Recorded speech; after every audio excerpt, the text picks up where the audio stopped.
Stand by. The BRN goes worldwide at 6 a.m. Eastern.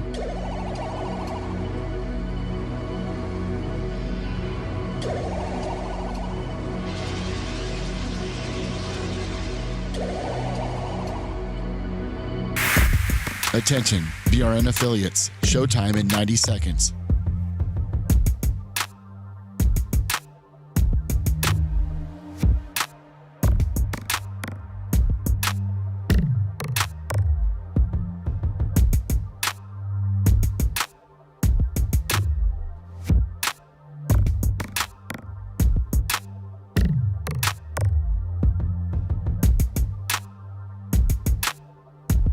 Showtime in 60 seconds.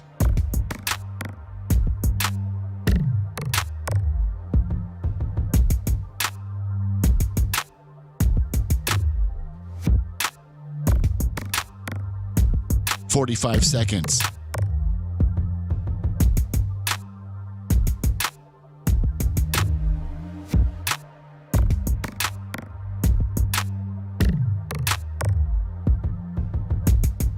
"30 seconds.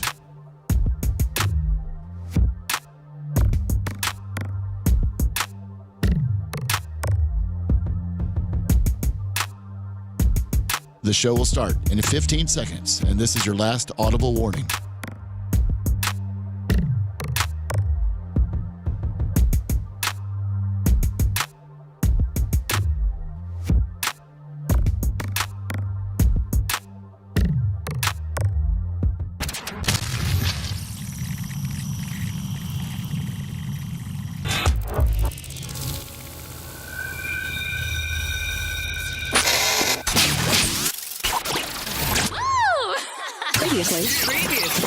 Previously on the Bubba the Love Sponge show. He's going to sit on aluminum bleachers with 40 degrees.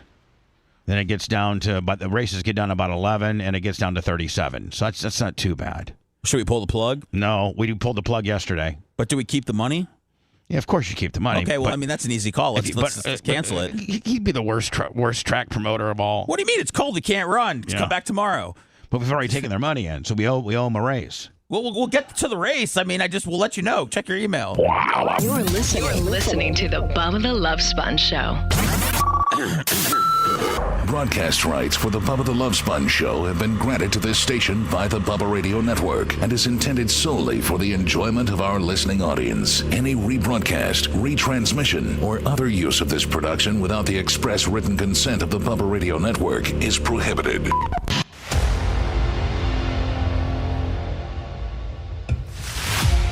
Just when you were going to tune into the show today and see, oh my God, Bubba's going to be live from his RV in Ocala. Let's see how this abortion goes. He's going to be all boomed out, not knowing what to do because he didn't do a dry run here at the studio. And the Merch Crick is, by the way, the Merch Crick was going to be my engineer. Oh, nice. Yeah, and she is actually... by the way, Thursday, January 23rd, 2025, the Bubba the Love Sponge show. Brian the Babyface in today, freshly from his Vermont Martin Luther King Day orgy, Christmas celebration. Incest orgy. Tuttle is here today. Hello. So a full house. Of course, Seth Kushner, Lummy, Red, and Macho Man. Where's DMS? Is he in here? No, he's. I thought he was going to be on mic position 4. Yeah. This guy's out of the gate 2 minutes in, man. He's coming out hot. You know what's great about having Erica as your engineer is she wears the same shirt size as Macho, so they can just share that. Yeah. So I will tell you this, Brian, and you did hear a little bit. Obviously, you heard enough about the show to have a DMS reference. Well, I knew something was going on where he felt slighted. I tried to listen yesterday, but I've got other things going on. Well, DMS feels because he's the parody guy, and I so incorrectly invited him to a roast that he is now Mike 4, T-shirt will $25 for Tuds and Babyface. That he's so funny and he has so much radio experience that I should have offered him a Mike 4 position. Now, if you look at Mike 4, that's the Tuttle Mike. Now, Mike 3 is locked in, Mike 3 has the Diacos and Brian and Gene. That's Mike 3. That's not up for negotiation. Like that's locked in. Mike 4 basically just has Tuttle. Yeah. I think Jay sometimes. And then Jay sometimes, but Jay folds into Mike 3. Jay's only on 4 while Dan for that half an hour crossover. So Mike 4 is basically only Tuttle. Now, does that make me bottom of the totem pole? No, that shows you the quality of broadcaster that I put on Mike 4. Yeah. Mike 4 is not just a throwaway. You're like the Christian Leitner of our dream team. Yeah. You are. I'm the college kid. He is. But you know what? You're He's the on sauce the team. that makes the steak so much better. Yeah, you're the Leon Perrins to my $100 ribeye. I don't understand food analogies. Oh, sorry. Bubba puts ketchup on steak. I did want to ask you about that on the Blizzard. What do you eat in a day? No. Hold on. You're not putting that on me. I do not put ketchup on steak. Okay. I put either A1 or Leon Perrins. Do you use like the whole bottle on one steak? No, I don't really. It's a small little. It's just a dab. Just a dab to lube it up. I don't do. You know what? I don't do my digestive system. I mean, look at me. My digestive system doesn't obviously reject much, but you've been looking good lately. Well, thank you. But my digestive system, the one thing that I have kind of a tough time with digesting, and it kind of stops me up a little bit, is steak. Now I can eat hamburger, I can eat pork chops, I can eat. Do you chew it up good when you eat it? I think that might be the problem. You're kind of just. I think I genuinely, on the occasions that I eat steak, I have to consciously chew it more. Mastication leads to defecation, so you just got to keep chewing more. My grandma Lottie, my great grandma, was on my dad's side was Grandma Madge, but on her mother, which had been my great grandma, was the great Lottie Flynn. And she said you were supposed to chew everything 50 times. Lottie the Hottie Flynn? That was her nickname. Well, I mean, you know. 50 times? Yeah. Holy cow. That's a lot. I asked her one time, I had a potato chip, and I go, Grandma Lottie, am I supposed to chew this 50 times? And she said, I'll smack your ass if you keep asking stupid questions like that. Well, you only asked that question once. Because back in the day, the old timers, our grandmas and stuff, they would whip your ass. They just flat out whip your ass. They didn't care if you're in the grocery store or public, private. They would just light your ass up. But if you only have 6 teeth, I get chewing 50 times. Come on now. But there's a lot of things. There's a lot of things you can put on me. Bad dental hygiene is not the you. last. I'm talking about Gam Lottie. I might have the best teeth in all of the BRN. Oh, for sure. I don't have the best of anything. I don't have the nicest body. I don't have probably the best hair. I probably don't have the largest bank account. I probably don't have the biggest penis. I know I don't. I know I don't have, but I don't have the largest hands. But I probably have some of the strong. And listen to this. Hold on. Let me. You have the most branded merch out of anybody. Let me preface this. I have the best teeth for having no work done. Like I didn't have braces. I didn't have implants. Like Brian has good teeth, but he has a lot of work done on your teeth. Yeah, I had braces. I used performance enhancers. Yeah. So I do have the best teeth. And everybody in my family, for the most part, has good teeth. So, but Grandma Lottie said I needed to chew everything 50 times. And I think that's my steak problem, is it tastes so damn good that I maybe just chew it like I would like maybe some barbecue or something and slide it right on down. And I think my stomach can't maybe digest big hunks. I don't know. I have an OCD when it comes to chewing, like in eating. Mine is I have to count and then you count again and then you do the ABCs. Like what? No, it's when I'm eating a food item, say like for example a hot dog, I have to finish it on an even bite. my food items. What a miserable existence. Man.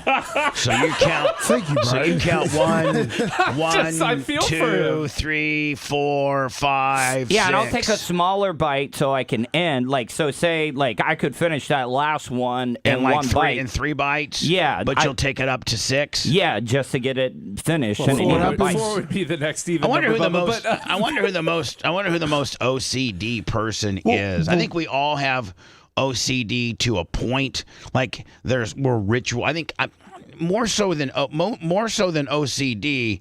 I would say that all of us probably are somewhat ritual based. But wait, can I ask Tuttle what happens if he doesn't? Yeah, like, yeah, If he what gets do you think's excited gonna and he happen? hits an odd number? Do you think that you're going to get You're hit by gonna a choke truck, and die. or like what's going to happen? No, it's a fear of choking. Fear of choking. So On an odd bite. Because you've choked yourself out on a ceiling fan, and I've choked you out in the corner. Even number bites won't choke you, but odd number bites Yes. will. Is that like? So Tuttle, what if I get Tuttle? What if we bring various pieces of food in and said, Tuttle, you gotta only chew this. I got a 7 banana right here, Bubba. Like, okay, Tuttle, you can only chew that 5 bites. It will ruin my day. We'll get that stiff. We'll get that well, stiff. we ain't here to make it good for you, buddy. Yeah, I mean, We're hold about on. content. Let's be honest. None of us are in here to make any of us have a good day. I mean, none of us. We all are trying to screw with each other. That's a lot of the show. In fact, when we describe the show, it should be like, a gathering of men who try to screw with each other nonstop, which is what men do. Yeah. I mean, describe it as a burly outside- male orgy. I'm sorry, what's that? I describe it as a burly male orgy. I Well, like we know that. where Seth's brain is. That's his second orgy reference in the first segment. So Yeah. He's horny today. he's horned up. Seth, are you a little gummed, kid? No, I just thought that I'm gonna can the orgy references. Well, did you realize it was your second one? I did, but I felt that I felt like it was fitting. Yeah. Hey, Seth, what am I getting into A today? burly man orgy. What do you say? What'd you say, Lummy? I'm wondering what I'm getting myself into because I'm going over to Seth's house to help him, and now Today? Yeah. Oh, what are you going to be hold doing on. at Seth's Hold house? on. What manly, heavy lifting and or mechanical thing needs to be done at Seth Kushner's house? Because otherwise, I'm paying him, by the way. Okay, Yeah, I but now know, there's orgy $12. references, so So, Lummy, what? just helping him put something together. Okay, what? A bed. Oh, Sammy got a new bed. Yeah. So that's my immediate It's a bunk thought. bed, okay? It needs to Okay. be sturdy if she's going to be on top, and I don't trust myself. You know You mean what? if you're going to be on top, rubbing one out while your wife's in bed with your daughter? He admitted it on the air. Listen. Sammy's bed, Sammy's bunk bed. Just tell me to die, Jew boy, Sammy. die, and let me get out of here. We're today. not gonna. We're I would just never not gonna say tell that you to to you. die, Jew boy, die. Okay, I stop can't that. even. I I think if we say it enough, it's kind of like when Kevin Hazlett says. No. It's kind of like when Kevin Hazlett says, he's got a really, really heinous murder something, and he'll just put the TV right in front of the jury and just keep it on loop so they see it 36 times so they become, just Desensitized. Yeah. So if we just, No, we don't need to do that. That's I know. terrible I'm just stuff. ki- I'm just and kidding. whoever that person is, there's a special place. And Well, we're actually trying to track the guy down. So I'm going to give the guy. Lummy Investigates is on it. No. We're far. We got. That'd be a great bit. We got. Lummy Investigates can't track. The only thing that he tracked down was Hogan's house, and we got a cease and desist on that. Okay. That sounds like a success to me. It showed that he got Hogan's attention. Sure did. So listen, the guy that blurts that out, one, I'm going to try to keep you off the air. Two, I'm just gonna be totally transparent with you. We have, some people that work for various agencies that got, like 3-letter acronyms to them, and they have offered their services anonymously, Lummy, on a gimmick. Yes. Like, you don't know who they are and nor anybody else, but every number that you call from, every scrambled VPN, everything, we're going to give to them. And so it would just be easier because we're after you. We are bona fidely after you. Now, we may not catch you, but it would just be easier for you not to do that. He's gonna have the whole weight of KNN and the NHRA coming. He's got down Red on Line him. Oil coming after him. He's got Skag mowers. Skag. I got Skag mowers and their digital department coming straight at you, kid. So the guy that says that, it would just be, you've made your point. You've upset Seth. He doesn't like it. We don't like it. It's mean. It's stupid. My family really loves it. It's stupid. My wife loves hearing it. It's stupid. So don't be passive aggressive. You hate it. It sucks. It's stupid. And we're going to find them. And if we don't find them, then just stop. Just stop, buddy. No big deal. No, we're out of here. You just stop. Anyway, Lummy, today we have to finish the BARP Awards. Yes. There's a ton of sports to get through. Now, Brian, the reason why I know you listened to a certain portion of the show. Back to Dark Match Steve. Dark Match Steve. So if you look at there's only one person really that talks on Mike 4, and that guy's got a ton of radio experience. 20 plus years. So that shows you, Gene's on 3, isn't he? Yes. Yeah. So, Mike 4 is really not used that much. And, the one person that uses it, I've had a relationship for a long time radio-wise.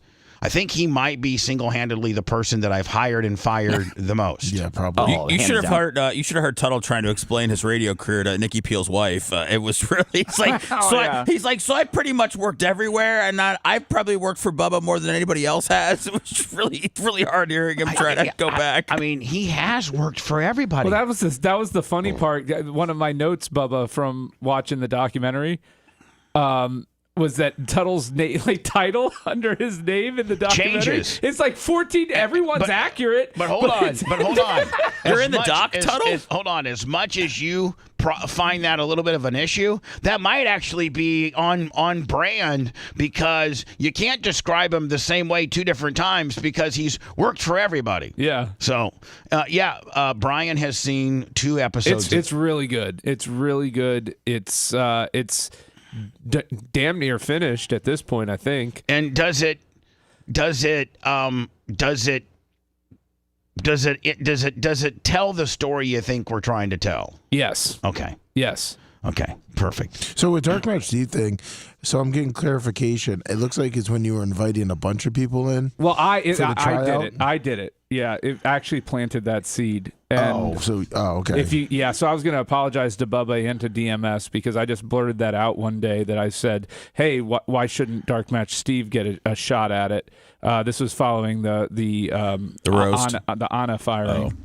And so, I mean, just a blurt out from you is not a lock in life. No, but I did plant that seed. I think you were open to the idea. You blurt out a lot of stuff that I hate. Yeah, and don't follow through. Well, I think it was with Tom Bean, and then Babyface mentioned. So that doesn't. I mean, again. Listen, Steve, for you to rant and rave about how you feel you should have been given an opportunity to be on Mike 4. I think publicly ranting about it is not probably the way to do it. I think maybe reaching out to us privately might have worked out better for you, and pissed me off a little bit less.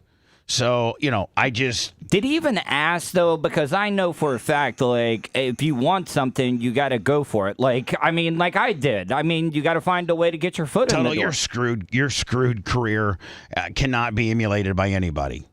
I mean, Dark Match Steve can't walk in here and say that he's a code writer and a web page designer, and you've never, done it. You can barely sign on AOL. Yeah. And after it took us one day to figure out, after you crashed the entire site, that you were not. So people don't quite have the flim-flamming, scamming abilities that you do. So anyway, Dark Match Steve, I don't have any heat. And you know what? Maybe we will put you on. Maybe we will. I don't know. 5 subs. It'll. Who did? Shaq. 5 subs on the gift. I haven't even opened up my PayPal yet. PayPal, Venmo, Cash App at the Bubba Army. Be Bubba's PayPal pig and send him some money.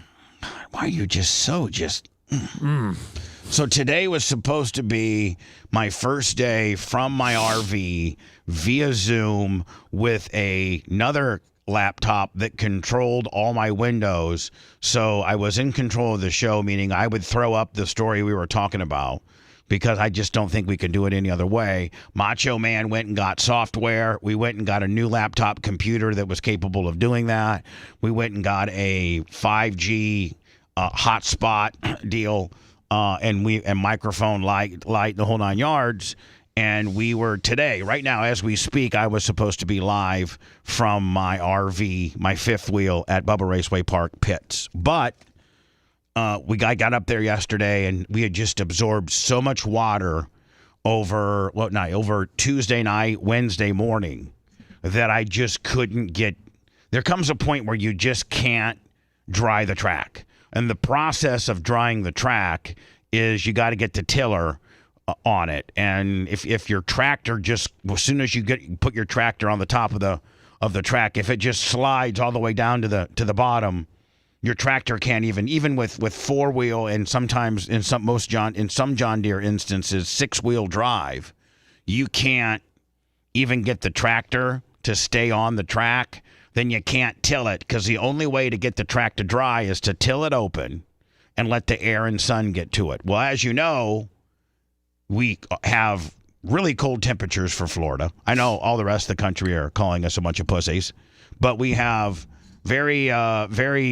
I think my app, my Bubba Windy app, Lummy, yesterday showed me that we were in Ocala, 16 degrees, and I'm sure it's the same as for Tampa, probably most places in Florida, that we are 16 degrees below the normal temperature. I mean, everybody's freaking out how cold it is. Even this chick here. Us Floridians, we do get kind of spoiled with, like the coldest the coldest that we can basically tolerate and still function. And I know you people of Nova Scotia and British Columbia and Minnesota and Green Bay and Warsaw, Indiana are laughing at us. But, anything, Lummy, colder than like 38, yeah, it's done. We start freaking out. Yep. Well, here's a girl from Instagram yesterday, obviously being a smartass. To be in this kind of weather, I'm scared of stepping out and dying immediately. Reminds me of Maria Guatemala. Yeah. Yeah. I was thinking the same thing as soon as she opened her mouth. I'm like, oh. This is Maria Guatemala with even bigger boobs than she's already got. Instantly from hypothermia. She's going to die instantly from hypothermia. I mean, how can people live in a place like this? I was not born to be in this kind of weather. I'm scared. Meanwhile, you got people like Brian just came from Connecticut, and I think you said it was what, like 5? Well, they got down to 6, yeah. Yeah, 6 degrees. Yeah, That's like cold. Did you at all step out? Oh yeah, during that. Yeah, and it goes right through you, does it not? I mean, no matter how many layers you have on. Do you know how to build a snowman, Brian? So unfortunately, the snow we got was not snowman, not it was snowman not wet enough. It was dry snow that kind of just crumbles when you pick it up. Kind of like the kind you like to ski on. It would be good fluff. Nice fluffy snow, but not snowmanable. It was not snowmanable. It's not snowballable. It was ice ballable. If you melt it down and it get real hard in your hands, but it wasn't. But when you walk out on 6-degree temperature. So yeah, defrosting the SUV was completely froze because it had rained before it. Yeah, so you had ice on your windshield. I mean the rental SUV I had was literally you couldn't get into it. It was frozen solid. Sometimes the locks get frozen. The doors were frozen, so I had to chip away to get into the car. A lot of times they had a remote start, so I was able to heat things up that way. A lot of times you go and get boiling water and pour it down your door crack. That's a bad idea. Won't it break your window? Yeah, it can crack windows. It can bend metal. I do it. It didn't do anything to my '74 Maverick that was made out of real steel. Scared of stepping out and dying immediately, instantly from hypothermia. I mean, how can people live in a place like this? I was not born to be in. Dennis Phillips should open up his weather forecast with this last night. I think this is a clip from a show. I'm scared of stepping out. It is, but it's great. I love the scared. Okay. Scared. I'm a scared. And call dying the police immediately. And dying immediately. Dying immediately. The minute you step out. Instantly from hypothermia. I mean, how can people live in a place like this? I was not born. It's just repeating. I know. I know that. Thank you. Appreciate it. Now, if Brian had listened to the show, you knew that today was going to be my first day, and so I'm disappointed to see you this morning. The one good thing that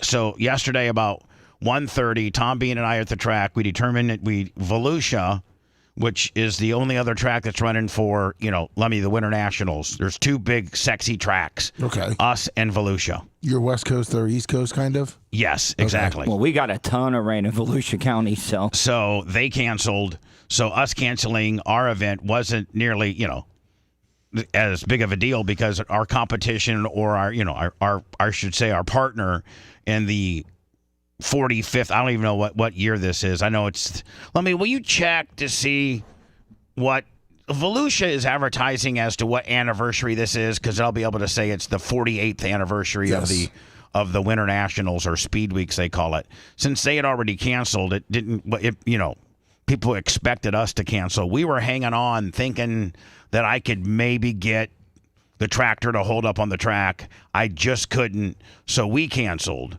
Which means, Lummy, I got back here by like 4 o'clock, which means, I'm going to be here in the studio today. And I was, if Brian listened to the show today, I'm assuming that I'm going to probably have some hiccups. I've never done it. I'm going to have my phone as my YouTube monitor, Lummy. I'm going to have my Zoom camera positioned up kind of a little bit higher. 54th anniversary. Can I make a request? The 54th annual Winter Nationals. Let me write that down. Is the mobile cream machine studio here? Yeah. Why don't the last hour of the show you try to do it from out there? We can do a test run. Well, because I'm not doing it from there. Why not? Because it's not ready. And that's not going to necessarily be my mobile broadcast unit for the show. That's going to be my mobile broadcast unit for when the race is over.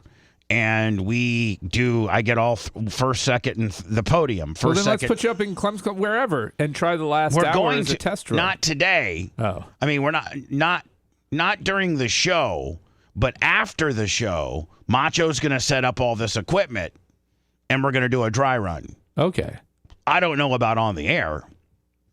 Guess we could. Who's tapping? It's Bubba. Me. He does that. And why are you being such a dick today? Like you're in charge and this is your place. It's just driving me nuts. Well, he always taps. Yeah. I've never heard it that loud before. Ever. Ever. Get used to it, bitch. I'm dealing with you, which gives me anxiety. So anyway, I mentioned yesterday, a large portion of yesterday's show was for Brian not to be all critical and start giving me a bunch of crap when I am struggling getting this to work. Hitting the wrong button, Lummy, not just whatever could be going wrong today, which will be tomorrow. But we don't have Brian tomorrow, do we? We have Gene, which is going to be even worse. Hey, button boy, why can't you just hit the button right? Hey, man, it's been easier for you to drive home last night. Yeah, and being here, like, what's so bad about it? You could have had your old lady drive. By the way, I don't call my significant other the old lady. I actually corrected a guy yesterday. Love you, Sarah. But Lasker does. Love you, Sarah. And let me tell you something, my old lady. I love you, Sarah. So tomorrow will be my first day that I'm remote. And listen, maybe being able to do a dry run today will, cut down on the possible hiccups. Oh, I hope there's hiccups. I think everybody's pulling for hiccups, Bubba. It's going to be hilarious. Like, nobody wants it to go smoothly that's listening. I do. Yeah. Maybe everybody in the studio, I said that's... our show is all about being good. You know that now. And right, but sometimes... Our show's all about being big time, and, big time people can do, and like Seth Kushner said yesterday, this is, hold on, Chuck and Leslie. All right. For Mike 4. Thank you. I'd much rather put Chuck and Leslie on Mike 4 than Dark Match Steve. At least Leslie's hot as hell. So anyway, Lummy, we're trying. This concept has been being done for a decade now, and I'm just never really had any applications to do it. When I take vacation, usually during the summer, Lummy, it's a good time for y'all to take vacation. Yes, thank you. But this will be the first application where we just got off of a big vacation. We need to get, a couple good months of shows in without taking us extended a time out. But I have to be in Ocala during the running of the 54th annual Winter Nationals. So tomorrow will be the first opportunity that we get a chance to be remote. And hopefully a dry run through today will Now, Seth, have you ever been on the other side of it? Have you ever been out of the studio and zoomed in? And have you ever, or have you always? I've done it. I've done it every way. Really? Yeah. Did you do it at Drew's? No. I was there for Drew. Did Drew do it? I mean, meaning you were in the studio and then Drew piped in. No, we didn't do that. I did that with Jade. Would she pipe in? Yeah, she would pipe in when she was on maternity leave, and did it do pretty good? I mean, did it look good? Did it? We weren't. We weren't live streaming back in 2013, but I mean, we did. I mean, we had the technology to see each other in the studio and to do a show and everything like that. Right, and then they would just Comrex her in on the Comrex deal. Yeah. I think she was breastfeeding during the show, so that was probably hell yeah. That would have got you something. Would have gotten you some ratings. Yeah, you're the only person that doesn't think she's hot. And the reason why is because you know her. Well, go work with somebody that doesn't have any talent and thinks that they're the greatest person to ever put on a chin strap. Again, we don't know that aspect. We just know the visual. That's it. You know the backside. Remember earlier how I said a person could lose a couple points based on attitude? Yeah. There you go. So this video here is a prime example why women don't need to be. Now women need to be PR girls, and women need to be, there's a special role for women. Listen, there's women referees, there's women coaches. As a matter of fact, there shouldn't be women drivers. Well, there are women drivers that have been trained to drive. There's 3 women who should be able to drive: Tony Stewart's wife, Danica Patrick, and that other bimbo, the Force girl. Well, the Danica Patrick chick doesn't need to know how to drive. She is the first one at the top of the list of giving women that try to drive a bad name.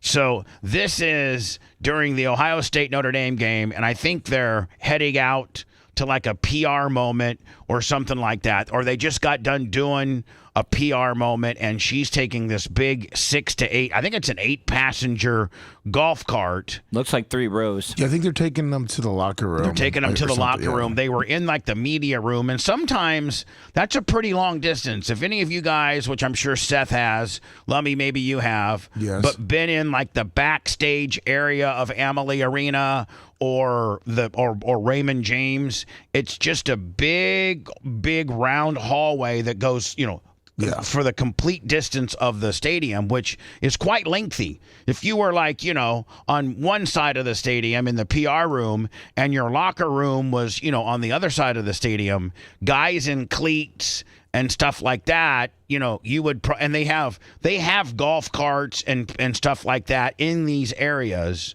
to move people quickly if they have to. This is one of these examples where there's some Ohio State players and the coach that did a PR thing in one of their media rooms, and now they need to get whisked away in their golf cart to their locker room to get ready for the game.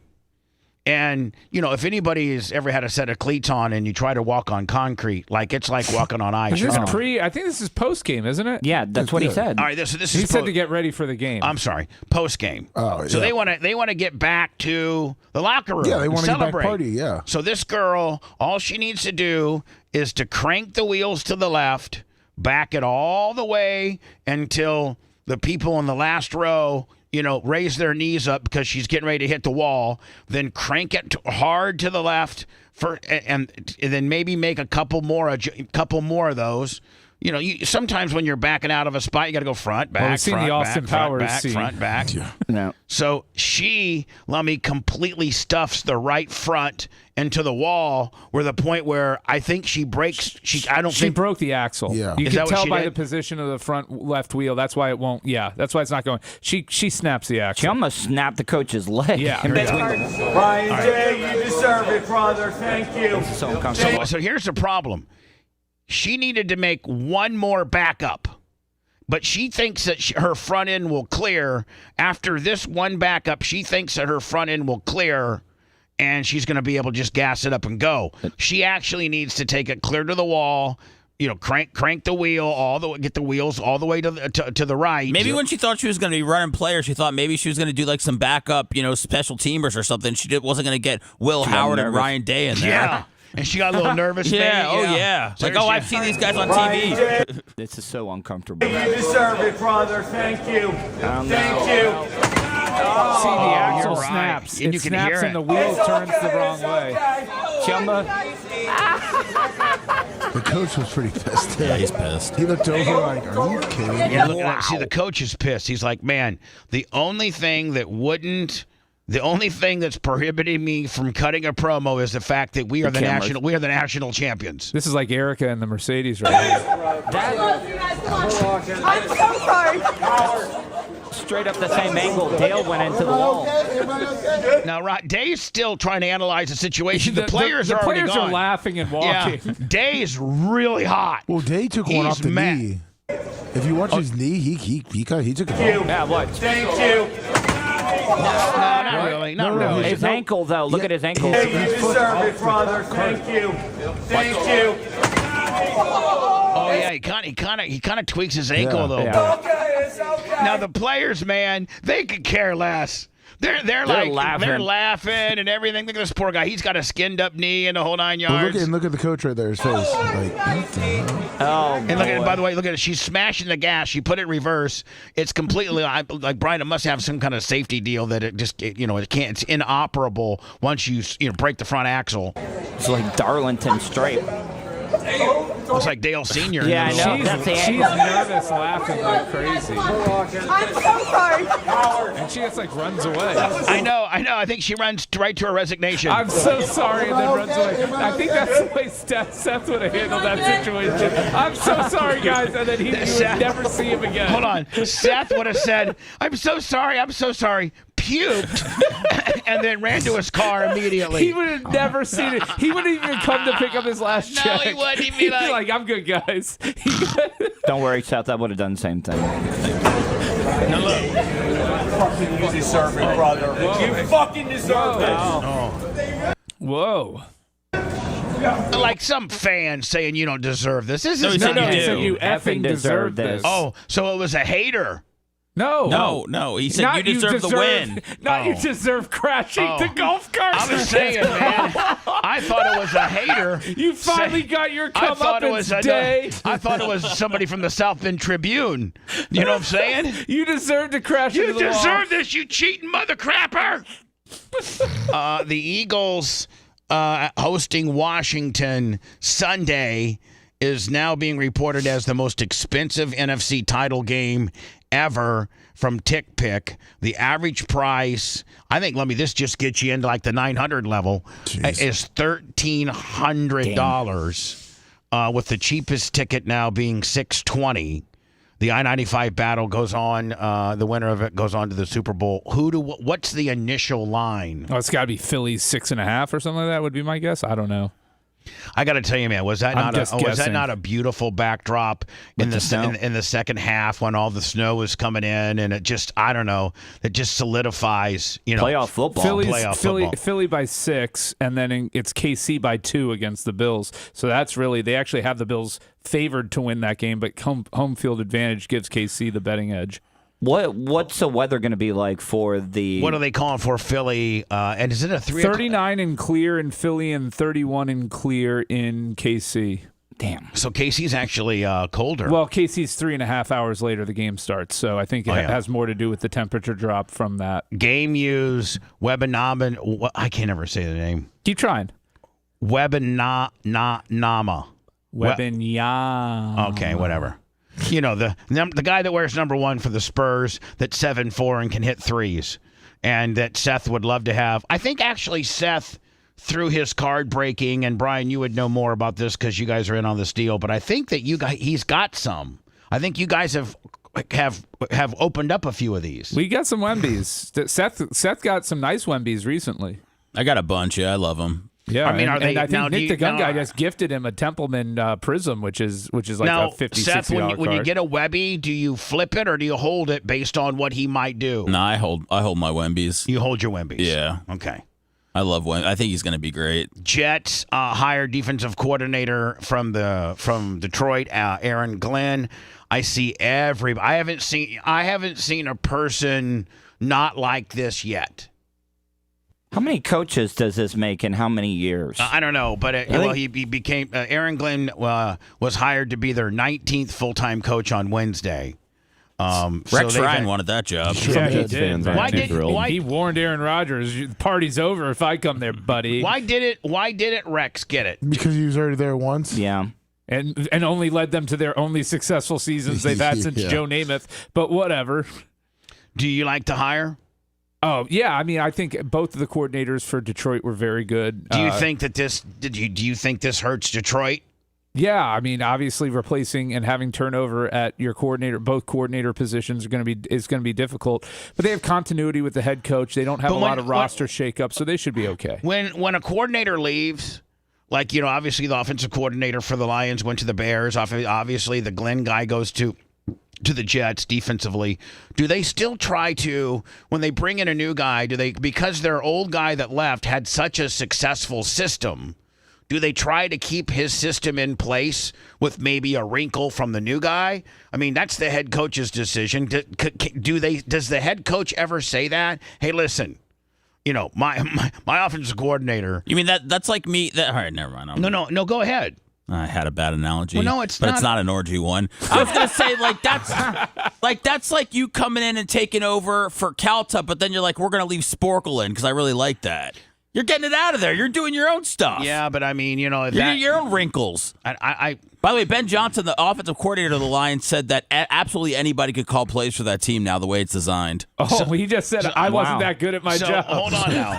But hold on. That almost kind of validates what I'm saying is the fact that you got your players in place and you got your system in place. So, I mean, I don't think they scrapped their playbook, right? No, you just I think it's like you said. You kind of have like a core that you keep, but there's like 40-50% of it that gets changed. Right. But just based on the new guy's beliefs, he may like more motion, less motion. He may like more disguising, more just different things. But I think that they probably analyze. I'm sure they have all types of AWS analytics that shows what their top 50 plays are. Right. I mean, I'm sure they have something. Oh like yeah. That.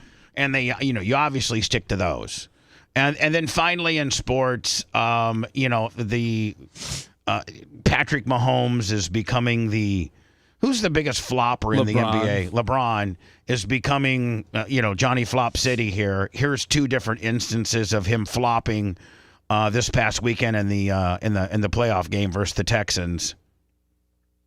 Oh yeah, I mean. He went down like a Brazilian soccer player. Which, by the way, both were fouls, 15 yards. Well, he's still in bounds there. I don't get what the call is. He's not out of bounds when he's shoved, but he slowed up. So, but it doesn't matter. He's not giving himself up. If he's sliding, that's one thing that he's giving himself up. But there's nothing, because what's going to happen one of these days is one of these quarterbacks is going to act like they're going out of bounds and then get another six, pivot and get another. They six. did that and they got a penalty in college. They try to stop it now. There's a guy. He was acting like he was going to slide. I kind of like that, where if you have committed yourself to being out of bounds, the defensive guy lets up because he knows he can't hit you. Yeah. And you're one step from being out of bounds, but the angle of your body shows you're going out of bounds. You pivot and go get six. And I think there should be an instant penalty thrown because you've not because had the defensive player been allowed to do what he needed to do, he would have hit you out of bounds. But since he can't hit you when you're, I think they can still. Brian, isn't the rule is if you're still in bounds, you can get hit. Yep.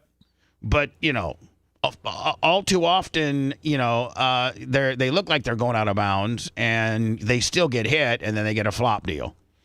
And Patrick Mahomes addresses flopping and referee favoritism.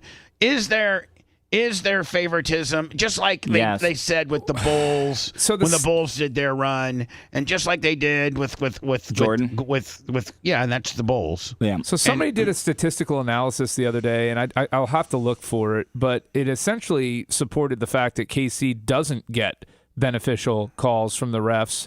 and that it's just these big games, big moments always happen, and because you're in them all the time, it seems like you're getting the calls. But in reality, KC does not get favored by the refs. I'll have to try and find that data that they pulled based on total penalties called. Now, situationally in these big games, do they maybe get? Like, I'd be more interested to see that stat in games that matter. For the 1 seed, for the playoffs, as they're going through. What do the calls look like over the last 5 years? Did you start Landman yet? I've got to finish the last episode. I started American Primeval though. What's that? Oh man, it's where's it at? Netflix. All right, American Evil. Yeah, and it's essentially. Now, are you a Dexter guy? I know about Dexter. I know I got to start watching that, but I was on the plane and I had American Primeval downloaded. All right, and what's it about? So essentially, it's centered around the historical point in time is around like the 1850s, I believe, and which was a great time, by the way. It's one we got to make America great again, like it was back then. Back in the 1850s. Brigham Young is trying to essentially start his own Zionist kingdom out in Utah for the Mormons, and the American government is kind of battling with Brigham Young and his Mormon soldiers that are fighting out there, and they also have the Native American population that's warring and feuding with them as well, and some of them are mercenaries. Brigham Young. I sent you the trailer. Oh, you did? Yeah. Okay, well, let's do some words and we come back with that. Such an unfortunate name, Brigham Young. It may have language too, but... Oh, you think it has language? It says a mature trailer, so... Well, I mean... That could mean hoots, baby. Hey, listen, I'm just trying to cover. All right, did you send it to me? Yes. Maybe I'll watch it. Hoots. I also want you to let me to find me that there was this 350... I sent it to you, too. Okay, this 350-pound... It's the transgender message guy. right above. All right, hold on. There's this 350-pound. I want to maybe play it during the hot mic because we could use this type of language here. Let me stop this right here. So I'm going to play this during. Oh, it's 9:55, but I could play the majority of it. This guy here. So during the next commercial stop set, which we go into here in a few minutes, I want to play this. Instead of the B-roll that we play, I want to play this instead. And this is like a 350-pound, I think, a man who identifies as a woman. Maybe he's trans or he's transitioning. People that they're with is pretty good looking too. And he's got maybe a smattering of supporters that have black masks on. And I think he's in the Minnesota Congress. Are people masked up for fashion or for like a disguise or disguise? They don't want to be identified. It's not COVID, right? No, nothing okay. at all. This is Brian. No, none of them are all. None of them are COVID. They're all just we don't want you to be able to identify us. Okay. Now this guy here, I think the Minnesota Congress is trying to vote on something or trying to do something. I think they're in session. Is Tim Walz trying to put tampons in offices around the world? Maybe. But this guy here, I'm sorry, this transitioning fellow person here is really taking protesting to a whole nother level, and the Minnesota authorities don't know what to do because with the language that he's using, he's got to be removed. Like, you cannot allow this disruption while you're trying to do governmental things. And he's mad as hell that Trump won. And listen, it's not the Minnesota It's not the state representatives of the state of Minnesota's. It's not their fault Donald Trump won. It's not. So you need to be having this message somewhere else, not here. And you're not bettering yourself with your cause that you stand for and your party that you stand for. This is what gives woke-ass Democrats a bad name. Now I know what Lummy would look like if he shaved his beard. It doesn't look like it's over Trump, though. It looks like it's over the House majority of the Minnesota government. Okay. And the Democrats lost the House in the Minnesota to the Republicans, and all the Democrats were boycotting. All right, so this looks like the House party flipped in Minnesota from Democratic majority to Republican majority, and this might be their first meeting. And this person that identifies as a 350-pound transitioning person is telling each of the Republicans to get the hell out of the office. Now, they've won these elections fair and square. They're supposed to be at this meeting. They are the new representatives of the state of Minnesota. The people of Minnesota voted. I'm sorry you didn't get your way and your candidates didn't win, but this really gives the party that you're pulling for a bad name. Like, Brian would be disgusted by this. I'll do that during the hot mic, okay? Sounds good. All right. If you love that segment, then check out BubbaArmyHQ.com and do a deep dive on past shows. The Bubba the Love Sponge Show will be right back.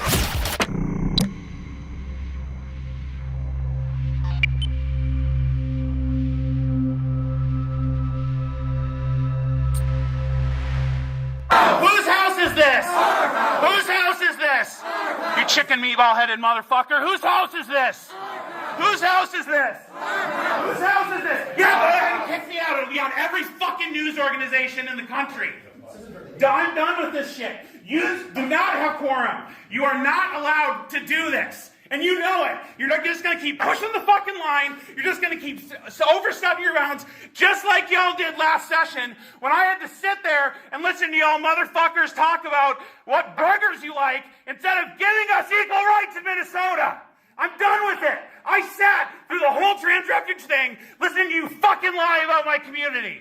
I sat and listened to every Culver's fucking bullshit order instead of giving equal rights and bodily autonomy to all Minnesotans. I'm done with it. The Senate threw a big baby fucking tantrum at the end of the session last year. It was a goddamn clown show. And I'm tired of it. If y'all aren't going to respect decorum, if y'all aren't going to follow the fucking rules, then neither are we. Fuck you. Fuck you. Fuck you. Fuck you. Fuck you. Fuck you! I'm done with it! Get your good glamour shots there, motherfucker. I remember the shit that you said on the fucking floor. I remember the shit that you said, misgendering Lee Finke, lying about us. Go fuck yourself. I'm done with this. We're done. No, this is not a legitimate committee. I can stand in here and fucking yell all day. I don't give a shit. You want to drag me out? We're going to have a bunch of cameras on us, including that one, that we're going to put on all the news organizations. We're done.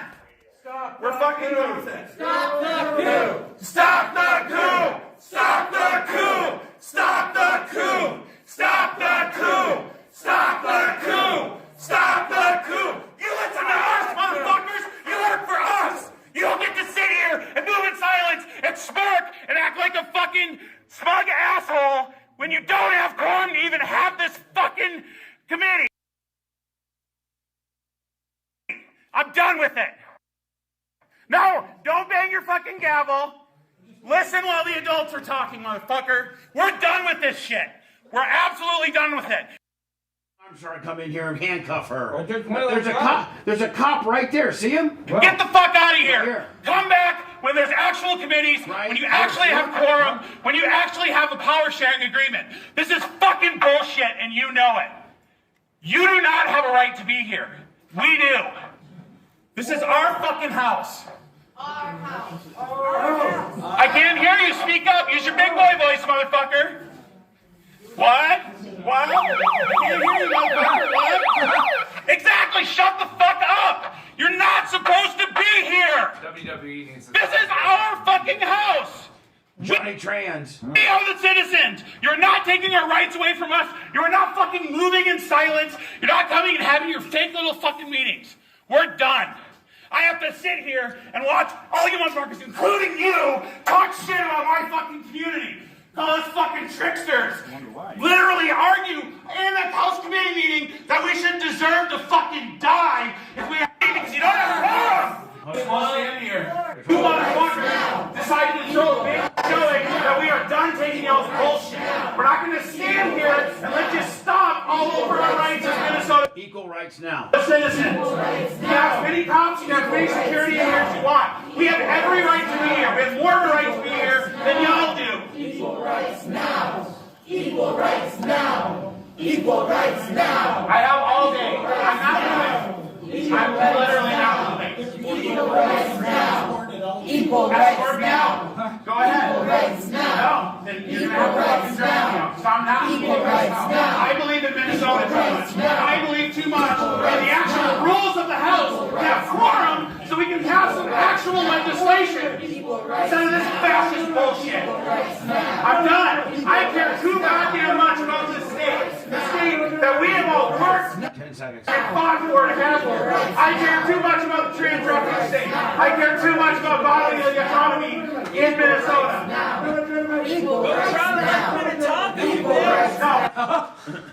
Anyway, man, can you fucking believe that? That's not real, man. I mean, I can believe it. I mean, it's not real. I mean, it's theatrics. It's for social media. It's there. There's no authenticity behind that. He should have been arrested, though. At least forced to strip naked so we could see the parts. Yeah. Nobody wants that. I do.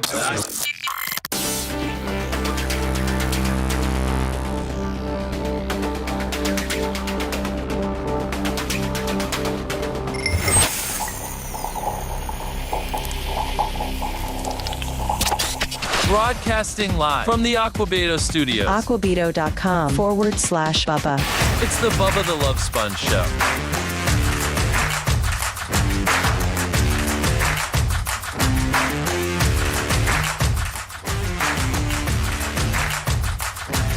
PayPal, Venmo, Cash App at the Bubba Army, or you can always go to our YouTube channel. That's what we promote, or Bubba Army HQ. And within the Bubba Army YouTube channel, you can get a subscription for $4.99 a month and then be privy to some members-only stuff that we do, including all podcasts. You can get a visual of all podcasts. All podcasts other than that are just an audible thing. Available through Spotify, Google Play, iHeart, anywhere you get your podcasts.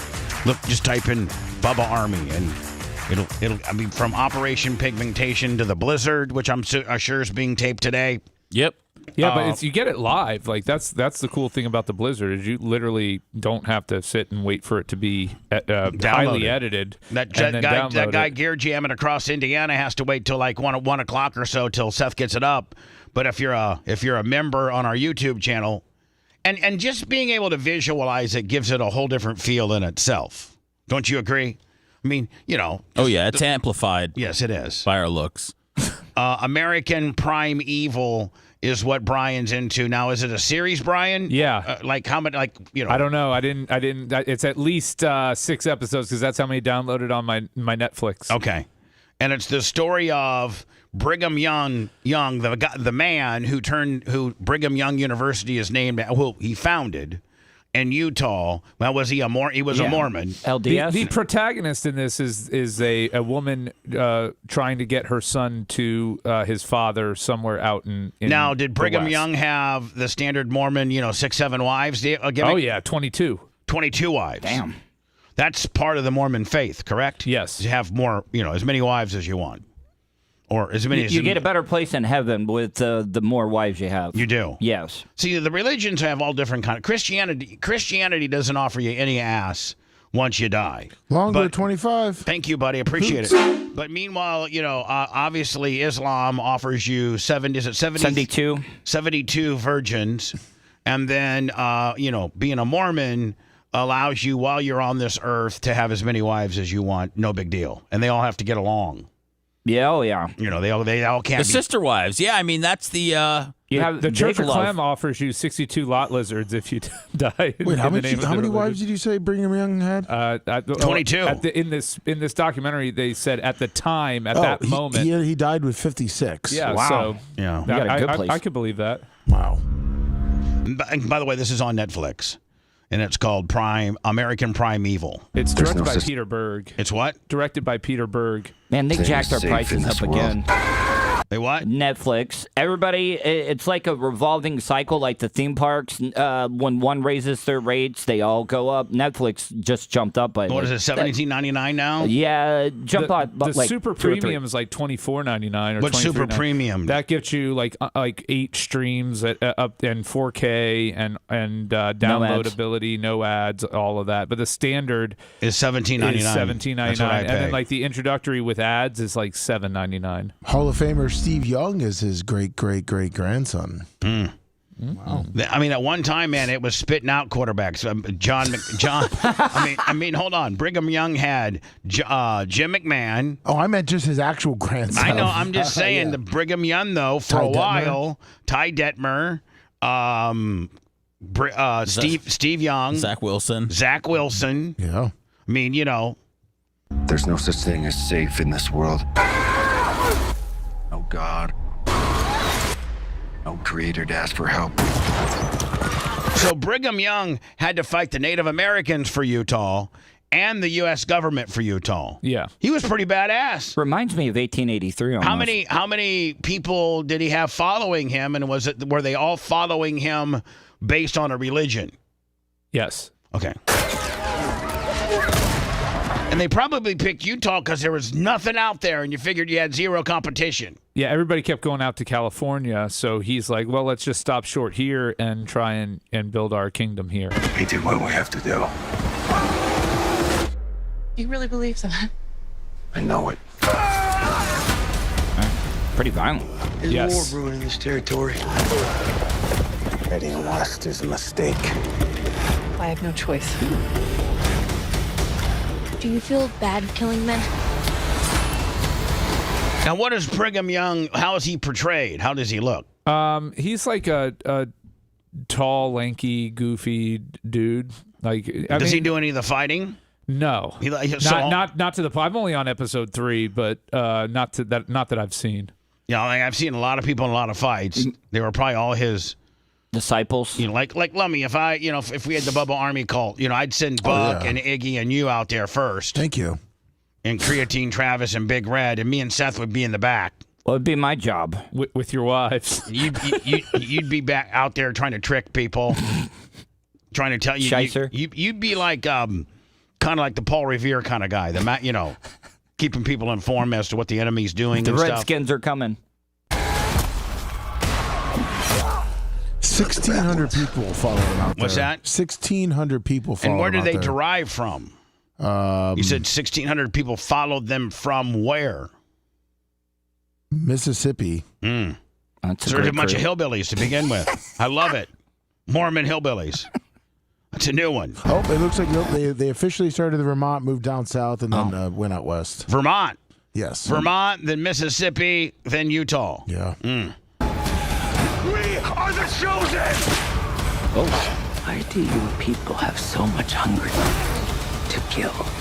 And really, at the end of the day, all of this land was the Native Americans. Oh, yeah. I mean, it's really their land. Then we gave them polio. And we're taking it from them. Brigham Young's trying to take it, and then the American government wants it. And guess who always loses? The Indians. The Indians. Man. Hope that doesn't happen this Sunday. Fear. Brian, looks pretty violent. It's pretty violent.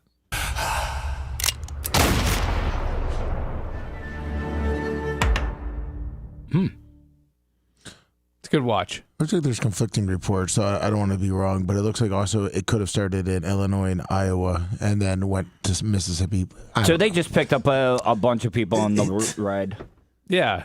I mean, you don't know. No, I'm just reading the story. I mean, he's trying to learn it. He's not a heathen. But there's also many stories that are saying it came from different areas and that they just ended up in Utah. Well, let's just go with that. Yeah. There's a lot of Mormons. There was a big group of them out there. Yeah.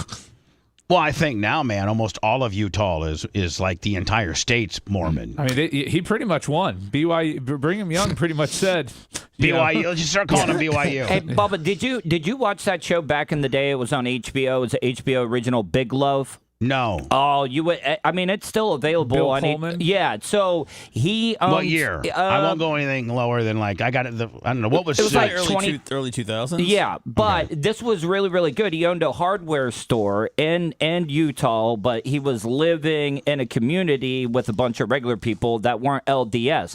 He owned 3 houses. What's LDS? Latter-day Saints. Yes. So they owned. I know they showed up at my door one time on a Sunday, and I told them to. Oh yeah. Remember that?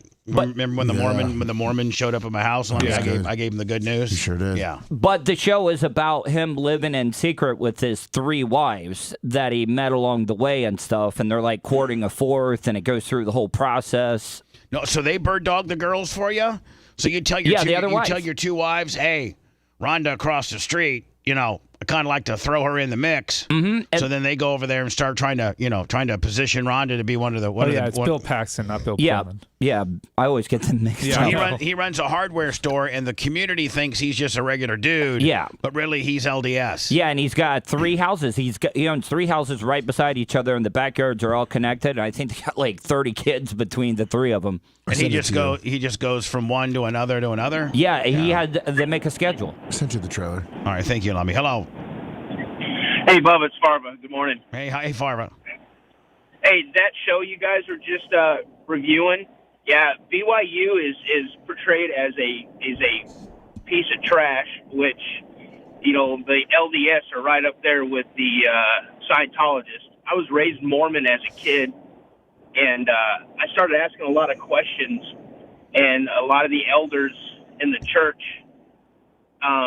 didn't like the fact that I was asking all these questions. Yeah, you're supposed to sit down and shut up, and if you start asking questions, and they'll take a family member and kind of tell them, hey, listen, this kid's a real kind of a problem.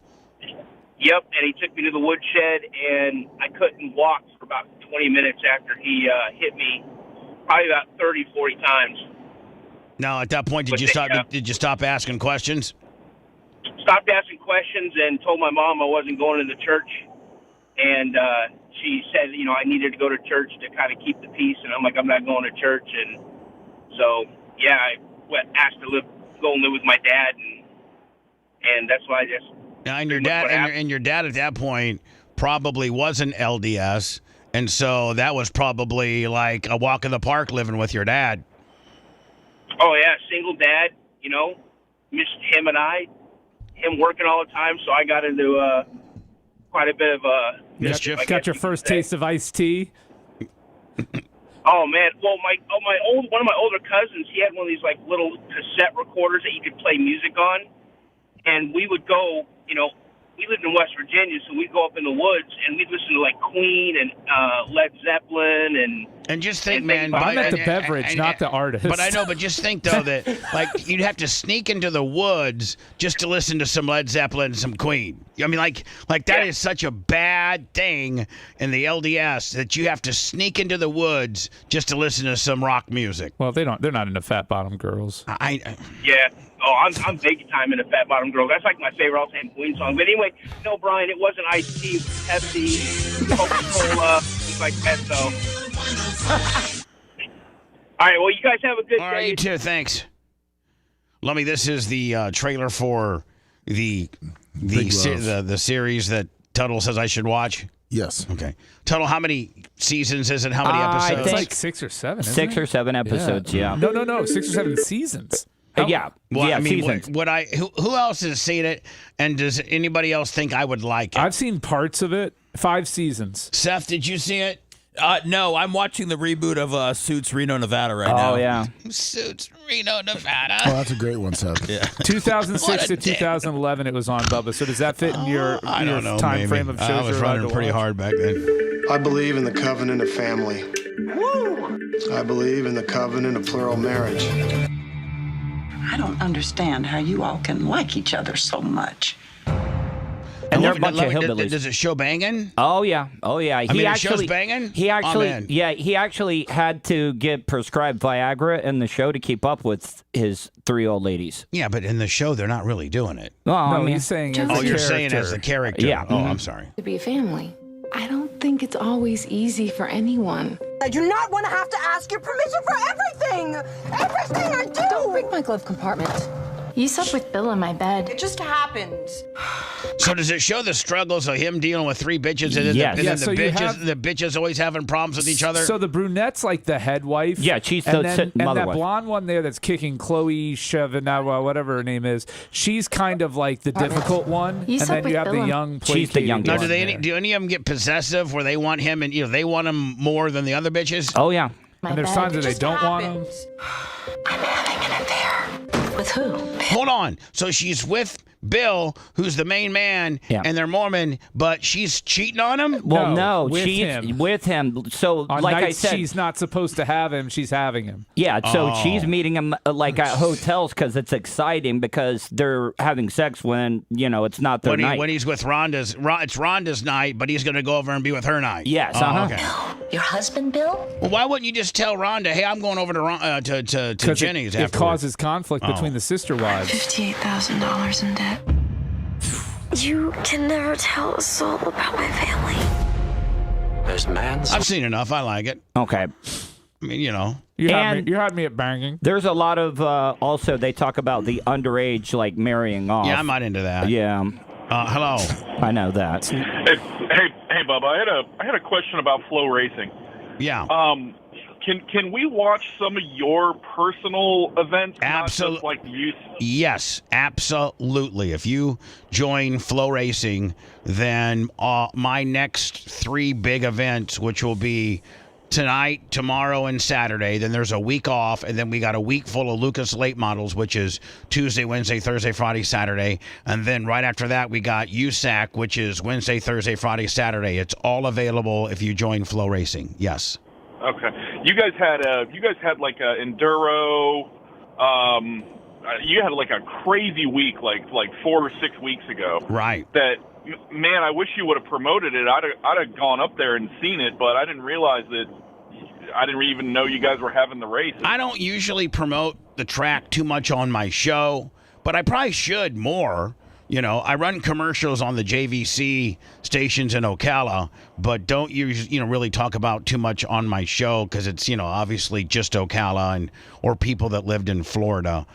So it's, kind of local. But we do have races Thursday, Friday, and Saturday of this week, which is the open wheel modifieds and the King of the Streets, which I think we're going to have nearly 100 cars all 3 nights. But you can go to flowracing.com.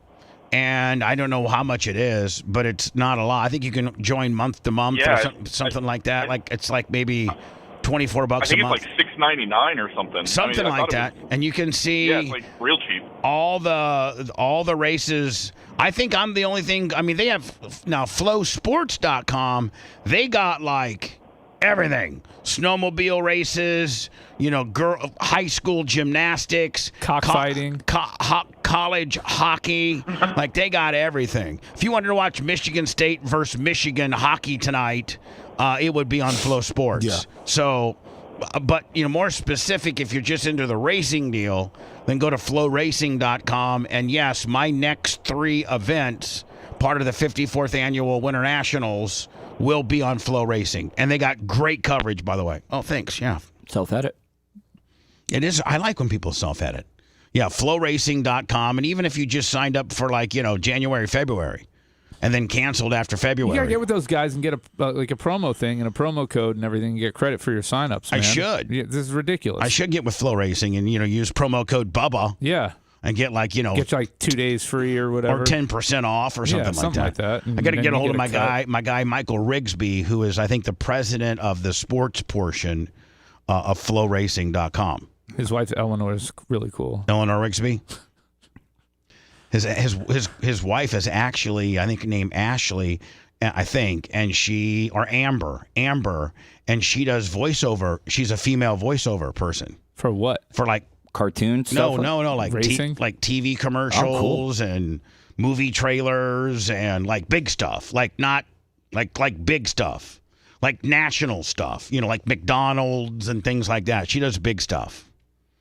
The Olympic gold medals. Did you? Now, I always thought, and maybe Brian knew better because he always knows better, but I always thought that the gold medals were gold back in the day, not probably since They're like mixed. the 1950s. They haven't been pure for a long time. But now for the longest time, like since the 50s, and they weren't pure gold. I think they had 10% gold or something like that, didn't they? Yeah. And now it looks like they're just standard pop metal, and that they're just gold. I don't know, either spray painting or plating that doesn't last. So 1912 Summer Olympics was the last time they were solid gold.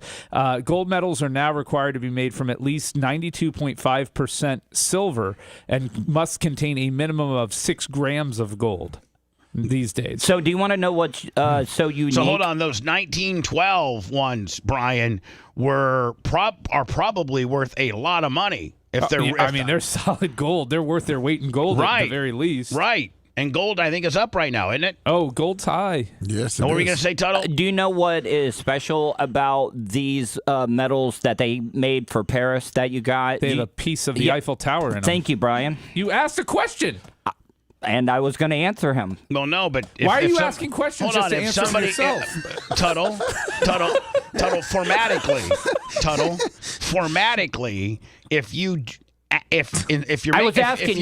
make a statement... If you make a statement, then you can answer it. But if you throw out a question and somebody on the ensemble of the on-air team knows it, then they have the right to trump you on the deal. Okay. My bad. No problem. My bad. I'm sorry. Please forgive me, Brian. You've gotten a little rusty in your technique, kid. Dark Match Steve's looking better and better in seat 4. No, you'll annoy Bubba to the point that he will get tired of you and get your ass out of here. I'm just waiting for that day because it's coming. Yeah. How do you tell the host of the show to stop tapping? I just asked who was tapping. I didn't know it was him. Because you're inconsiderate sometimes to Bubba.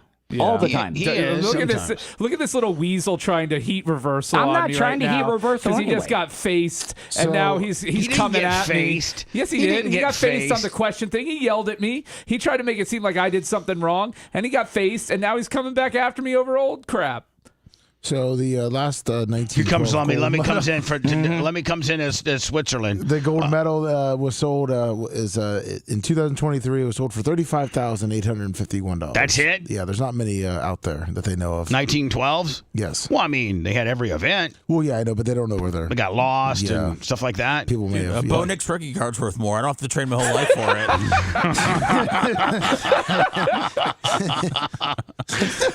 Anyway, news at 8 on the Today Show. Was today on? Is today the NBC? It's the national NBC morning show. Yes. Is that where Matt Lauer was on? Yeah. Yeah. Boy, talk about a guy. I mean, just when I thought I fell from grace, boy, Matt Lauer. I don't know that he'll ever get back on TV. No, I don't think so. Is it because of that one TV show you used to watch? The morning show on Apple TV with Jennifer Aniston and Reese. Is that ever coming back?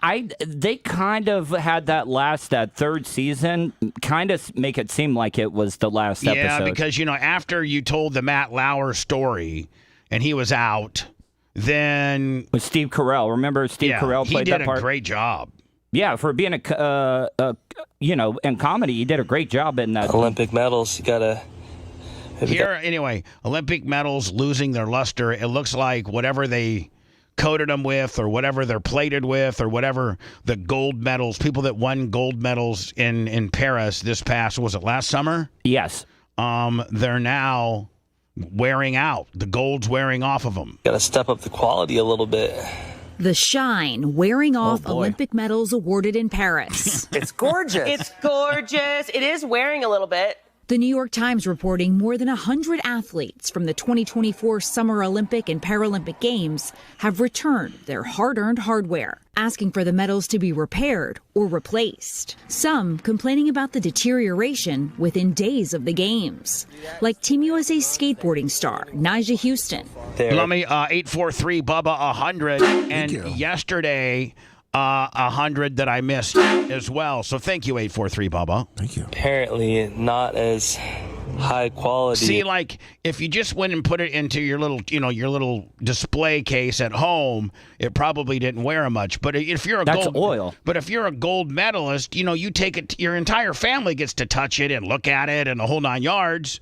Because it's a big deal. And I'm assuming the people that passed it around to their friends and what have you are the ones that are wearing out the most. I think they're having the biggest trouble with the bronze medals. Yeah, the tarnish, right? Yeah. I think it is tarnish. It's looking rough. Experts believe the problem appears to be a last-minute change to the varnish used to protect the medals. It was just a failure to properly test this particular varnish and see how it holds up. A side-by-side comparison of Tokyo and Paris gold medals shows a more dull finish to the newer medal. But the Tokyo looks good as hell. Of course, the Japanese those Japanese know. Apparent on 2024's bronze Great medals. TVs. According to the International Olympic Committee, bronze medals are made from an alloy of copper, tin, and zinc, which experts say makes them susceptible to moisture and sweat. The medals, designed by luxury jeweler Chaumet, were additionally heralded for their novel look. It'd be interesting to see what, and maybe it's Googleable, but what was the medal budget? Paris, and what was the Olympic Committee's budget for medals? I don't know, but I know the athletes are saying, "Show me a new medal.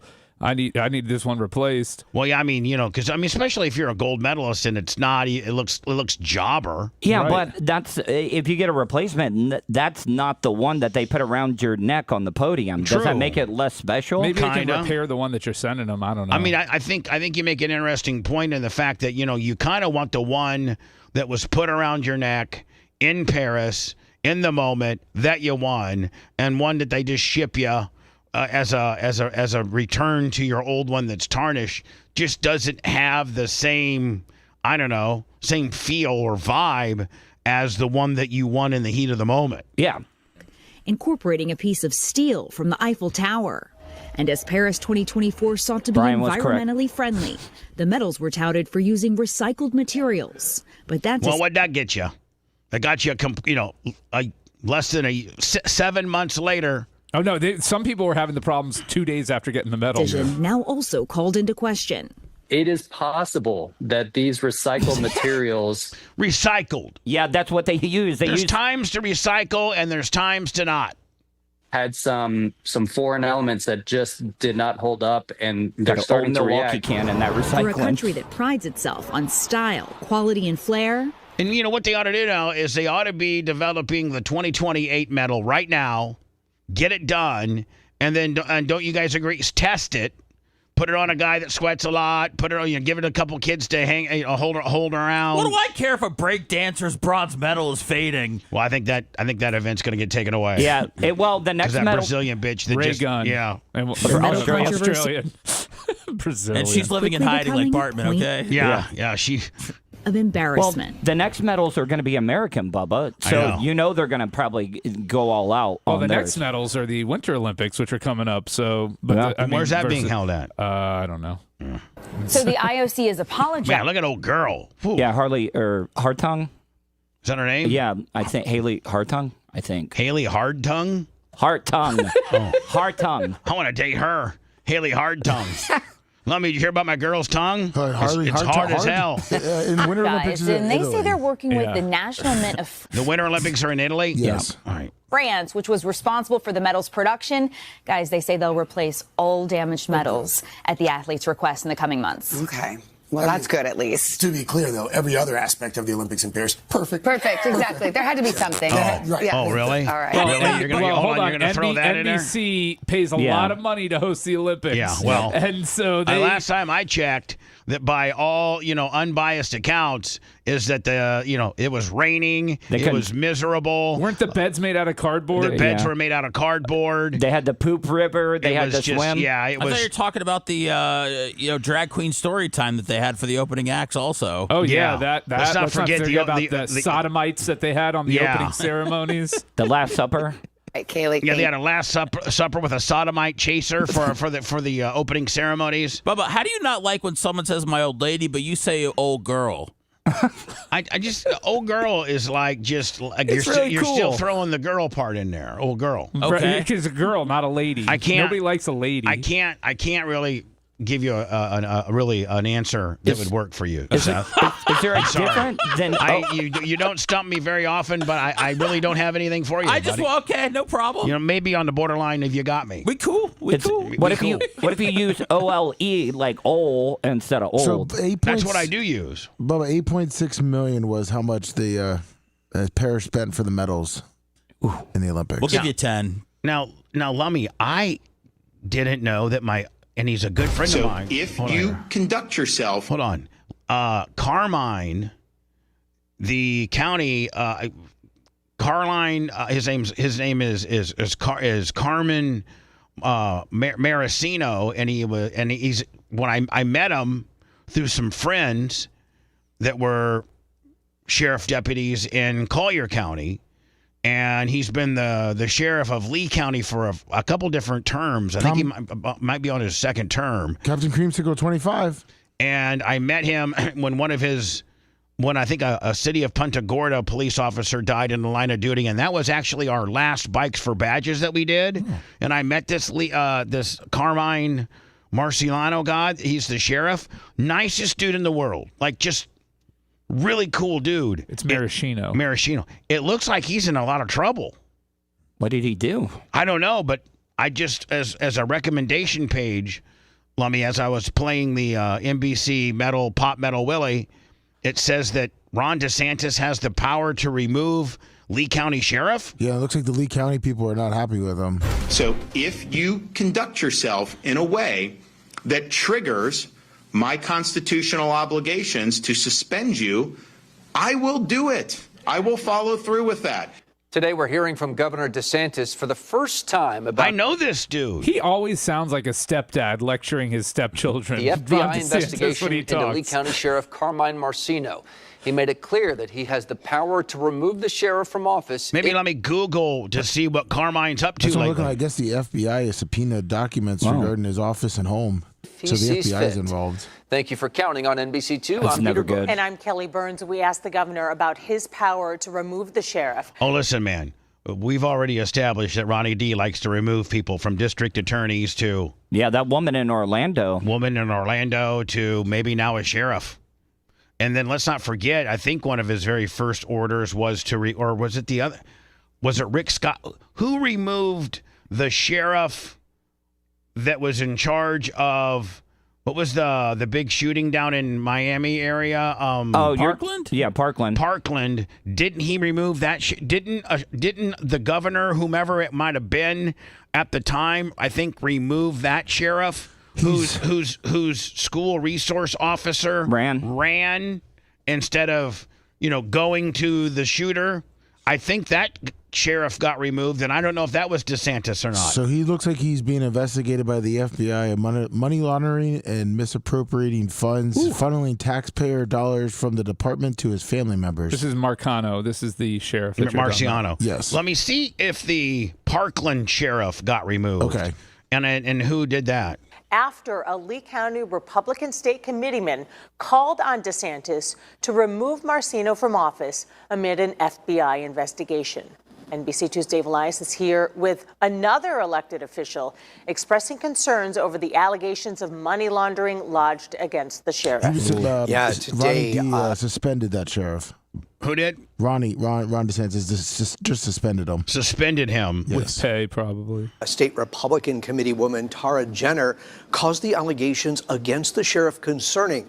Her comments come just one day after state committeeman Mick Peters asked the governor to remove Marcino pending the outcome of the FBI. Now, has he been removed? I don't think he has.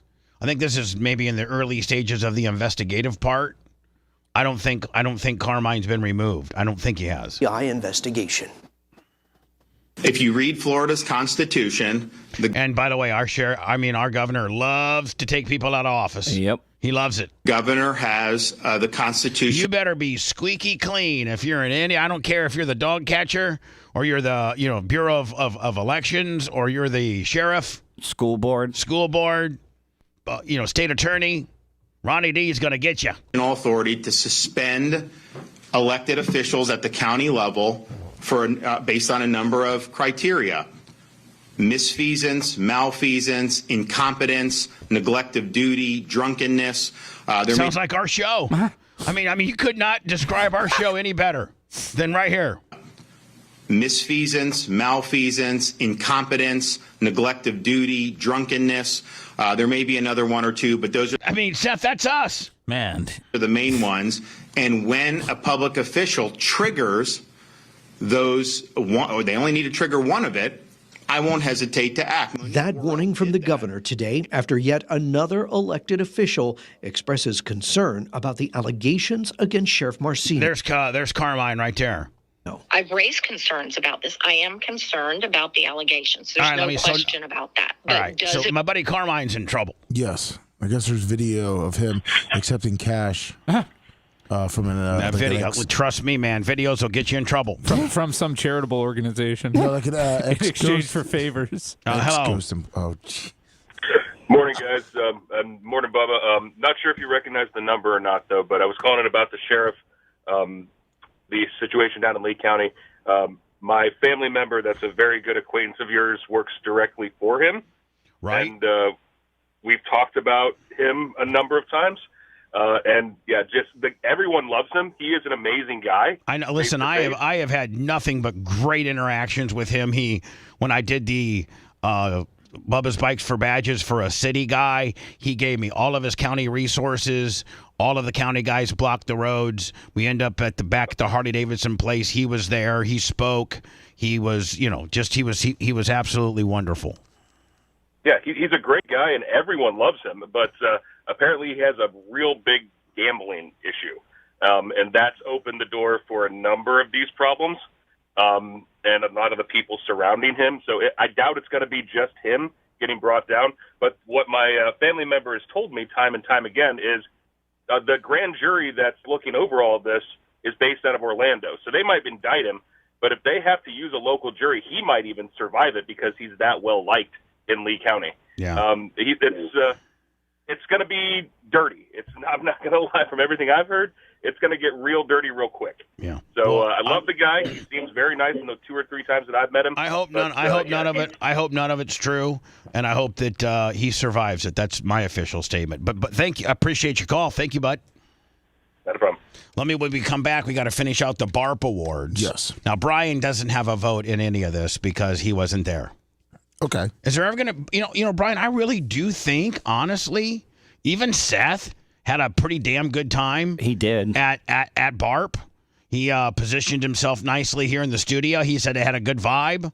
I think you would, and you're very much a people person. I've been to 2 of them. I think you would like it. I've been to 2 of them, and there's a chance I'll be there next year. We'll see.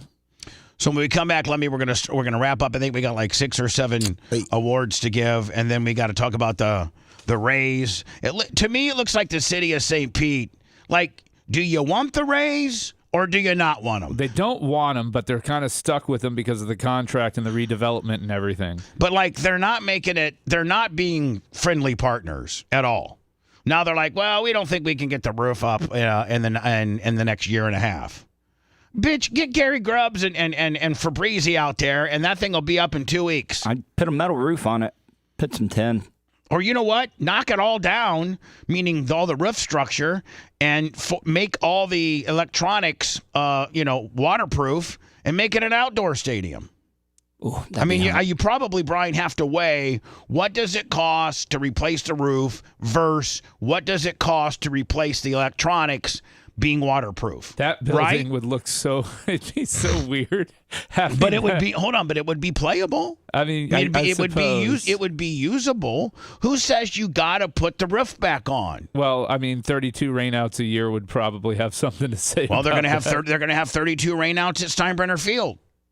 Yeah. Right? I mean, yeah. You want to have 32 rainouts at a facility that you can put 9,500 in, or you want to have 32 rainouts that you can put 30,000. So I can tell you right now, the Rays are loving being at Steinbrenner Field. They have jacked up their ticket prices. They're selling it. They're going to make more money being in this smaller stadium, most likely, than they would have been with a better baseball feel. Like it's going to feel like you're at a game. You know what I'm saying? Because it's going to be loud.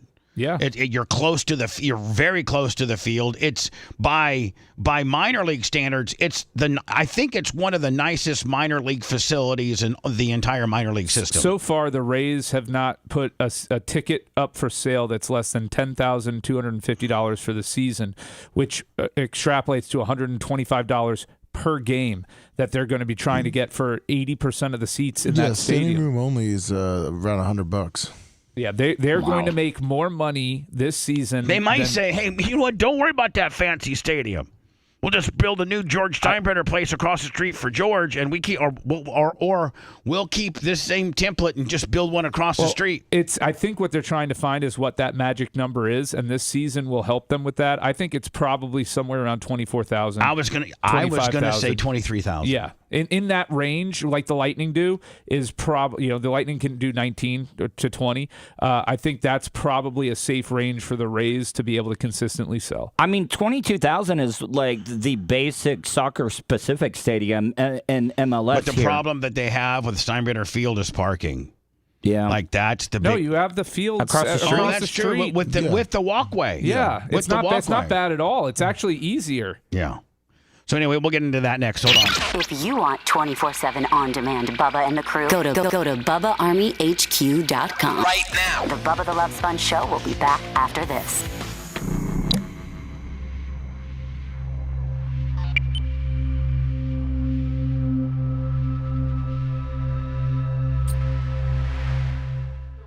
Yeah, Seth's got a piece of the roof. No shit. Yeah.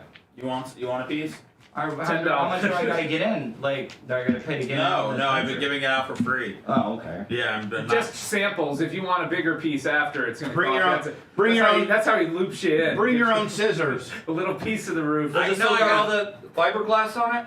Yeah, it's still got all the No, poison. fiberglass. It will kill you. Fiberglass is mixed into it. It's not. I got a knife. You'll die from inhaling that seed. Actually, Seth, I need to give you a nice pair of scissors, and you just put back there. What? No. Well, I don't really want to be. I don't want to. So hold on. You want me to house your roof? No, and then you don't also need to house it. No, I'll throw it away. I'm just saying, like, I don't. What you ought to do is I ought to tell the merch crick to cut it off into patches, and we ought to have Tuttle down there on spring training to have fucking players make a patch this big. Look, enough for a signature, and have players sign them. Okay. Yeah, no, that's. And then you'll give Tuttle, 10% of profits. What? Oh, yeah. Or Colton. Colton's a hustler. Yeah. You will admit that. Oh, Colton. Either one would be great. And who's the biggest Ray on the team right now? Who's the Junior Caminero? All right. Shane McClellan. Magic will play. Hey, Lummy. He's not in here. No, he's not. Do you need me to get him for you? No, but I need you to blurt in about we need people to send their Bub Army pictures. Okay.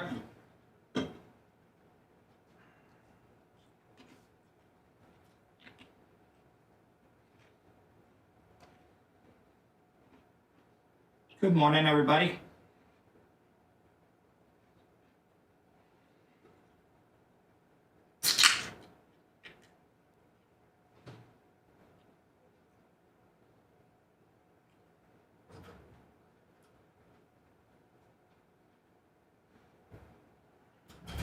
Did you have problems driving around up there? No. It actually, the rain and snow came at like a perfect time. It started around 4 o'clock in the afternoon. Thank you, Chuck and Leslie. And it was over by like 4 a.m. So they were able to clear the roads and everything. We didn't have any issues. Yeah, They're very efficient up there. Yeah. They'll pre-salt. So like before big snow's coming. Yeah, they'll pre-salt. They're out there salting all the roads and everything. Then the snow comes, and it makes it so much easier for them to plow it because there's no ice layer underneath it because they Now, pre-salted. prior to salt, Brian, and this just so back in the day, they used salt. Well, then there was this time for like 10 years that they used beet juice. From beets. Yeah. And they would they have determined that beet juice is a repellent for freezing, so they would line the roads with beet juice. It'd be all red? Hold on, no, because beet juice is better for your car. Like if you live up north. Salt will rust it out. Yeah, so they would do beet juice. Huh. That's interesting. That is interesting.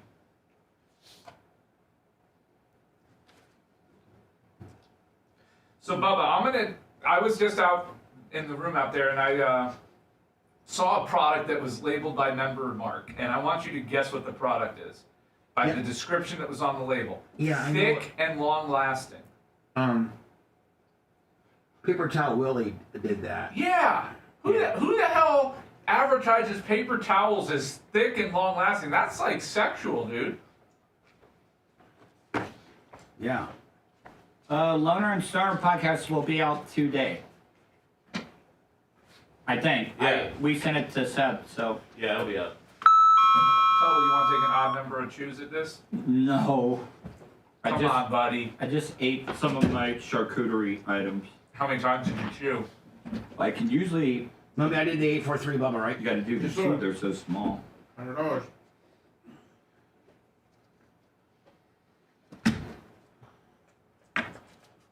No, if I break an item, that turns it into 2 pieces, and I have to then do 4.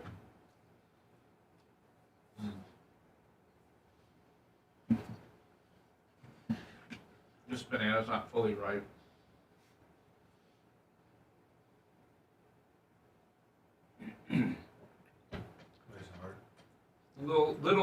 Little hard, and not as sweet as it normally would be.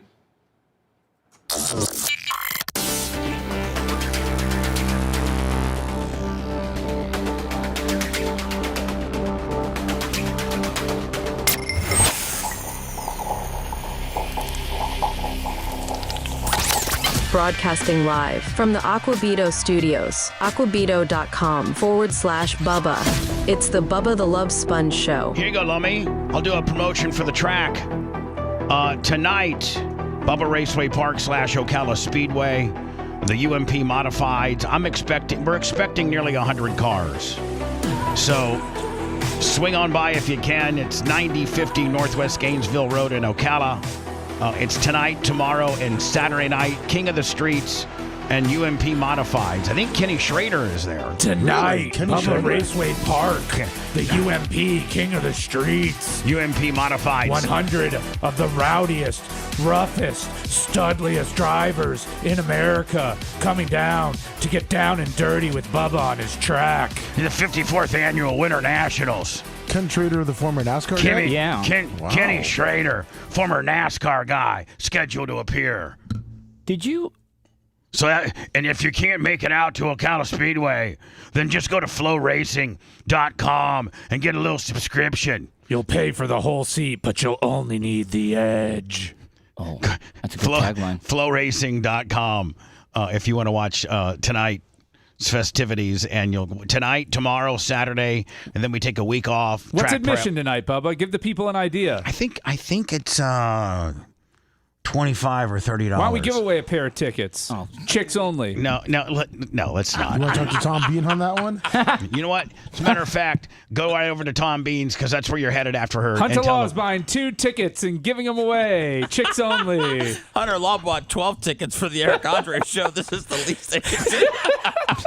Anyway, Tropicana Field news. St. Petersburg tells the Rays the city is under no obligation to complete the repairs to the Trop by a certain deadline, meaning the city is not contractually required to get the stadium ready in time for opening day 2026. Now, are they contractually obligated to fix it, or are we? The problem that we're having now is that there's going to be like a 2-year overlap of if they got it fixed for $60-80 million, whereas in 2 years after that, the stadium's due to open. So is that at the end of the day what the problem is? So I haven't seen the contract itself, but from my understanding of what's been reported is that the Rays are the city is contractually responsible for helping to provide the Rays a place to play when the stadium is unusable. Okay. And they figured, well, we've done that with Steinbrenner Field. Well, and my guess is that the Rays are going to turn to the city to have to pay the $15 million that they're paying the Yankees to use it. Yeah, but that's for the season. But hold on, if you let's say they got to play 3 seasons there. Well, then they're going to be looking to the number one. I don't know that the Yankees are going to agree to displace their A-ball team and provide the Rays for $15 million. I think they would for 3 years. Yeah. We'll see. But I don't think the Rays are probably right that they don't have to repair the stadium, but they do have to provide or help provide alternate arrangements for the Rays. So I read it real quick. Here it is. They have to fix it. Who they? City? The city's house. City of St. Pete has to fix it. But they don't. There's no deadline. There's no deadline. So they can extend it 3 years, let's say they go 3 years, that extends how long the Rays have to stay in St. Pete for. So if their contract technically ends, let's say 2029, it extends it every year they don't play in the Trop.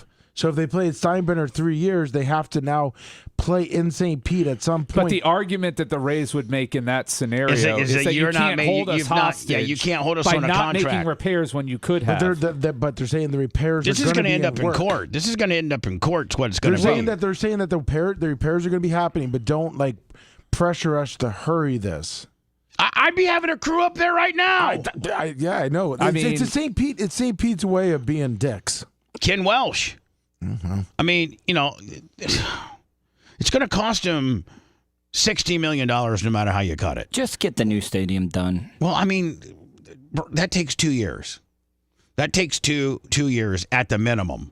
And it also requires you to knock down this facility in order to do it. Also requires about $900 million. Right. Well, but that's already been approved. That's already been approved. They approved that a long time ago before the stadium got damaged, and they didn't break ground on anything. Brian, does this end up in front of a judge to make the city have to do it sooner than where does this end up? Well, I don't know that anybody's going to force the city to do it faster. The argument that the Rays would have is that we don't have to stay in St. Pete then and do this longer, extending the lease. Now, could the Rays say, we're going to go out of town to a baseball conducive facility, a Major League Baseball facility, and then we'll come back when you get the stadium done? Well, and could they do that? Yeah, but what I think the Rays' argument is this does not extend. This should not extend our lease on Tropicana Field so that you can delay everything. You know what? Hold on. Let's put it in a renter / landlord's perspective. So, Brian, let's say that you have a rental property, right, and the roof blows off, and I got a 2-year lease with you. And I got 1 more year lease with you, but the roof blowed off. Does my lease get paused while you try to put a new roof on here, or does my lease continue on, and I just don't have to pay those months because I can't live there? And so it's like almost like that, isn't it? Isn't it?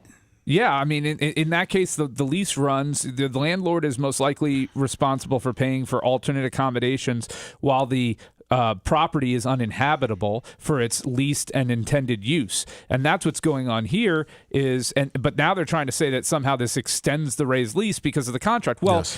If I'm the Rays, I'm arguing, okay, it should extend it a year. It shouldn't take you more than a year to get this place back up and running. And it's true. They're just shuffling their feet. Because they don't want to pay for the new roof because it's not, first of all, the first $22 million is not going to be covered because they're self-insured for the first $22 million in damage. And the insurance company's balking about paying for the roof. So if this is only cost them $22 million, and the insurance pays the rest, well, that's the issue. Is the insurance is going to be fighting them on paying the rest. But that's that's not the Rays' problem. That's the city of Tampa. That's the landlord's problem, not the Rays. I don't know how this ends up. I really, at the end of the day, it's going to end up with them in Nashville. We're just all delaying the inevitable. I'll tell you what we do have is that Seth has a fairly large section. If you're looking at the screen right now, or they could put it up for me. This is a picture of Tropicana Field the way it looks right now, and all of this, 98% of the fiberglass / polyurethane roof that got blown away. Seth has a fairly large section of it. It's actually behind the stage over there. And we're going to have Colton or Tuttle cut it up into what 12, kind of measurements? Like probably 10 inches by 10 inches, something like that. And then go to the Rays minor league games and try to get players to sign it. And Seth's going to get his grift on that way. Yeah. Well, isn't the Rays Day thing right now going on this weekend? Fan Fest or Fan Fest or something? It's coming up. Are they doing that? You should send them down to Fan Fest to get the players are all there and they have to sign. Do you think they would confiscate it? By the way, they got. No, I don't think they're going to take it from you and say we need to reuse this piece of the roof. Hold on, you're in property of stolen. I mean, you have stolen property. You'll get about 3 autographs there. You'll be waiting in line. Where are they having it? They normally have it at the Trop. They're having it at the pier. Are they? Yeah. And if you try for autographs, you're there all day, and you could probably end up with about 3, and you got to pay for them. Anyway, Mobile, Alabama. Let's move on from the Rays. I'm raised out. Yeah. Mobile, Alabama, much like the last time this happened was Minneapolis, where the Vikings played in the Metrodome when they had a snow in. Well, Mobile, Alabama is not used to snow. And so when they built the Mobile Civic Center, they probably didn't build it anticipating you're going to get a foot of snow. And the Mobile, Alabama Civic Center, which I'm assuming is probably like the size of, maybe like the Yingling Center, right? Probably 10. Like 10,000, yeah. Yeah, 10, about that, yeah. Like 10 to 12,000, not the size of Amalie, like 20, 21, 22, but more of that mid-size type deal because it's a mid-size city, and I don't necessarily know who plays there. Mostly concerts. Rodeos. They probably do rodeos. Well, the record amount of snowfall seemed to Here we be go. too much for what is left of the Mobile Civic Center, collapsing its roof. The Civic Center, which is currently being demolished, was structurally weakened by the demolition. Oh, now hold on now. They're about to tear it down. Oh, they just saved them money. Yeah, hold on. There's nothing even to see here. The Mobile Civic Center, which is currently being demolished, probably for a newer facility, the roof crushed in for snow. Well, non-story. I mean, yeah, that's less excavating and stuff like that. Not non-story. Move to the next one. Isn't this now? Is this considered a school shooting when it? How many people? Did it happen at school? Or did it happen in his car? It says police respond to shooting at Antioch High School, so the parking lot would still be the high school. Okay. If somebody died in your parking lot, they would report it as, the Bubba Radio network right. studios. Please, anybody that decides to kill themselves, please go across the street to bake more pies and do it. And don't do it. Please. But they would be like, former Bubba Radio Network employee who went to the parking lot next to him because Bubba had a rule about not killing yourself. Still have the high school on lockdown, as we do know that 2 students were injured in this. Now, are they blaming their? I think they were trying to tie this into a Trump thing. And the guy left back. Didn't the guy that killed himself left a manifesto? I think you told me that, Tuttle. He left a manifesto.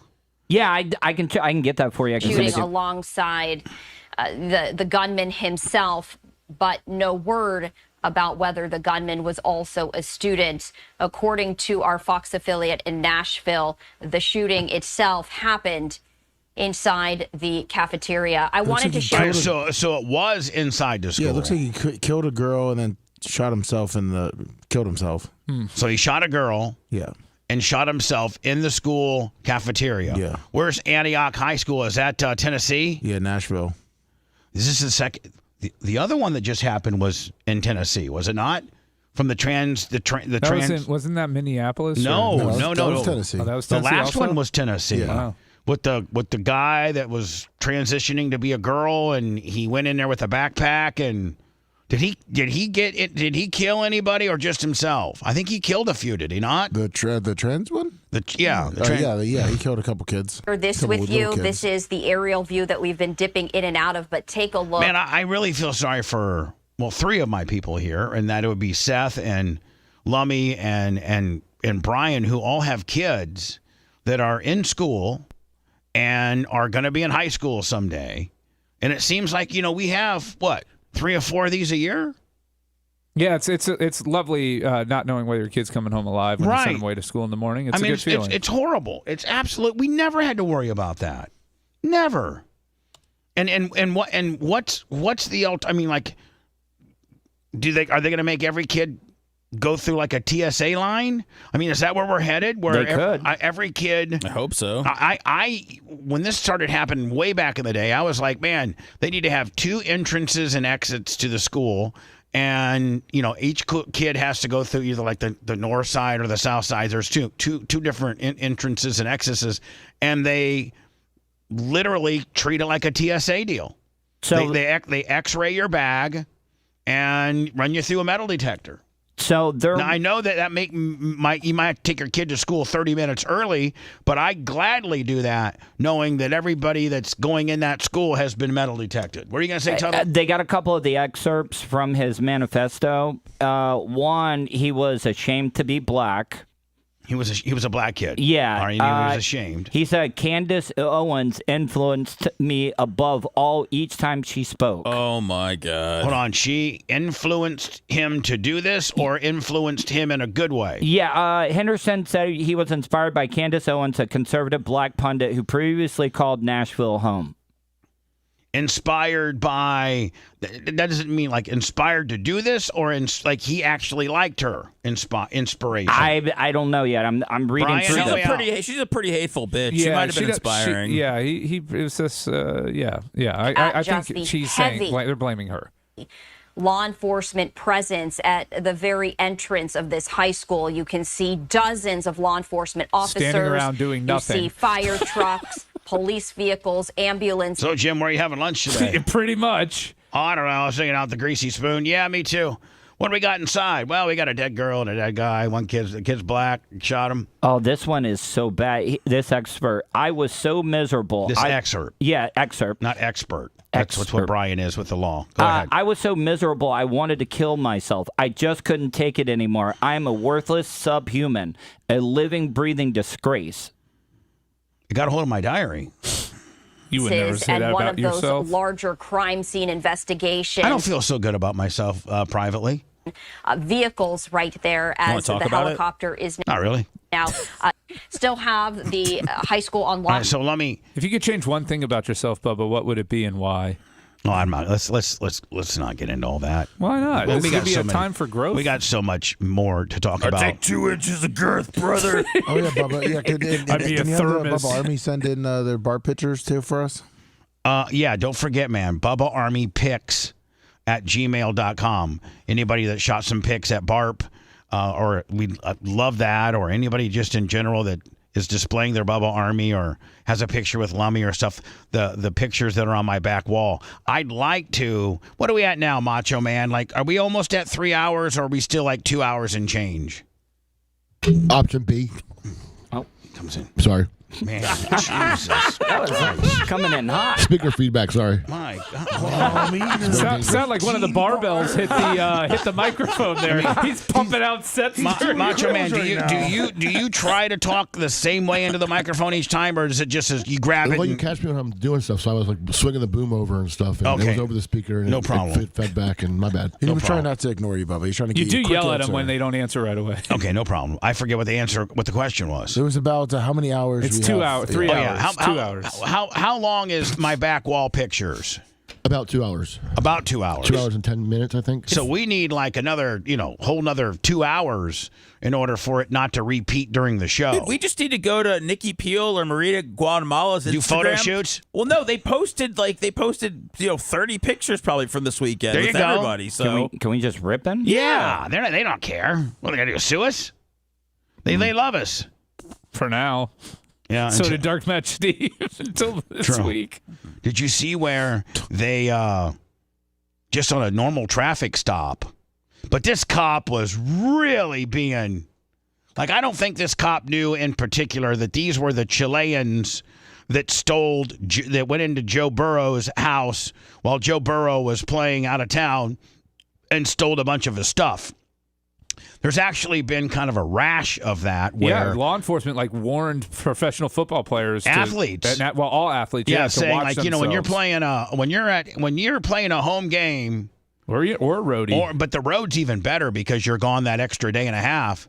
But when you're on the road or whatever, man, make sure your home security systems, your blink camera systems, or maybe even have a person house sit. But people are going into athletes' homes and stealing stuff while they're playing the game. It all started with Sean Taylor, man. R.I.P. He was supposed to be on the road traveling, but he had injury. They didn't know about it. Tried to break into his house and shot and killed him. Yeah, that was years ago. Yeah, the Redskins cornerback, right? Pro Bowl. So now this cop pulls over these crazy Chileans for this is if a cop pulled me over for this, I'd be as polite as I could. But if he pulled him over because the guy was making a lane change on a highway, and he didn't turn his turn signal on until he actually almost was all the way in the lane. So he turned his turn signal on to get into the lane. It was just late by this cop's standards. So he was looking to pull somebody over. Yeah, so like, I'd be like, for real? Like, hold on. So you said, well, he explains it right here. And I think he does. This is the short version. I had the long version, but I X'd out of it. So maybe this is the shorter version of it. And these Chileans, and one of these filthy Chileans has an actual Bengals sock hat on. And they're the ones that ripped off Joe Burrow's house. Hey, guys. How many's in there with you? Can you crack that for me? Okay, you're good. I just wanted you to crack it for me. You're good. There it is. How you guys doing? Yeah, so I think he explains why he pulled him over. And Brian, I know you know the law and you're a natural arguer. I wouldn't come unglued, but I'd be like, are you being for real, dude? Like, for real, listen to this. When you change lanes, you're using your turn signal, but you got to make sure that you do that before you get into the lanes, okay? All right, not a big deal, okay? We're not going to give you a ticket or anything like that for it, okay? But you got to make sure that when you change lanes, you do that, okay? So I'm a little late on the turn signal, and a lot of times I make lane changes and don't even signal. Yeah. Just go boss hog my way into the next lane. That's right.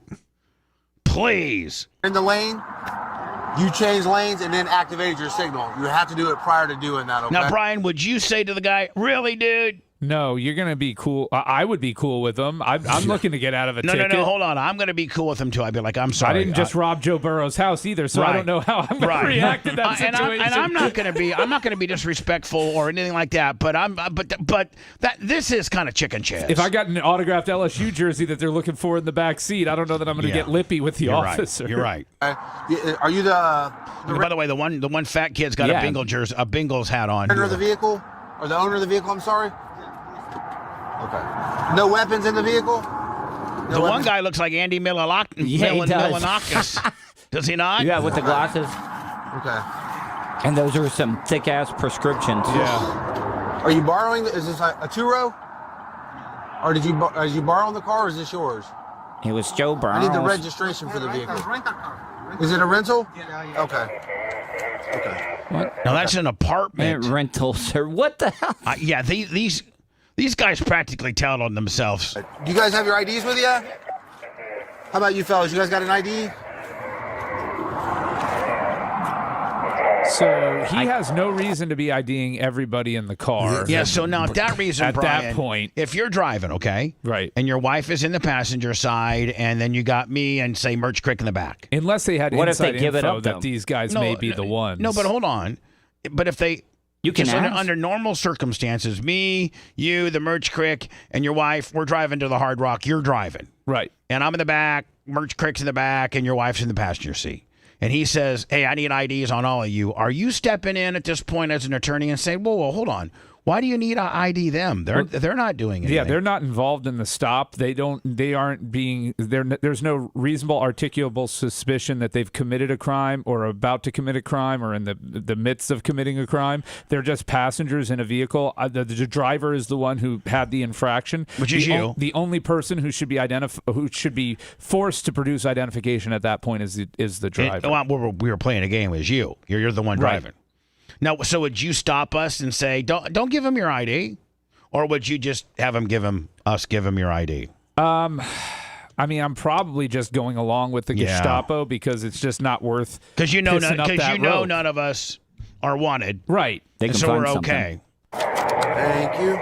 And maybe he sees mine and he's above. Maybe he's above Army. So there's more to this story than this guy just stopping him. So for do an you illegal think lane that maybe you think that maybe they had their eye on this car or this guy and they just needed a stop and frisk, so to speak? I think they probably had information regarding the vehicle that was seen leaving Burrow's house, and that this vehicle may have fit the description. No, it says Ohio State Highway Patrol spotted suspicious luggage approach being carried into a vehicle outside of a hotel, and so he started following them until he was able to pull them so over. again, there was this vehicle was suspicious. What is suspicious? And he just luggage? I don't know, maybe fancy Louis Vuitton. I think you can see when he looks in the back, there's Louis Vuitton stuff.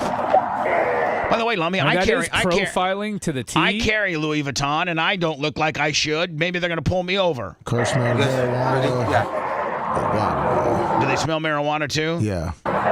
Now, is this Ohio? Yes. And isn't recreational marijuana legal? Michigan, I know. Not while you're driving. Yeah, not while you're driving, though, Bubba. That's can impair your abilities. Yeah. And he's getting all the IDs. It's going. Where are you guys headed to? Headed over to T. Higgins' place.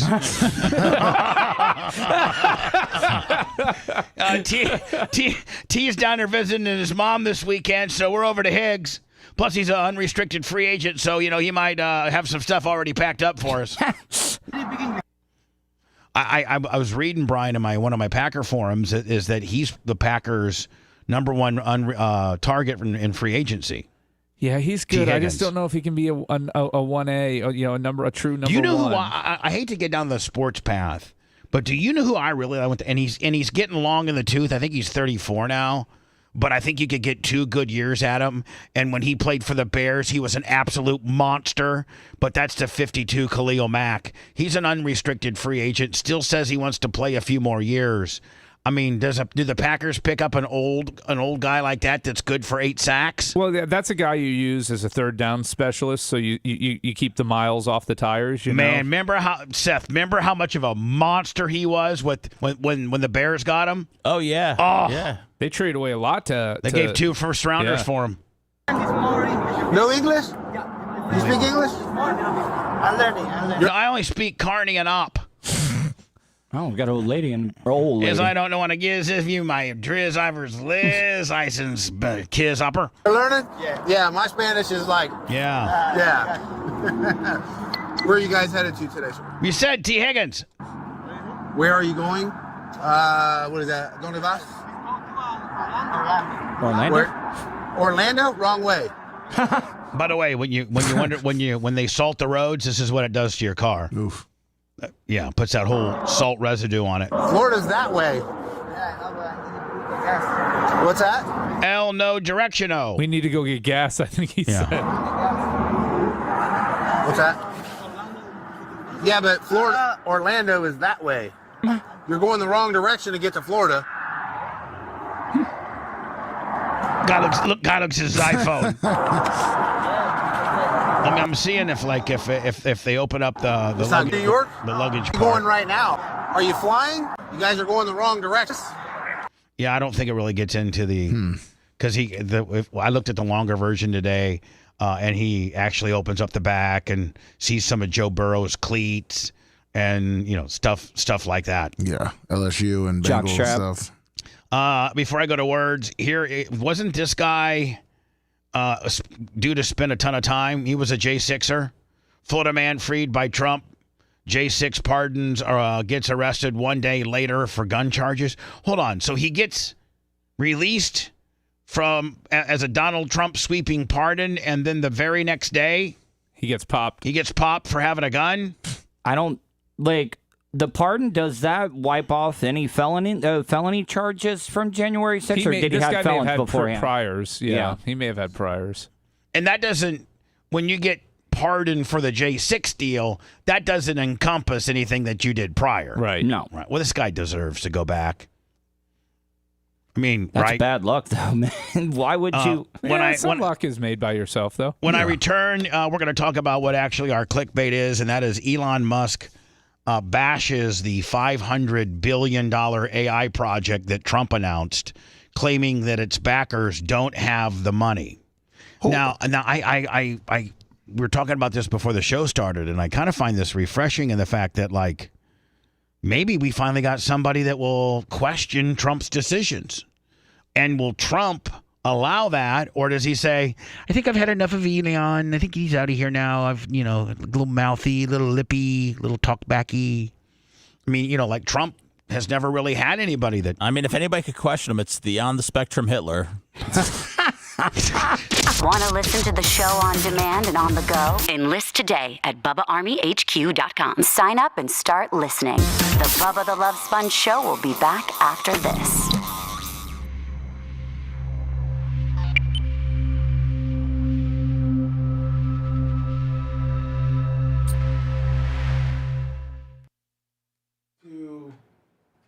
What are you talking about? The guy that just got arrested for having, a weapons charge.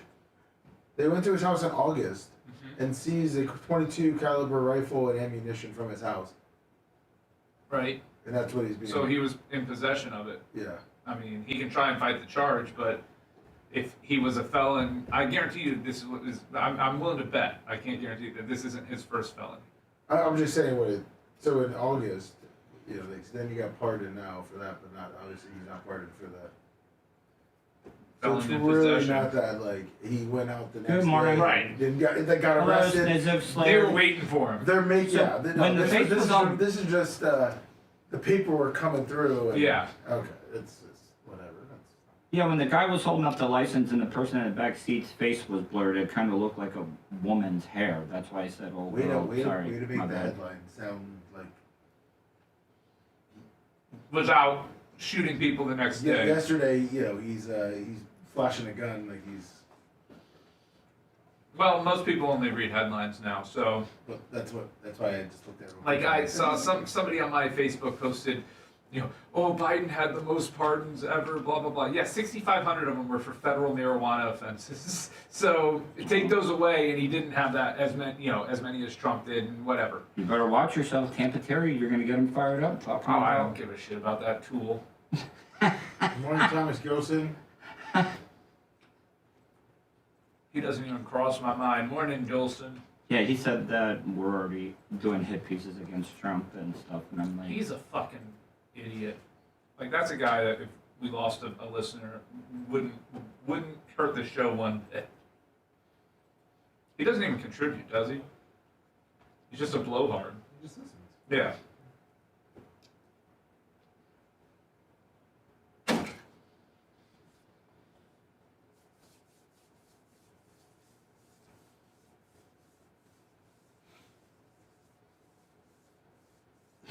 What's up, Grouper Lips? Steve, the grumpy old man.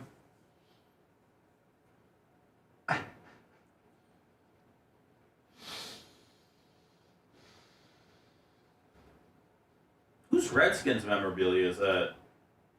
Is it Redskins or Commanders? It's Washington football team. Yeah. If it's pre-Commanders, it's Washington football team. The little mini helmets. Is it Daniel Rowe stuff? Little mini helmets? Yeah, and there's a football. What's up, Eat More Coleslaw? Nice meeting you too, Paper Towel Willie, a.k.a. every other name. Good morning to Havoc. Oh, no problem, Mitch the Mark. I thought I said hi to you. But maybe I didn't.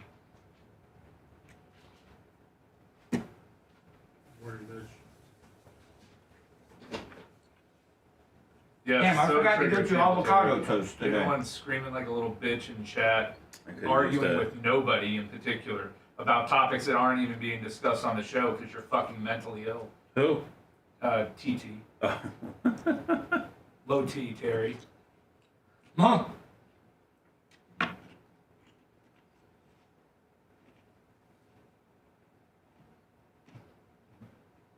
There's only a few people that told me that they can't handle Rumble anymore. It's not who it is, hard and long.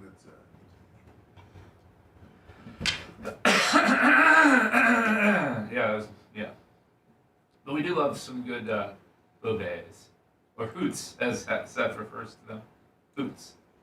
Yeah, I think that's a nice way to refer to it. For It's us. polite. It's not really too aggressive.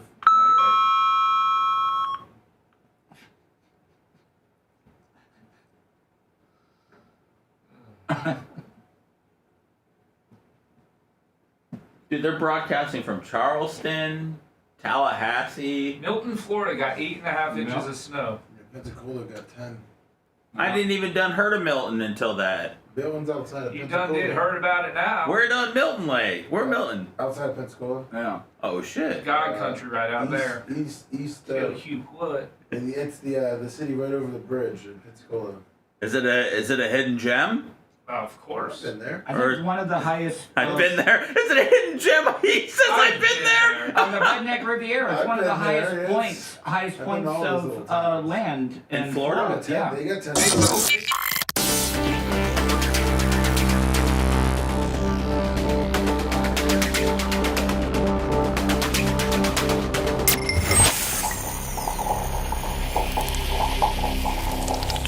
Broadcasting live from the Aquabito studios. Aquabito.com/Bubba. It's the Bubba the Love Sponge Show. The 54th annual Winter Nationals. Winter Nationals. They kick off tonight at Bubba Raceway Park, Ocala Speedway. It is the UMP Modifieds, probably 40 to 50 of those, and probably 60 to 70 street stocks in the King of the Streets. If you'd want to watch these festivities along with Lucas late models in 2 weeks, and in 3 weeks the non-wing 410 USAC sprint cars, go to flowracing.com. I wish I had a promo code. I need to get with them, Lummy, and see if I can get a promo code. Yeah. Flowracing.com. For some of the inner cities, or I should say larger urban cities of America, Philadelphia, Detroit, Chicago, Los Angeles. In fact, I think every one of those has a female African-American mayor. I don't know who the mayor of Detroit is. Well, Chicago, I don't think anymore. I think no, that's right. That Lori Lightfoot left. Yeah. Beetlejuice left. They got a guy now. Beetlejuice left. The guy's worse than Beetlejuice. Yeah, supposedly. I hear a black woman is in charge of New Orleans, I think, maybe. I think there's a black woman in charge of New Orleans. I think there's a black woman in charge of Los Angeles. And I know for a fact there's a African-American woman in charge of Philadelphia. And she's so excited about her Eagles making it to the hosting the NFC Championship game, that while having a rally, she made sure that she spelled out the Eagles. Oh, yes. And got the fans going. Let me hear you all say, E-L-G-S-E-S. E-L-G-S-E-S.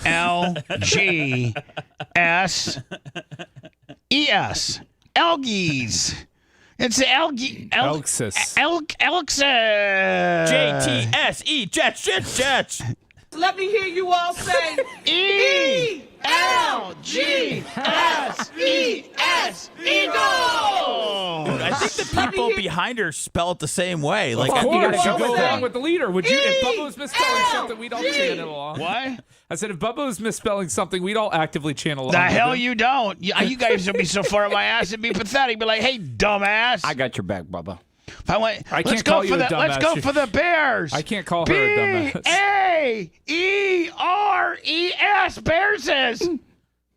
Let me hear you all say, maybe this is what's wrong with these cities. If there's not 100 ELGSES signs should be shirts. at the game, yeah. I will be so disappointed. But that almost supports her. Let's go ELGSES. let me hear you all say, Let me hear y'all say. E-L-G-S-E-S. Actually, the cop. The Washington Commodores, the Washington Commanders, their fans should say, "Your mayor's so stupid that this is how you spell Eagles." But look at the cop who looks like Mike Tirico, man. He starts to look around. He's like, "Am I the only one hearing this?" There you go. Let me hear you all say, E-L-G-S-E-S. He's like, Eagles. He actually spells it right. He does. He says if you A. watch him, he spells it right. He goes E-A. In her defense, it was very cold out. It's hard to spell in the cold. That's why they don't do the spelling bees outside.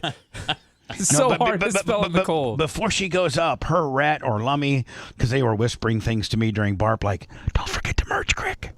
They go, Your Honor, or Mayor, it's E-A-G-E, it's E-A-G-L-E-S, Eagles. I know. You reminded me. I know about the I know how to spell it.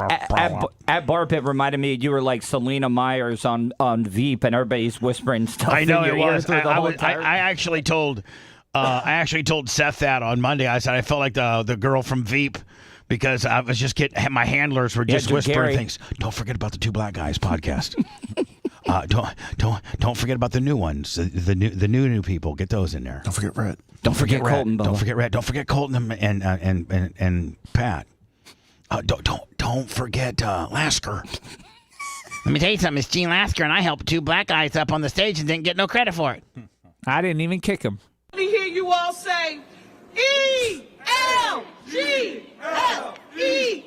Yeah, the police guy's dead on. Spells it dead on. Not old girl. He does look like Mike Tirico. Let me hear you all say ELGLES. I'm telling you right now, man, if the Eagles lose, the city of Philadelphia, as hardcore as they are, will blame her for it. Do you think they're greasing up the light poles already? Oh, yeah.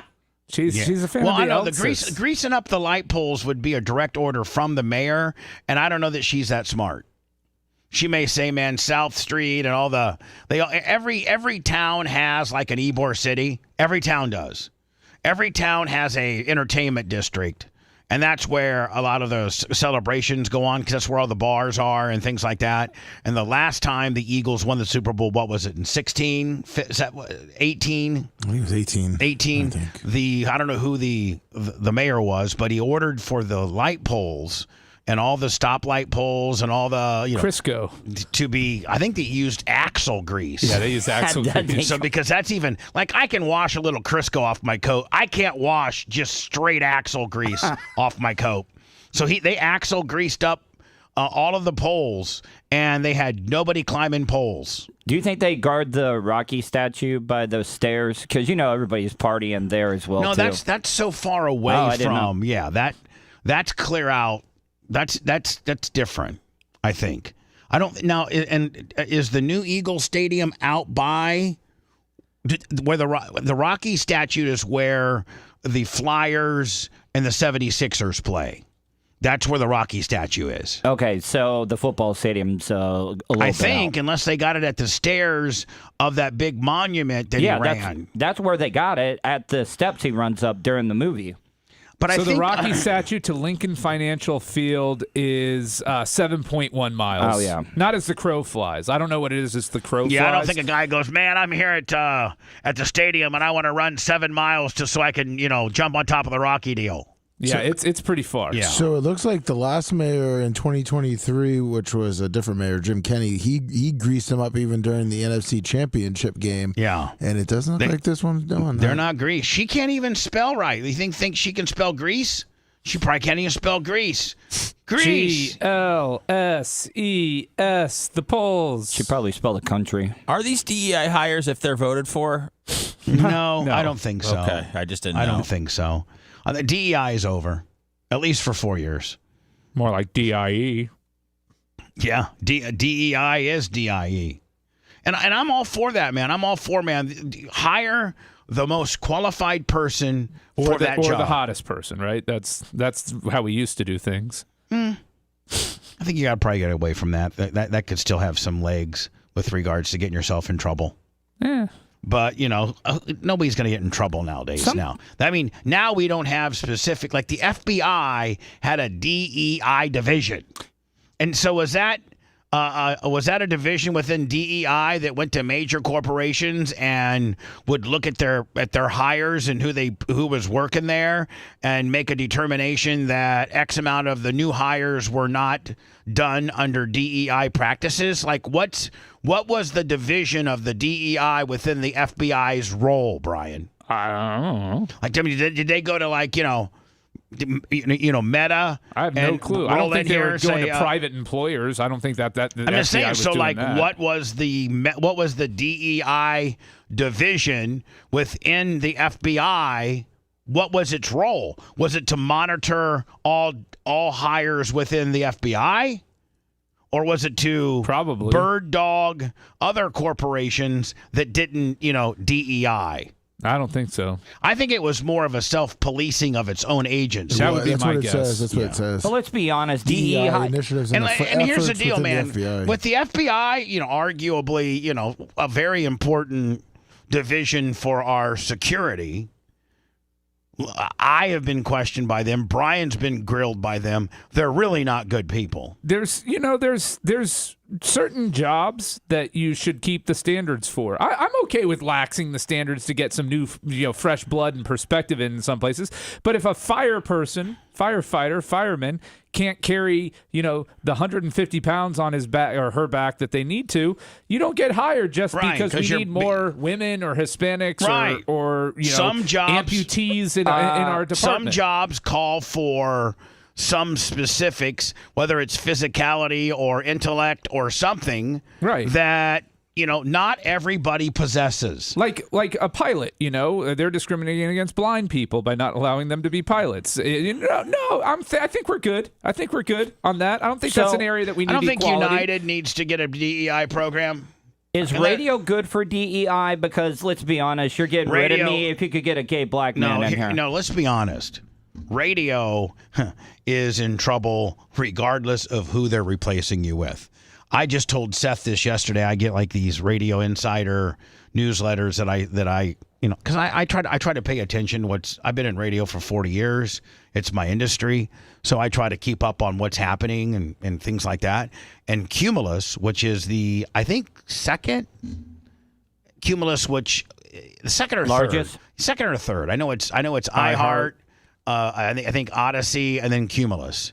Cumulus is now, if you were a morning man or I should say a morning show, or you're a midday show or an afternoon drive show, which Seth has been a part of all, and a lot of times as the host and maybe even a co-host, you'll have a contract that lays out ratings bonuses. Cumulus is number 3. Cumulus is number 3. Yes. So you have a ratings bonus structure, and it can be structured several different ways, but it's usually structured either from a ratings ranking where you rank first, second, third is usually the high. They only usually pay first, second, or third, or it can go by a share. Now, it's very rare that they go by a share. Usually it's just by rankings. It's way easier to determine who's in first, second, and third than to say that you have, a 5-6 share compared to a 6-2 share. So it's easier just to pay the talent based on your ranking, first, second, and third. And then they can fragment that up and get more specific into, the way the ratings are determined for talent and the way they get paid with regards to a bonus is they lay out a specific demographic which your station, like for instance, if Seth is with me right now, our demographic would be 25-54. But when Seth was with Jade and Hot 101 as a co-host, I'm assuming, Seth, your audience was women 18 to 34.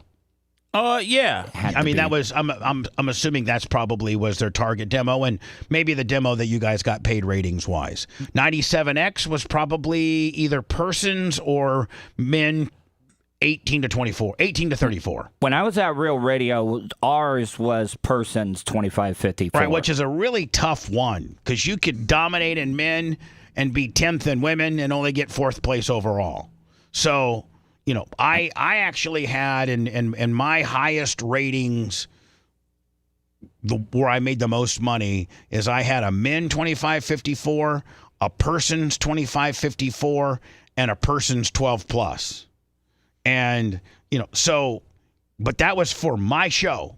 That was for when Seth had his, it was for his show, the hours they're on the air. And in Seth's incident with Hot 101, it would have been 6 to 10. When he was with Fisher and Boy, it would have been 6 to 10. When he was with Drew Garabro, I don't know if it was 2 to 6 or 3 to 7, but it was one of those two. And I don't know that you've ever done middays. No. Yeah.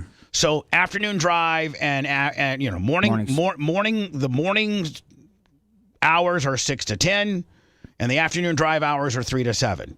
And they'll take those. They'll redact those ratings from the overall ratings, and they actually when they give you a report, they give you a report mornings, middays, afternoons, nights, weekends, overall. And you get paid according to where you rank based on what type of deal you've cut with the company. Well, I saw yesterday that Cumulus now, you could be the number 1 rated morning guy for Cumulus in a market. Let's say you were doing, country, and it was, men or persons 18 to 49 or 25 to 54, and you were number 1. And, they owed you $5,000 or $10,000, which, mine were $50,000. But I'm just saying. Most I ever got was $7,000. The most I ever got was $275,000 for one book. I was number 1 12 plus, number 1 persons 25-54, and number 1 men 25-54. What'd you spend that check on, buddy? Probably, I don't know.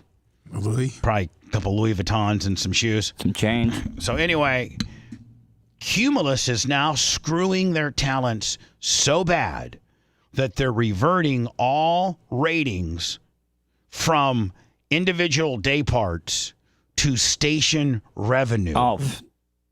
So you could be number 1 in the morning, and in your day part that you've cut a deal with that they owe you $5,000 or $10,000 for.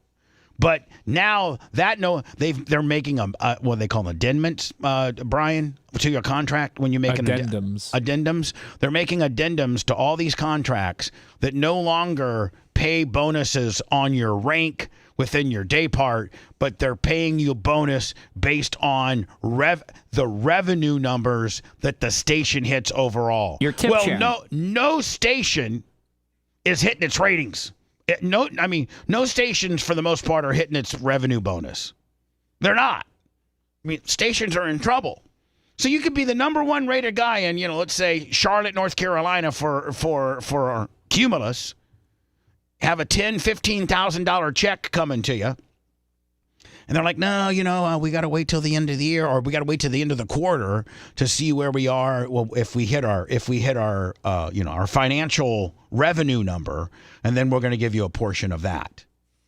That's how bad they're screwing over radio talent. The shark here in town is all AI.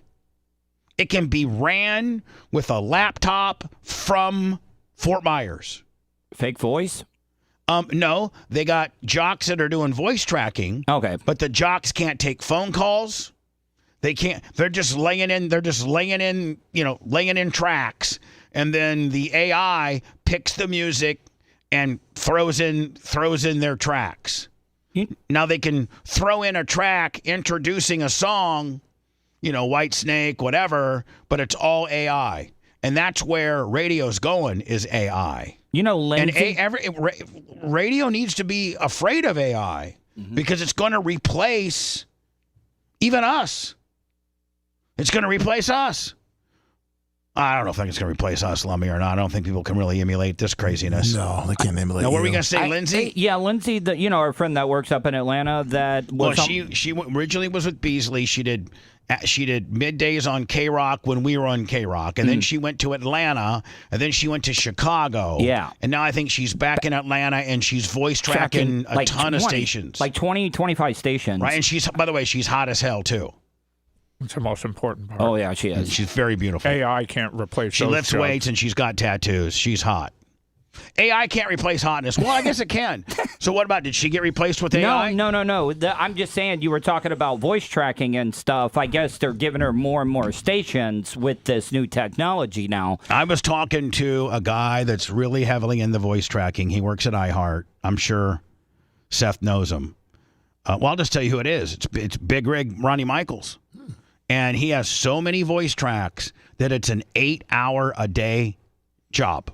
Wow. Just to lay in I think he's on 60, like he's afternoon drive on, 40 to 60 iHeart stations, but he has to customize every one of them. With the call letters. And what's going on in the community and all that kind of deal. And, it's just, I don't know. Seth, did Cox have voice tracking for other. Well, they're not really. They only got 77 stations, but I'm sure they did some voice tracking. Did they not? Yeah, there was a little voice tracking, but I mean voice tracking and having music laid out, whether it's AI or whether it's from a music director. I mean, it's always been controlled by a computer, so it just it seems like they're just trying to phase out the people. Back in '94, when I was at the Power Pig, I would come in at 4 o'clock, Lummy, and I would lay down tracks for WEBN, K-Rock in Atlanta, WIOT in Toledo, the station in Louisville, all these rock stations. I would lay these breaks down, and I would take phone calls from the night before, these kids where I was hanging up on them and stuff, and I would never say that. I'd cut out the Power Pig part. Yeah. And then I'd come in at 4 o'clock and lay all these, and then they would have a DAT machine of all my breaks, and they would DAT it over like an ISDN line to Cincy, to Atlanta, to all these places. And I was one of the very first that was doing that, but it was so primitive the way you had to do it, and then that station had to put it together. Pretty much I'm the reason for AI. When did program directors stop handpicking like the You mean the using playlist? Selector? Yeah. I still think some do. Man, that's I crazy. still think some XXL Gaming said WEBN 1027 Cincinnati. That's where I found Bubba. Yeah, I was voice tracking WEBN. So I'd be like, Bubba the Love Sponge, the Frog. That was her moniker. The Frog, Bubba the Love Sponge, top Frog Mountain. Looking for some of you little Cincinnati freaks to come on up here. And then they'd have girls show up at the radio station and want to see me, but I wasn't there. How is WEBN not the spider? This is the frog. They're the frog. They've got web in its call letters. I'm just saying. I know. Makes it's no the frog. sense. Makes no sense. And their studios were Frog Mountain. Frog Mountain. Yeah. Top Frog Mountain here. Frog Mountain. Reds got beat last night. That sucks. You know, you make it as local as you possibly can, and everybody thought I was there, but I really wasn't. So anyway, Elon Musk bashes the $500 billion AI project that Trump announced, claiming its backers don't have the money. Shortly after Donald Trump announced a new massive AI infrastructure investment from the White House, First Buddy, that's what they're calling him. First Buddy. First Buddy. I like that. First Buddy, Elon Musk, tried to tear it down. They don't actually have the money, Musk wrote on his social media platform X. SoftBank has well under $10 billion secured. I have that on good authority. Trump said the investment will create a new company called Stargate to grow artificial intelligence infrastructure in the United States. The leaders of SoftBank, OpenAI, and Oracle alongside Trump during the announcement. They were, the leaders of them. The leaders of SoftBank, OpenAI, and Oracle. Well, let me tell you, if Oracle's involved, they've got more than $10 billion. Yeah, I was going to say they're Oracle's a massive company. The respective companies will invest $100 billion in total for the project to start, with plans to pour in $500 billion into Stargate in the upcoming years. Now, what's Stargate going to do? I don't know. The comments are a notable takedown of the major White House project that someone that is in Trump's inner circle, as a sign of how involved Musk is in the first days of the administration.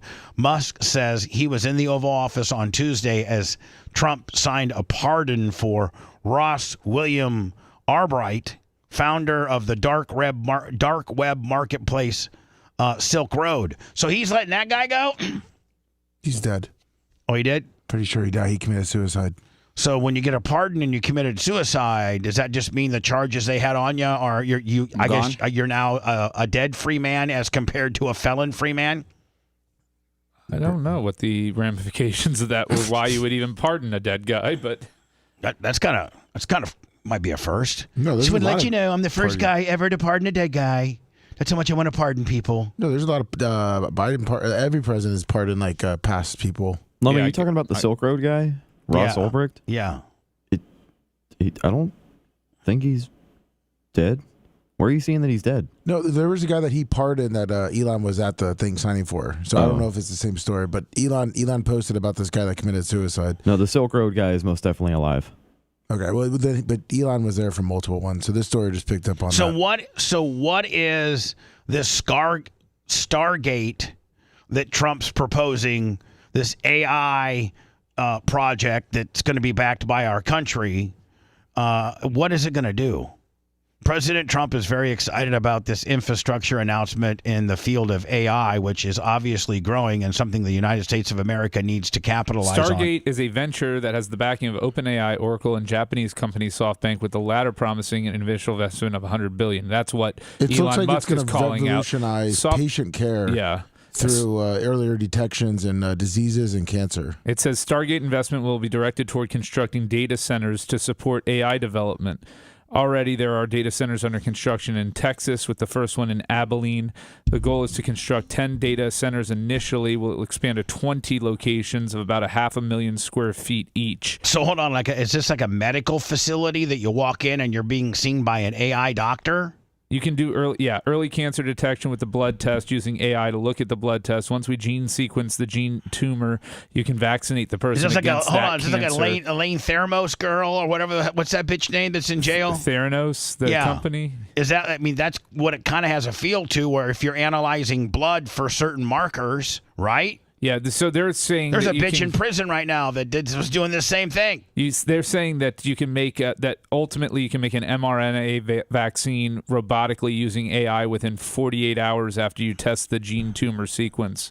But I thought those type of vaccines we don't even know a lot about yet. Isn't that what COVID vaccine? We do know a lot of. They've been playing around with these vaccines for like 30, 40 years. It's not something like super new. It's been around. It's just they rushed it in the COVID vaccine, but the technology has been being used for a long time. So you go to the doctor, they draw your blood, and rather than just to see what your cholesterol is and all that kind of deal, they run it through an AI program, and then the AI program then could potentially analyze your blood better? Is that what they're saying? Well, let's say you have cancer. So in this instance, the one example that's given in this article, I know very little about this, but let's say you have some sort of tumor, some sort of cancer, right?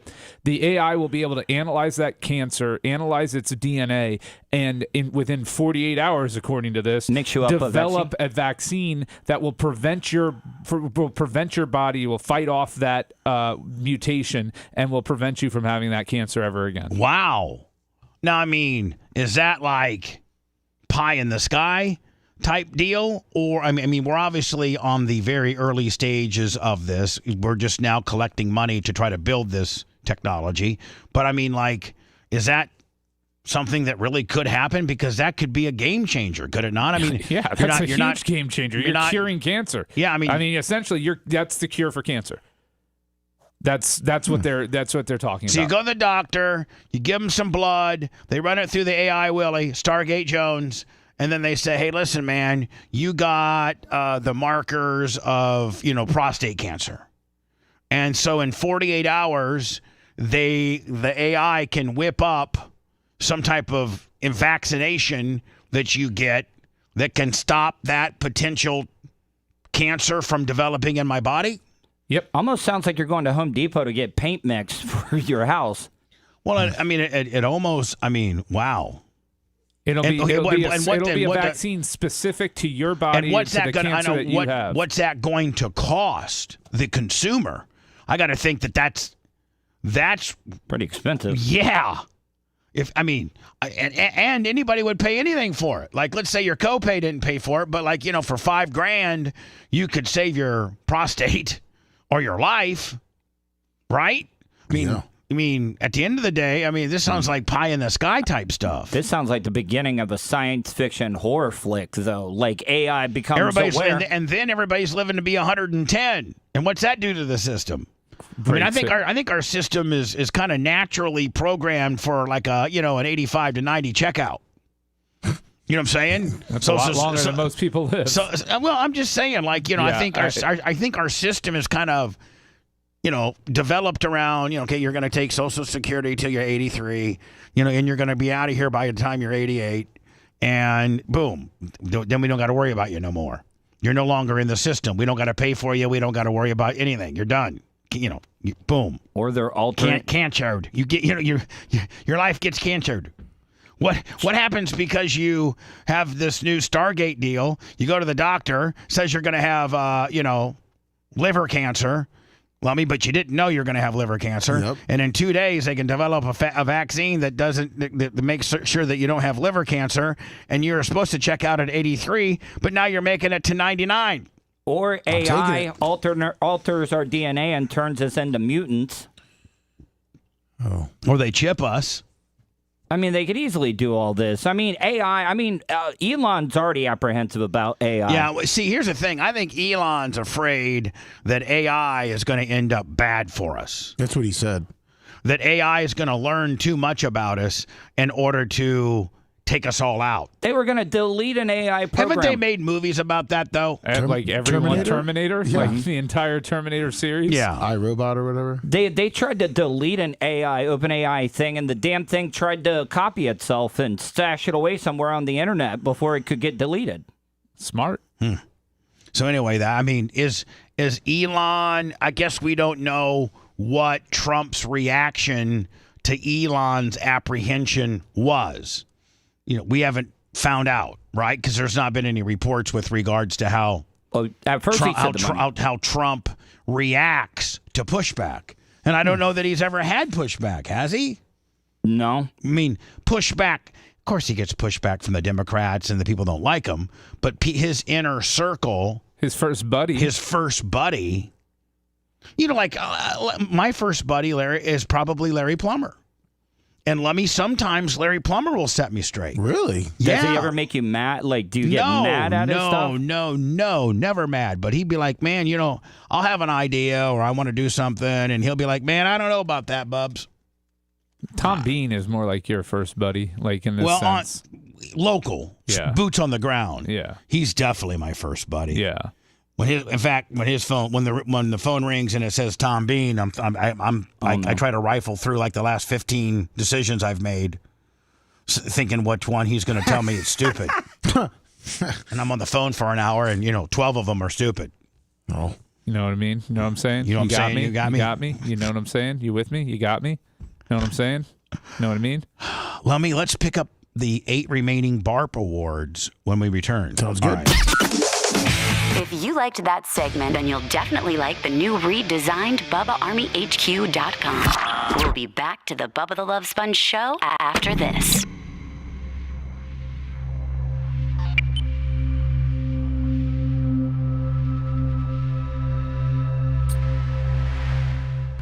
But that's what they call them up north. Yeah, coming across the Great Lakes, they call them clippers. Let old girl tell us what's going on.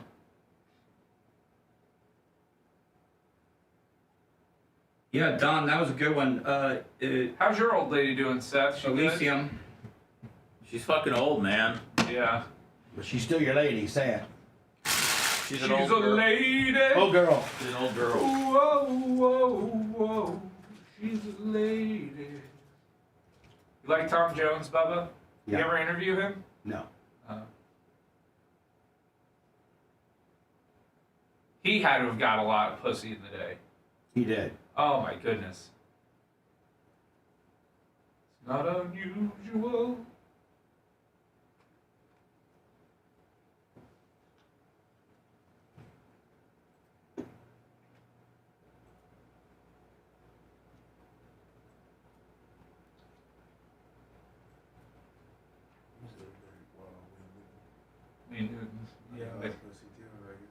Yeah. They're probably happy with Vegas Elvis died. Yeah, they got all that Elvis pussy. They too, Tom Jones and Wayne Newton. Reggie Roundtree says, no way does the medical industry want to squeeze out cancer. It's too profitable. It's a $1 billion, if not larger, business. 1 billion? Yeah, try $1 trillion. Treating it is more profitable. What's his name? The comedian? Huh? What was the one guy fighting the comedian that died? That always. Andy Kaufman? He did those child to child, the children's, like every year. He would host. Jerry Lewis? Oh, Had to work through that one. Muscular dystrophy. The child to child. Muscular dystrophy. What the fuck? You're just scared. If we go back and listen to that. Yeah, no, but I'm working on Just say the nutty for professor. our partnership in a game. Wow. I know I can pick you. Child to child. I'm like, Jerry Lewis? I mean, you have me with comedian. Then child to child. What the fuck is child to child? Okay, fine. What's the game that you play with like your wife or a friend? Pickleball? Pictionary? Charades? Charades. Yeah. But charades, you can't use words. It's all movement. Oh, is it? Yeah. Oh, then I would do like, yeah, exactly. Like he called. I guess he's calling you, he's giving you a nickname now? Your buddy, TT? Oh, I don't give a fuck. Just ignore him. He's just yelling into a vacuum. Yeah, he says it every day. You're just giving him. Yeah, just ignore him. He's best left ignored. Screaming 20 Rumble messages in a row with no interaction from anybody because his shtick is so old. He doesn't bring anything new or compelling to the table. He's just a talentless hack that we won't mention on this show. Okay. You're right. No, I agree. He's got more airtime today than. Yeah, more than he deserves, really. He's just, you know, he's essentially like Whoopi Goldberg. JTSM? Who's that? No.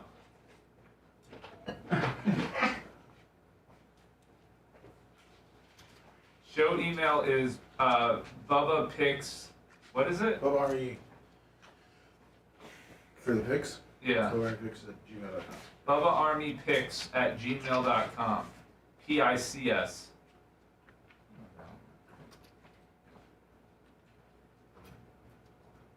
Oh, not for picks?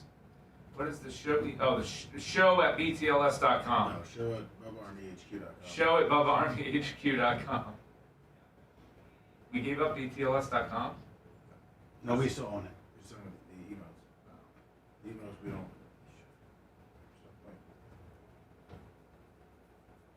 Good morning from Frog Mountain. Feeling froggy this morning, Seth? No. No. Should I be? How's the weather out there? Pretty nice. It's gonna warm up. There was a mist. It'll warm up today. This is the coldest it's been for a while, though. We've been about 20 degrees below average for about a month now. I think so. the coldest is tonight, actually. Yeah. Here. What do you want to say about global warming now, lib boy? Well, it's climate change is the proper term for it. Oh, now you're changing the terms. Yeah. Moving the goalposts, Yeah. just like you Dems do. Yep, I've been paying scientists for years to manipulate the data. Dirty Dems. Under teeth. Climate change. Don't say warming. It's just extreme weather. Whoever named it.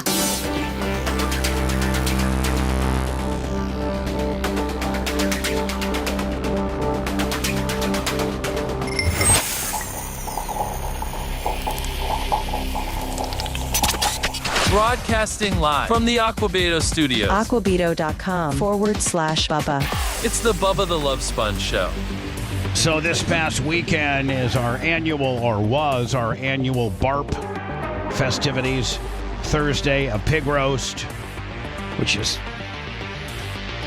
Tom Bean, Lummy, loved the pig. Oh, that's great. It's delicious. And the cracklins.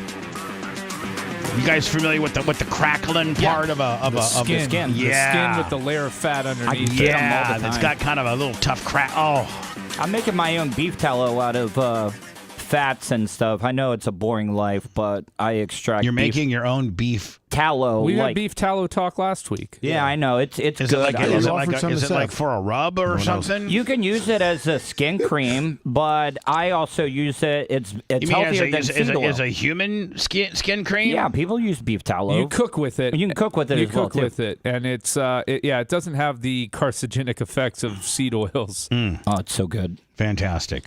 Well, we had BARP this weekend. Thursday was the pig roast. Friday was the 199. Saturday was the BARP festivities, including the Hall of Fame induction. Lummy the busts, as you can see now. We're getting so many that we have to do a side. We have side. What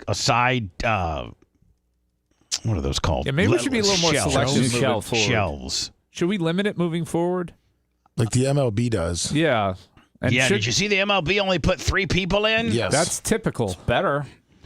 Maybe. Maybe. As when we cross that bridge, we'll get there. I mean, I think it determines on your financial participation. It determines on a lot of different things. So how much would somebody have to pay to buy themselves a spot on that wall? You can't buy yourself on there. Why not? 50 grand? No. Would you stop making it what it's not? Okay. What are you willing to pay?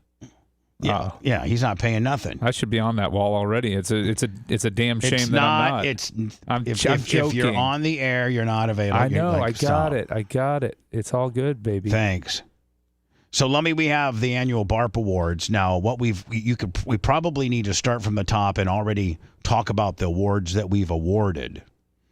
Every year through just the way people act or the way people look or the way people are perceived or whatever, we've come up with awards. And we, every year after BARP, although, Lummy, I think Thursday is probably the latest that we've had it completed. Usually we get it done the day after, but for whatever reason, we got busy. Yeah, we're busy. Well, it was the inauguration. Yes. It was the inauguration. And MLK Day. And then MLK, that's very important. Yes. So, Lummy, what BARP awards have we awarded so far? Do you want me to just name the awards? Or the people that won it? No, I'm with the awards and the award. Okay. Hold on. The name, the award. Yes. A brief pause. Speak clearly. Because you seem a little. I just didn't know if you want me to run seem through a little slurry this morning. Well, no, I didn't know if you seem wanted... a little slurry. I will just clarify what I was asking. Did you want me to run through the names real quick and then do a recap at the end, or do it now? I want you to say, like, so for I'll instance, repeat myself. Did I slur a lot like that back in the day? Drunk Kim Award. Hold on, slow down, Lummy. Well, I didn't tell you to start. Okay, well. So I want you to say the Drunk Kim Award. Then I want you to give a brief description as to what that award means. Then I'd like for you to tell us who won that award this year. In that format, non-slurred, slowed down. Take one. Go ahead. The Drunk Kim Award, which is usually given to the most drunk, annoying person, goes to this year Drunk Kim. Hold on, let me just get... There we go. Scout and Big Gulp Award goes to the most handsy, but people wanted it award is Jeremy Nash this year. But people wanted it. Yeah, I mean, like, you're grabbing a hold of people. You're a little bit handsy, but it's not a problem because you're not being creepy about it. I know. I heard that BARPs are turning into Diddy freak-offs over here. Should the Drunk Kim Award be shifted to Heath Clayton's +1? Or should he not win an award because of it? No, I think he needs to be the worst +1 award, and if we don't have that category, we come up with it. Well, it should have got that last year, but we didn't ever create it. All right, well, we can create it this year. Okay. The worst +1 and you are officially blackballed, never invited again award. We'll do that. But, Lummy, we've not established that yet. Continuing right along to your third award. The Mac Award, which is the best +1, goes to... Bubba Army one. Who? What? Mom? Bubba Army Mom? Bubba Army Mom. This is my Bubba Army Mom. Bubba Army Mom. Lummy. Are you in not the condition that you shouldn't be? Like, I mean, are you not doing? I mean, are you a little? Did you overserve yourself this morning, bud? No, I just. Lummy, you know what? Lummy, you know that I'm very reasonable. I'm very understanding. You are my favorite. You can get away with more than most people, and if you're a little bit drunk, a little bit Lummy, don't talk back to me. But you're a little slurry today. Okay. First step is admitting. You're a little off. I got this. Maybe you can handle. No, you gave it to me. When did I ask you to look at it? I've got it now. Okay, let's let Brian do it. Okay. Right. Because I think he's a little more articulate this morning. If he can tell you exactly who won in 2020 on the Mac Award, then go for it. Lummy, this isn't a. I mean, no, I'm trying to figure out my notes. I'm sorry. Okay, so if you can't figure out your notes, boy, God forbid. That's what I'm trying to figure out. So you're cold out, man. He literally wrote Bubba Army 1. We're facing record lows. I mean, Lummy, Exactly. so that means you were so drunk that when you wrote these awards, you can't even recite them 2 days later because of your drunkenness 2 days ago. ELGSES, Lummy. Lummy, are you okay? Are you getting mad? Lummy, we're in the communication business, which means you talk to me when I ask questions of you. He's going to smash Why that is he? computer. Lummy. He's going to smash that computer. No, he's not going to smash nothing. Why is he being stripped of his responsibilities? I don't know what his problem is, but he needs to tell me. Lummy, are you okay? I'm fine. Thank you, Bubba. Are Brian you is taking my were you a little intoxicated when you wrote the words down so that when you should have written Bubba Army Mom? It wasn't Bubba Army Mom. It She was did not Bubba win. Army she 1. didn't win. Okay. I don't think she won. I Who's think Bubba she Army did. 1? Is that the name of the Grand Marquis? There is no Bubba Army 1.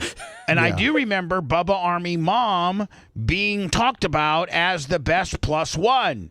So maybe we can go to chat and they will be able to tell us who indeed won, because the guy that was supposed to write it down was too drunk to write it down correctly. Lummy, that's not a bad thing in our world. You being drunk's cute. It used to be me. Now it's you. It's not a bad thing, buddy. Am I giving the list back to him to read, or am I No, reading you it? hold the list. Okay. Good luck. No. I think I can do this. I'm looking at your notes, and I think I'm good on the rest. Okay, good. So you got to finish it. Lummy, Lummy, I feel as if you're catching a little bit of a bad attitude right now. No, I wanted to look at my I'm notes. stepping in right now. Okay. And wanting to know that when you wrote this down, buddy, you don't even remember who the person's supposed to be. I recall that it was Bubba Army Mom, Tina.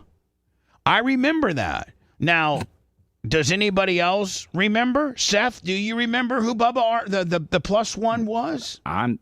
It looks like people are saying it was Allie again, which she won last year, and that's probably my note that I was trying to make. No, myself. I don't think it was That's what Allie. I was listening to the show. I think you did say Bubba Army Mom was the best +1. Lots of okay. I need to know from chat. Big Red said it was hold on. Bubba. Yeah. Big Red, Perfect. there it There we is. go. Big Red said, Lummy, I know you're mad, but Bubba Army 1 is not Bubba Army Mom. No. And what did you write down? Bubba Army Mom. No, Bubba Army 1. I'm sorry. It Whatever. definitely is. I'll show I'm you not right mad. here. Yeah. Lummy, be honest with me. Yes. What did you write down? Bubba Army 1. And indeed, it was not Bubba Well, Army and 1. I think this is where the confusion, because it was best +1. So I think in Lummy's head, he's hearing Bubba Army Mom, but then it's +1. So that's where the 1 came in. Is that Lummy interpretation? I usually go back and then rewrite all the words and retype it up the next day. Or But the you next didn't, day. Lummy. We're 2 days. Because we didn't finish the awards like we normally do. He's waiting until it's done. So then I get just that. did I read a red pen this time to make it because I had to change it up. Lummy? Yes. No, but Brian's going to do it. It's fine. Lummy, Yes. Lummy, Yes, sir. It's not fine. You're upset. No, but I'm you just have to happy for Bubba Army understand. Mom. You have to understand, Lummy. I got to step in and make sure that we give the right information out. Of course. And it looks like you wrote the wrong information down. I did. And so I got to step in and He's not writing the Constitution. I mean, it's something that easily can be edited. This is more important than the Constitution. Somebody's Seth. going to get the short stick. Yeah, it's going to Seth, get this shorted. was a huge mistake, okay? No, I mean, but I'm sorry. Major these mistake. people paid good money to come to this party Yes, and plus stuff. the +1. So thank you, Bubba Army Mom. And everybody's getting mad. Bubba, quit. Listen, No that's one's what saying we that. do is we poke fun at people. Is Lummy That's right. immune to being corrected? No, not at all. Is Lummy immune? Bubba, please don't read one is person's Lummy, thing. Is Lummy immune Yes. to my poking and prodding? He's the EP now, though. Bubba, please don't read one person saying leave Lummy me alone. mad. Lummy mad. Yeah, exactly. It doesn't mean anything about you. Lumpy mad. It's What fine. difference does it make? Well, Rick James, I'll tell you what difference it makes. It makes all kinds of difference in the fact that I want to get the right person the award. And there was not a person named Bubba Army +1. Do they actually get a physical award? No, it's just It's recognition. No, exactly. But they can put Sure. this on their resume. Yes, for next year. I mean, this is something that didn't need to be half-assed. I will tell you this. I mean, you can't half-ass some stuff, and you drunk half-ass this. No, buddy. you are correct because Tuttle knows that I wasn't going to go back and rewrite it like I've always done. Well, you could have already had the list written out, and then you Yeah, could that have was 2 penciled days in the ago. rest. the list, we did the and list I did on have it Monday. write it out. I just wrote it wrong. But thank you, Tuttle, for telling me how to do it. How are those clips coming? I'm working on video Yeah, you're clips. working on it for the last month and a half. I work a full-time Tuttle, job. why don't you I just work back a off of full-time it? job. Yeah, Why are great you job, attacking buddy. me now? You're a broadcaster. You're supposed to be able to read. Okay, thank you. Lummy, why are you attacking Tuttle? Because Tuttle came at him. Because he came at me for trying to say like, oh, he should have already done this, Bubba. Well, okay. What video I does just Tuttle? said he keeps talking about clips I he's going offered to to do some clips, and I have one by the next time I'm on here. I know, Okay. you said How that many now for clips the have past you month done? and a half. How many clips have you done? You I can't even write a goddamn list. Tuttle, I believe all the clips that you've seen with Macho and Rhett and Gary are all going through me also. We also all do that together, Tuttle. I just don't tell You're Bubba what he rambling wants to like hear a run-on and leave sentence right and then now. go it. So you can just tell me to stop doing more of a job. Tuttle goes, Lummy, you're like a run-on sentence right now. Lummy. Just breathe. I'm sorry you're mad, Can man. I do Lummy having a meltdown about this? No. Do I sometimes make a list and write down the wrong name? Yes. Do I always write down whatever Bubba says? Yes. I love when Lummy has his meltdown and starts asking his own questions and answering. He does. That's my favorite. Lummy, we need some of the out. funniest stuff. Lummy, we're in the funny business, and some of the funniest stuff's when you mess up, and I start busting your balls about it. And I'm trying to pump up the funny. And he's trying to backsell the funny. Let's be clear. This is a pretty significant mess up to write down one instead of It mom. is, Lummy. It is a big How mess we up. figured it out though? Like we figured out I that know, it was but we have to accentuate the mess up. Grouper Lips Award. I mean, we have to. Well, now hold on. Why have you guys decided to pick my man apart on the day that I need him for some heavy labor? Well, we're getting nice and angry, so he's going to break your bunk bed. How am I supposed to help him get a bunk bed up the stairs smash. Lummy smash. Lummy smash bunk bed. Lummy mad at Bubba all day. It's upstairs too, huh? Perfect. Oh, Lummy, yeah. throw me down the stairs. Just leave the bed. Lummy said you didn't. You know what? When you told me about putting together a bunk bed, you never said anything about stairs. Yeah, you took a roll down the stairs. Lummy does not like stairs. Lummy no like stairs. No like stairs now. Lummy, my house safe place. Lummy, my house safe place. Thank you, sir. Lummy. Yes. Lummy. Are you gonna have my fifth vodka there? Lummy, when we're giving out the BARP awards, I will. No. I will is nothing. You should always write down the correct information. You are correct. And when you write down the best plus one as Bubba Army 1, there's not anybody named Bubba Army 1. And indeed, I remember we were going to give it to Bubba Army Mom, who was Tina. And that was indeed who got it. Bubba Army $1, $10 super chat. XXL Gaming, $10. Oh, sorry. I thought I said Bubba Army 1. For the Lummy Mental Health Fund. Can we please? I think Lummy deserves another chance to read the list. I think that's where the funny is. Don't come in and start baby facing now, Tuttle, because I just think that's more funny. Because you know right now that he is going to absolutely. Yeah. I mean, you are going to get it. He realized he has to see Lummy off the air. He realized he has a bunk bed. He needs moves. No, I really do. I think Lummy has done a good job. 25 fish on the J. Love the Lummy humor. Lummy, here's the deal. We don't catch you messing up a lot. But, you messed up. No, I did, 100%. And you get mad about it. You're a great EP. And you become a smartass about it. Sorry. Then you start throwing things up in Tuttle's face. And so when that got Tuttle did. I mean, Tuttle poked him, man. But isn't that what we're supposed to do? Yeah, here? but then he's supposed to poke back. You're the biggest poker of all, bitch. So don't you start talking about poking people around here, because you poke more than anybody to an irritation level. All right. So anyway, Lummy. I don't think somebody said funny. Lummy is the first one to cover for somebody who does make mistakes all the time.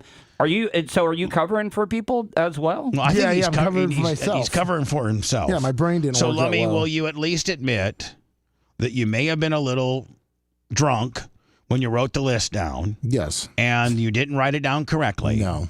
And would you like another opportunity to continue to go through the list, or would you like Brian to continue to do it?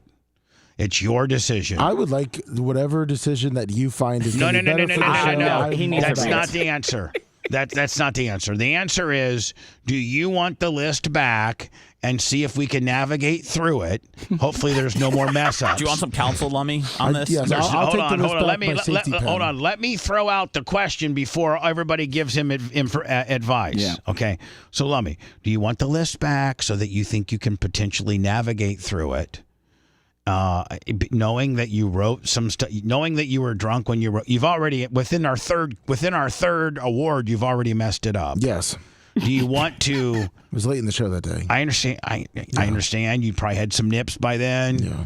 at that point you have most of your 20-ounce vodka with a little Gatorade mix done by that time. Yes. And I appreciate that. I actually encourage you to be drunk during the show. Thank you. You've never heard me once say, Lummy, I feel as if you need to do the show really sober. No. I've never said that. No, sir. But knowing that, you do the show drunk sometimes, or sometimes the alcohol gets the best of you, we expect mess ups like this. Yes. But you got to take your mess up like a man. Oh, I am. No, you didn't. You were very adversarial about it. You want to go to a meeting with me? What, like a AAA meeting? No, well, yeah, like an AA meeting. No, he's not an alcoholic. He just messes up. He's a fun drunk. Okay. So I do got to go into words. Okay, sorry. So we're gonna have 5 minutes and 20 seconds to regroup here, and when we come back, we're gonna pick up the awards. Let Shovel Dick do it. Shovel Dick. Shovel Dick. All right, Brian. Yeah, you heard me. I see you eyeballing me. Want to come poke this? Nobody wants to poke that. That's If you want a deep dive into the Bubba the Love Sponge show from the past, go to BubbaArmyHQ.com. We'll be back after these words.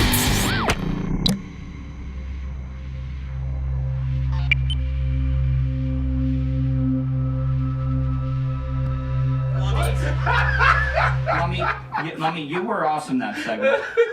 You did a great job. Hey, Bubba. Shovel Cocksucker just rearranged all the names on this. He changed all the names. Oh my god. I sabotaged him. Big Dick Hunter? Big Duck Hunter. Oh, you're a dick. Jesus. Mommy, I think you're doing a great job. I love Brian, don't be fucking with the list, okay? I'll fix the list. Don't be fucking with the list. Listen, nobody fuck with the list. You know, let's show up the Hunter Law Boys in a consultation and let's just fucking start throwing paperweights around. Don't fuck up the list, Brian. I did. I sabotaged him. Do you know who that woman is? Is it Nikki Bill's wife? Yeah, it's out. No, for real. Don't fuck up the list. I'm fixing it. It's a joke. We're in the joke business. Yeah, but I'm not in the fucking misinformation business. I'm in the tilling the land You kind of business. are with some of the stories you share, but Shut the fuck up. there you go. No, you're not supposed to give it up back. Oh, you're gonna do it. Remember, Shovel Dick. Shovel Dick's doing it. That's me. Yeah. I thought Lummy had we called for a an shovel accident as a child. We said Shovel Dick's doing it. God, I hope Brian fucks this list up. There's a 0.0% chance of that happening there, Tuds. Oh shit! Just give the list to Brian. He's in charge of the list. There you go. Let's call his sister-in-law, find out what kind of house guest he is. I'm a great house guest. I fucking buy food for everyone.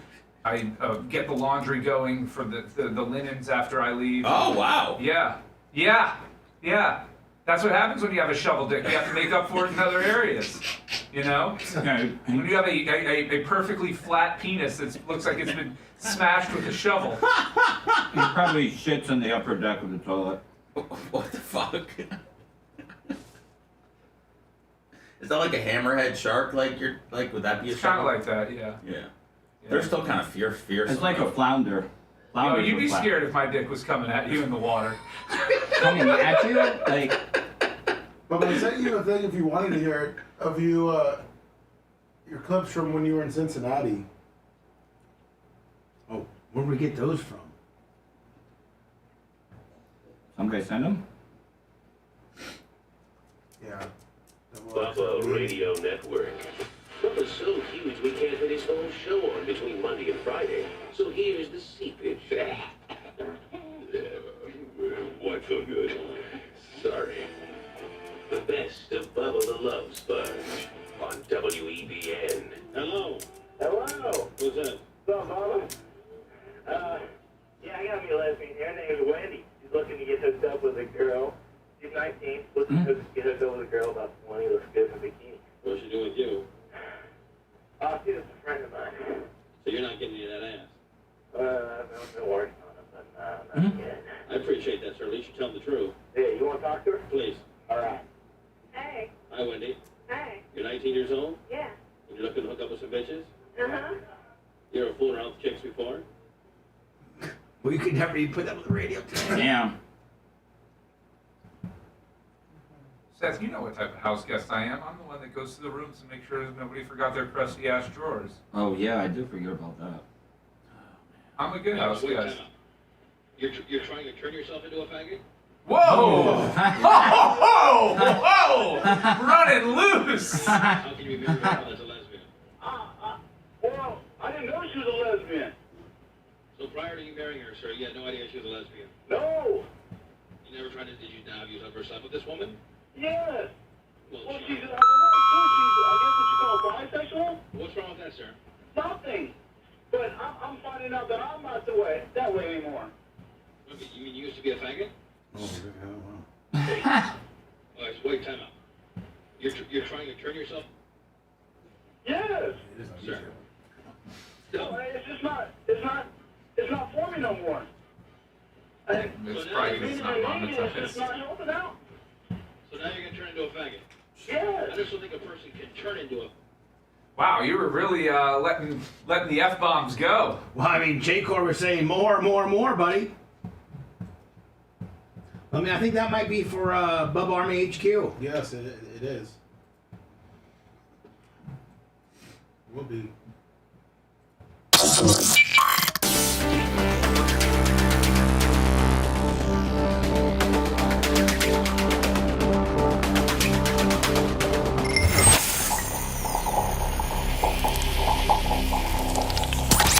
Broadcasting live from the Aquabito studios, aquabito.com/Bubba. It's the Bubba the Love Sponge Show.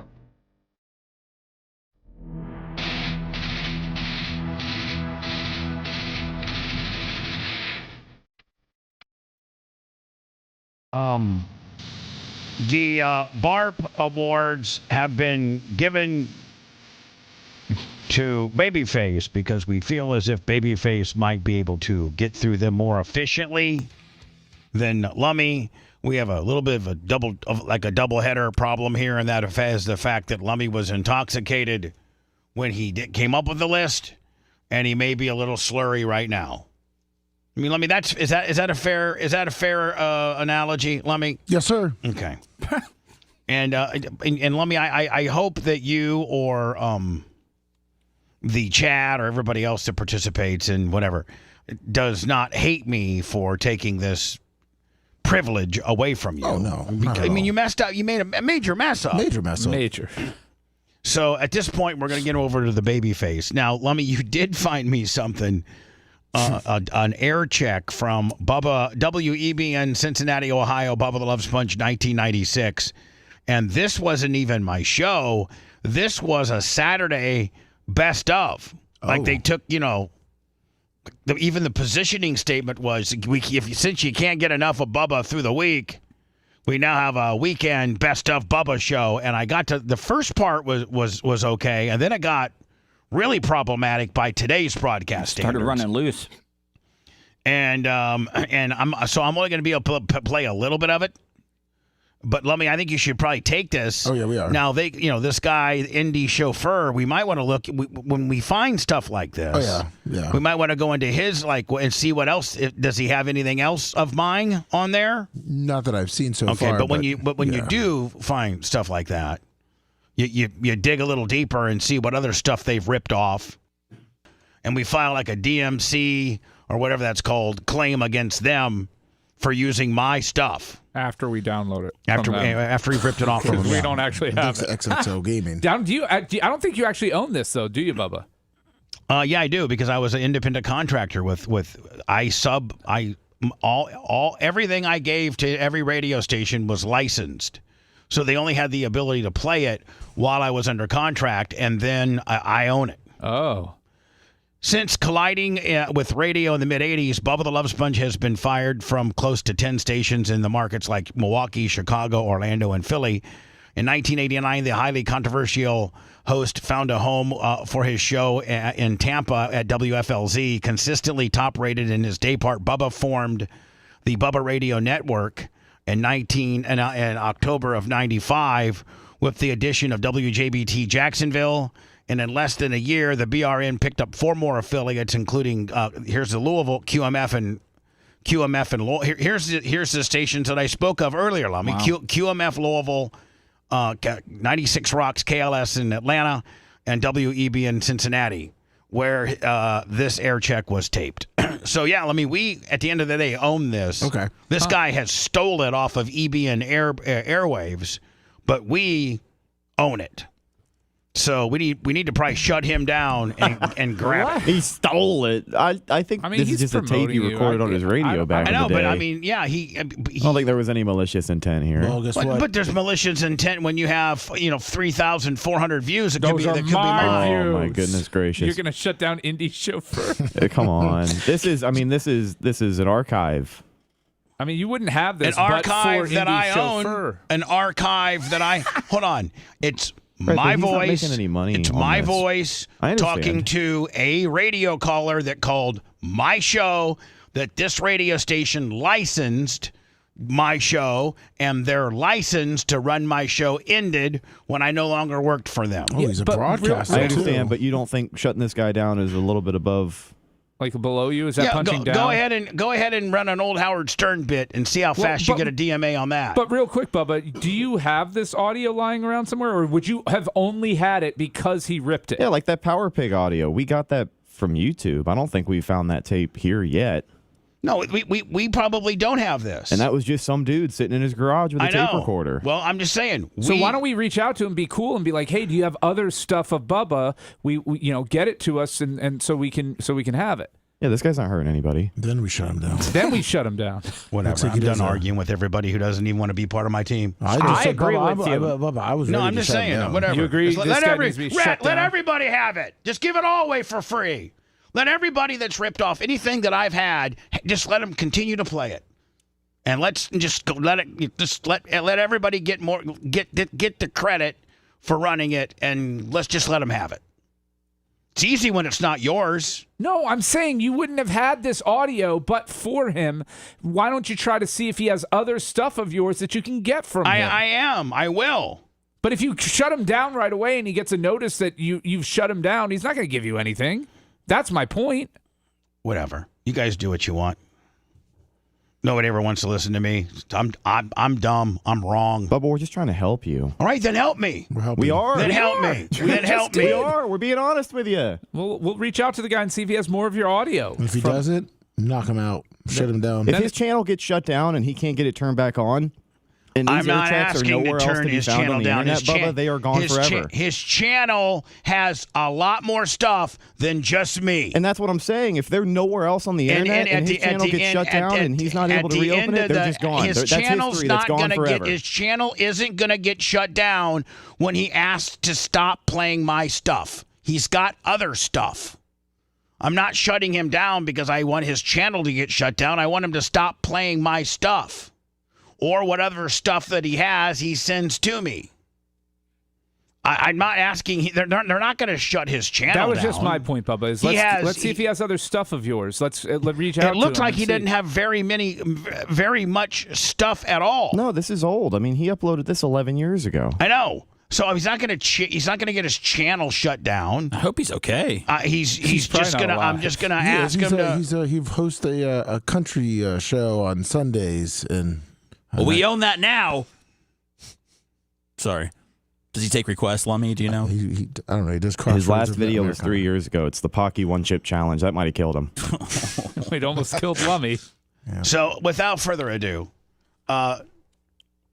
Brian, let's go through the BARP Awards. Are we going to start from the top, or do we just pick up? Start from the top. The Drunk Kim Award, who goes to the person who is the most drunk or annoying at BARP, goes to Drunk Kim.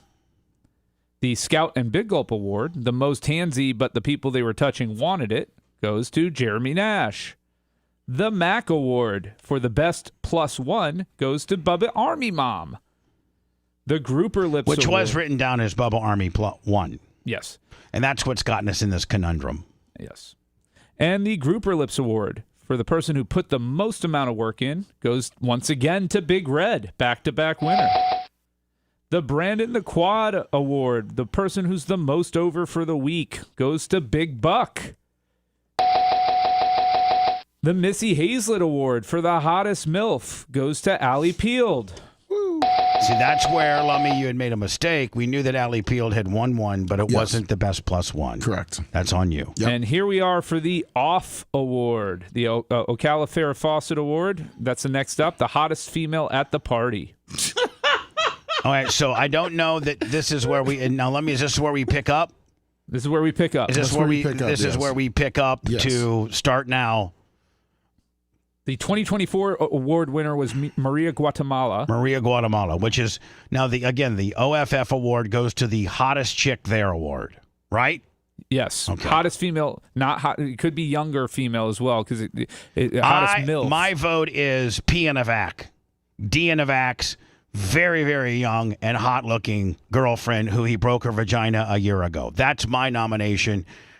Open mics for everybody else.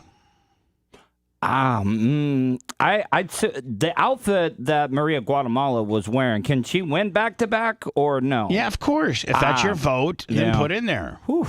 I can overrule all votes, but I'd like to know what everybody's opinion is. I'd say Maria. Lummy, okay, so yours Maria. I am P. Navac. You're Maria Guatemala. Lummy, what are you? I'm going to go, P in the vac. P. Navac. Seth, were you even paying attention? Or, like... I didn't notice any women were there, Bubba, because I am just a meat gazer galore, but I feel like it's only right to give the OFF award to Ocala Farrah Fawcett, who was there after popping out multiple kids over the last year or so. So I say you give it to her. I would say that make a strong argument. Thank you. Stacey G also has a strong argument with Sarah Lasker. Oh. She's pretty strong there. Over to Rhett and Macho Man. And Lummy, have you voted yet? Yes. Well, P in the vac. So there's two P in the vacs. Maria Guatemala. And an OFF. OFF, and then Rhett and Macho Man. My vote is for Maria. Macho's is for OFF. Oh my goodness! So now we got a three-way tie. A straight tie. So I break it. You break it, and you don't even know everybody. Well, no, he wasn't here. Should somebody else break it? Yeah, somebody else should break it. Let me call Gary Cantrell. Gary Cantrell was here, and he's on chat. Just voted for Sarah. So that gives me even more of a lockup. I don't got know a tie. that he voted for Sarah. All he said too. is that she looked badass. He did not say she was the hottest female at the party. Well, you can't, you got to choose your words correctly when you're talking about Mrs. Lasker. Gary Cantrell put in chat, we got OFF, Maria Guatemala, and P. Navac. Between those three, God, I hate for Gary Cantrell to be the deciding factor of something very important. He probably stared at them the most during the night because he was filming them. So I actually think Maria Guatemala. There it is, back-to-back winner. Yeah. Maria Guatemala. All right, continue on. The David Hernandez Award for the most sad at the party. Oh, wow. Last year's winner was Macho Man. Wait, he was sad last year? He was late. He was drunk and sad. He was drunk and sad. He also won the most drunk. I would say that maybe I heard that Dark Match Steve was here at the party. Was he? Yes, he was. Well, he seems. That's my vote. He's the saddest. He's the one that's bitching the most right now. That's my award. That's my suggestion. Open mic for everybody. Seth Kushner. Wow, I'm really trying to dig in here and think about it. Are you nominating yourself? Seth, nominate me and I'll nominate you. Did I have sad vibes? No, not at all. Bubba, I don't really have anybody. But you got to. Well, then then just think of something off the top of your head. I'll say Dark Match. Dark Match Steve. Lummy, over to you. That's a tough one. Yeah, I'm gonna have to go with Dark Match if he came in bitching. All right, exactly. Yeah. Tuttle. I gotta say Dark Match as well. There you go. I don't even need it's a majority. Dark Match Steve, saddest. You seemed like you still had a good time, but sad. Continue on, Brian. The DJ Willa 007 Award for the shortest time at BARP. I would say Wizzy. Yeah. Well, I mean, she got ran out. Hold on. Wizzy left under adversarial conditions, so she can't be a candidate for this because I'm so sorry for what happened to her. Was the Texas Hangman here? No, he didn't. He didn't know. Was Tara here? No. Was Jackal here? No. Bubba's Cankles had to, they called an Uber for him. Was it Thursday or Friday night, Lummy? Do you remember? Friday night. Okay. Friday night. He was hanging onto the front gate for his life. And did he make it Saturday? I don't remember. Yeah, he made it Saturday. He did? Yeah. Okay. Lummy, who fell face first into the Oh yeah, Brian from Philly. Brian from Philly, but that was later in the night. Correct. He made it. I all don't nights. really know that anybody came and went quickly. I think everybody pretty much stayed. You know what? How long were you here, Bubba? All night long. Yeah. All night for you being a dick. No, and I trying heard to Gene said you disappeared at 9. All night long. Sing it, baby. Afterbirth He's had to in, take like, off after. early. I think he had work early in the morning. No, and so did Steve Diaco. I think Steve Diaco gets that award because I yelled at Jimmy Clevis and said, Jimmy, why did you leave so early? It's because I was driving Steve and Krista, and they, Steve. Did they leave after the awards? I think they left. That was a good time. I saw people heading for the gate. So Lummy, I think it goes to Steven Diaco. Yeah, Steve. I'm seeing in chat. Fish he on left Jay early. said he left before 10. Yeah, but he was here for all days. He said the Dominoes took him out. That's Even not... Tina, Bubba Army Mom. Bubba was very social all night long. Good job, Bubba. Thank you, you dick. I wasn't being a dick. I You was were going trying. off of You what were Gene trying to. You were Lasker trying said. to last. Okay, and you're going to believe him? Well, over me? He seems like a pretty straight shooter. Right. Steve Diaco wins that award. Write it down. Next award. All right, the Romina Diaco Award for the biggest pop at BARP. I would probably say. Go ahead, yell. Seth. I think Seth had the biggest pop when he mentioned something about Trump's America on stage, and everybody went wild. Then he was sitting over there on the fence, just cherry picking high spots. Yeah. Yeah. I have to agree. Seth Kushner, the biggest pop. Not necessarily the most legal of pops, but cherry-picked pops quite officially. Oh, he was playing to his crowd. Seth Kushner gets my vote. Lummy? Well, if we go off technically what the award's supposed to be, it's when you say their name. I would have to say Merch Crick. Yeah, that's probably another consideration. Everybody else chime in. We got Seth versus Merch Crick. Pick. Probably Merch Crick. You brought her out like Michael Jordan, saved her for last. And Macho Man. The biggest pop. Too many wires. Hold on. Biggest pop is when I didn't have to go on stage. Oh yeah. His arms were too short. He I can't vote reach the. present. Who? Like the Senate, I vote present. He's abstaining from the vote. Well, we don't have a winner then. It's tied 2-2. right, Seth, Seth would be the tiebreaker. No, I mean, I can't give it to Seth because he's a nominee, so I'm going to have to give it to Gary Cantrell. Gary Cantrell's the tiebreaker because he was there. He's saying big pop for Erica for sure, but that's not an Erica versus Seth vote per se. Cantrell, give it to me. Merch Crick versus Seth for the biggest pop. Waiting for Gary Cantrell. It's got big fingers. Those chubby thumbs going, Gary. He's got those sausage Irish fingers. Those Irish. Oh, there you go. Merch Crick. Great. All right. Now I know how you feel, Bubba, when everybody goes against you. Yeah, thank you. Yeah, you know what? finally. Hey, look at me. Thank you. Yeah, I do. I know how it feels. You know when you just like yeah, there was just a bit. It was like, oh, how about Seth? That's like, no, let's just shove it up his ass by telling him how much people didn't pop for him. Seth, I mean, come on. You know, it's fine. Seth. It's fine. Second place is and the by first the way, loser. I voted for you. Thank you. No, I know. I know. Just want to let you know that. But now how you feel when it gets just crammed. Let's shut the indie show for down on YouTube. Next up, just a straight cramming. Screw that guy. When you know you're on the right side of it, and you're on the right side of history, and then I understand. Then you just get a cram. Seth's actually considering a breast job so that he can get a bigger pop. Just let me next know where year. I can pick up my consolation prize. Yeah, I'll take it in the cash form. I'll get you a pair of Diacos, buddy. Keep going on. We've got to close this Iggy segment out. McGillicuddy Award for the most uptight at the party. I'd say probably Iggy McGillicuddy. Iggy looked like he was just ready to pounce at any moment. Did he not? Last year's winner was Adam. Oh, yeah, Adam from Fenderworks. Yeah. But Adam from Fenderworks was chill dog this year. Yeah, he was good. He had his wife kind of handle him a little bit, and, he was cool. I had no problems with Adam. I was like, Adam. So we got to vote for Iggy. Tuttle, what say you? Oh, I got Iggy. Yeah, Iggy. I mean, not saying he was having a bad time. He just was all business. All right, 2 Iggies. Seth?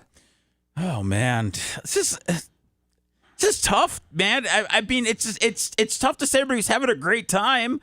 Iggy's Iggy. So that's it. Iggy's Iggy. Iggy. How many more do we got to go? We got the Kelly and Brandy Award. Yeah, but the Dark Match Steve Award. All right. So Kelly and the Brandy. Jimmy Clevis Award. All right. So Kelly and Brandy Award are what? Kelly and Brandy Award is the most drunk and most fun. Most drunk, most fun. This one we will have a new winner this year because Anna won last year. Okay, most drunk, most fun, Lummy. I nominate John Costica. Yes. Because he was tuned up and having just one hell of a time. He was like the ambassador. I nominate John Costica. Open mics for everybody. We're trying to go quickly. Wolfie. Wolfie for you, Lummy. I'm going to go John Costica. Seth. I'll say Rio. Rio. Rhett and Macho. Rio. John Costica. So John Costica with the narrow win. John Costica. Next award. The next award is the Dark Match Steve Award. The person who doesn't look like you think they would. Oof. I would say Sarah. Yeah. Sarah Lasker. Because you wouldn't think So that's two you wouldn't votes. think that Gene Lasker's wife's like a straight 10, like getting off the chopper, brown hair, flowing, hot as hell, nice ass, good attitude. Take it easy there, buddy. Let me tell you something. Let me tell you, that's my woman. That's my old lady you're talking about there. In order to say nice ass means you had to look at it. That's gonna get you stuck. I'll get you some sulfuric acid right in the face there, buddy. Sarah Lasker once, twice. I need another one. Yeah, I'll go Sarah. No, that's not enough yet. There's still 3 more votes. Okay, there. Now it's official. All right, and finally, the last award. The Jimmy Clevis Award for the hottest man at the party. Oh, that goes between Jimmy. Hold on, between Jimmy Clevis and Wolf Fencing. That's who it was last year too. I vote for Seth. I think Seth should win it. Okay. I'd like to vote for myself too. I see. So we got 2 votes for Seth. You know what? Because he got it really, really shoved on the last deal, I'm gonna give it for Seth too. This is feels like when they bring those kids to the matter field. how it feels. What are you gonna say when they bring the special needs water boy out to play? He's even trying to screw up your award. Yeah, I know. Jeez, I mean, Brian. goddamn, we're trying to give Seth a nice award, and on the way out, and you have to schmarmy it up like a dick. Brian be the You guy shovel tackling face the son kid. of a bitch. I'm overruling it. Seth Kushner, best looking man at the goddamn party. Yeah. You're listening to the Bubba the Love Sponge Show. If you want 24/7 on-demand Bubba and the crew, go to BubbaArmyHQ.com. The Bubba the Love Sponge Show will be back after this.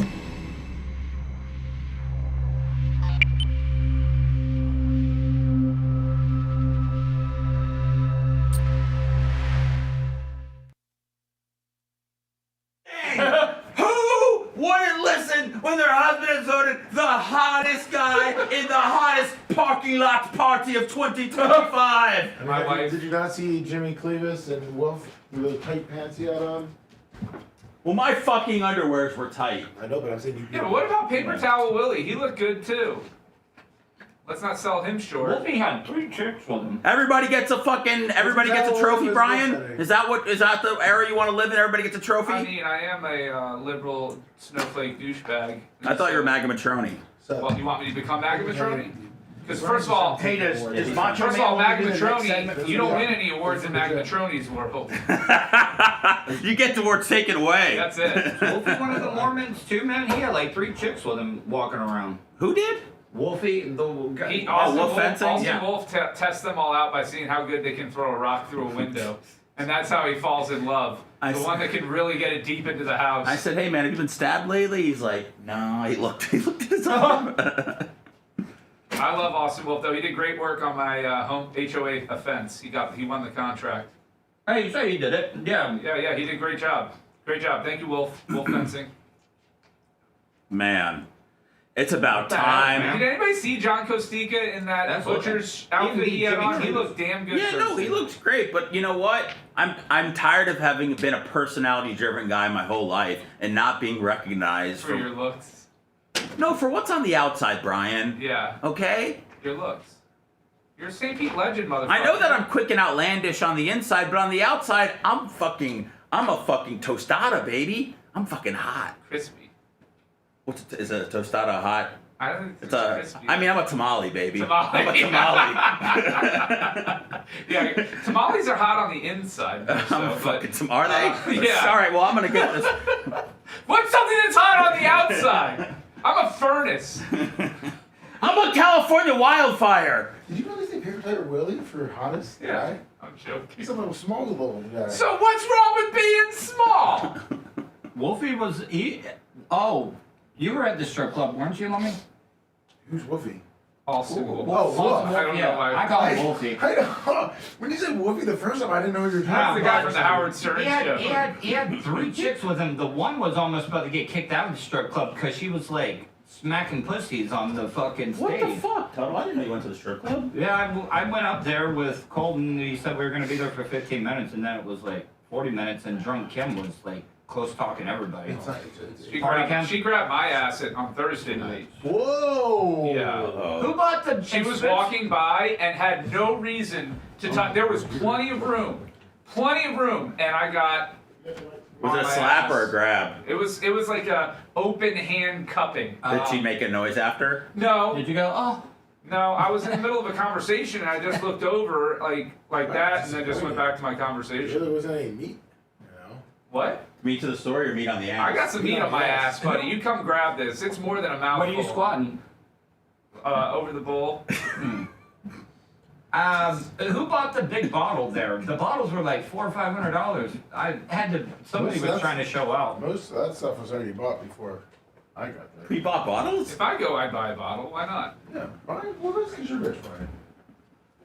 Not rich, but I'm Patrick doesn't do strip clubs well. Yeah, well, Longwood, you took me to a place called Biggins and Pasco has a good strip club. Sure went. Locally? Yeah, Biggins. Pasco. Biggins. Pasco has the best strip clubs. It's a Pasco? Yeah, Emperor's, Brass Flamingo. Wait, there's a Biggins then?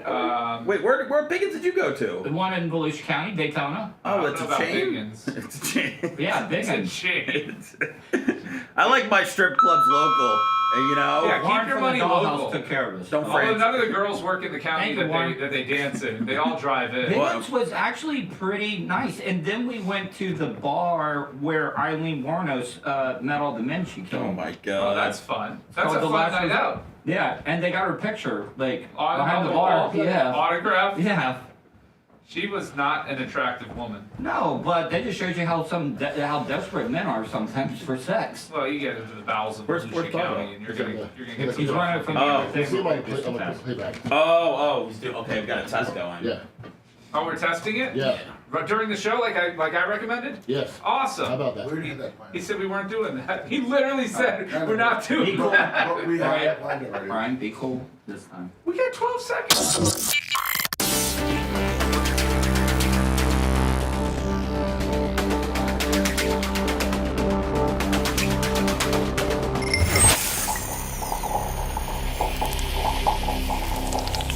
Broadcasting live from the Aquabito Studios. Aquabito.com/Bubba. It's the Bubba the Love Sponge Show. Are we back? Yes. Hello? Hello. What up, Sponjo?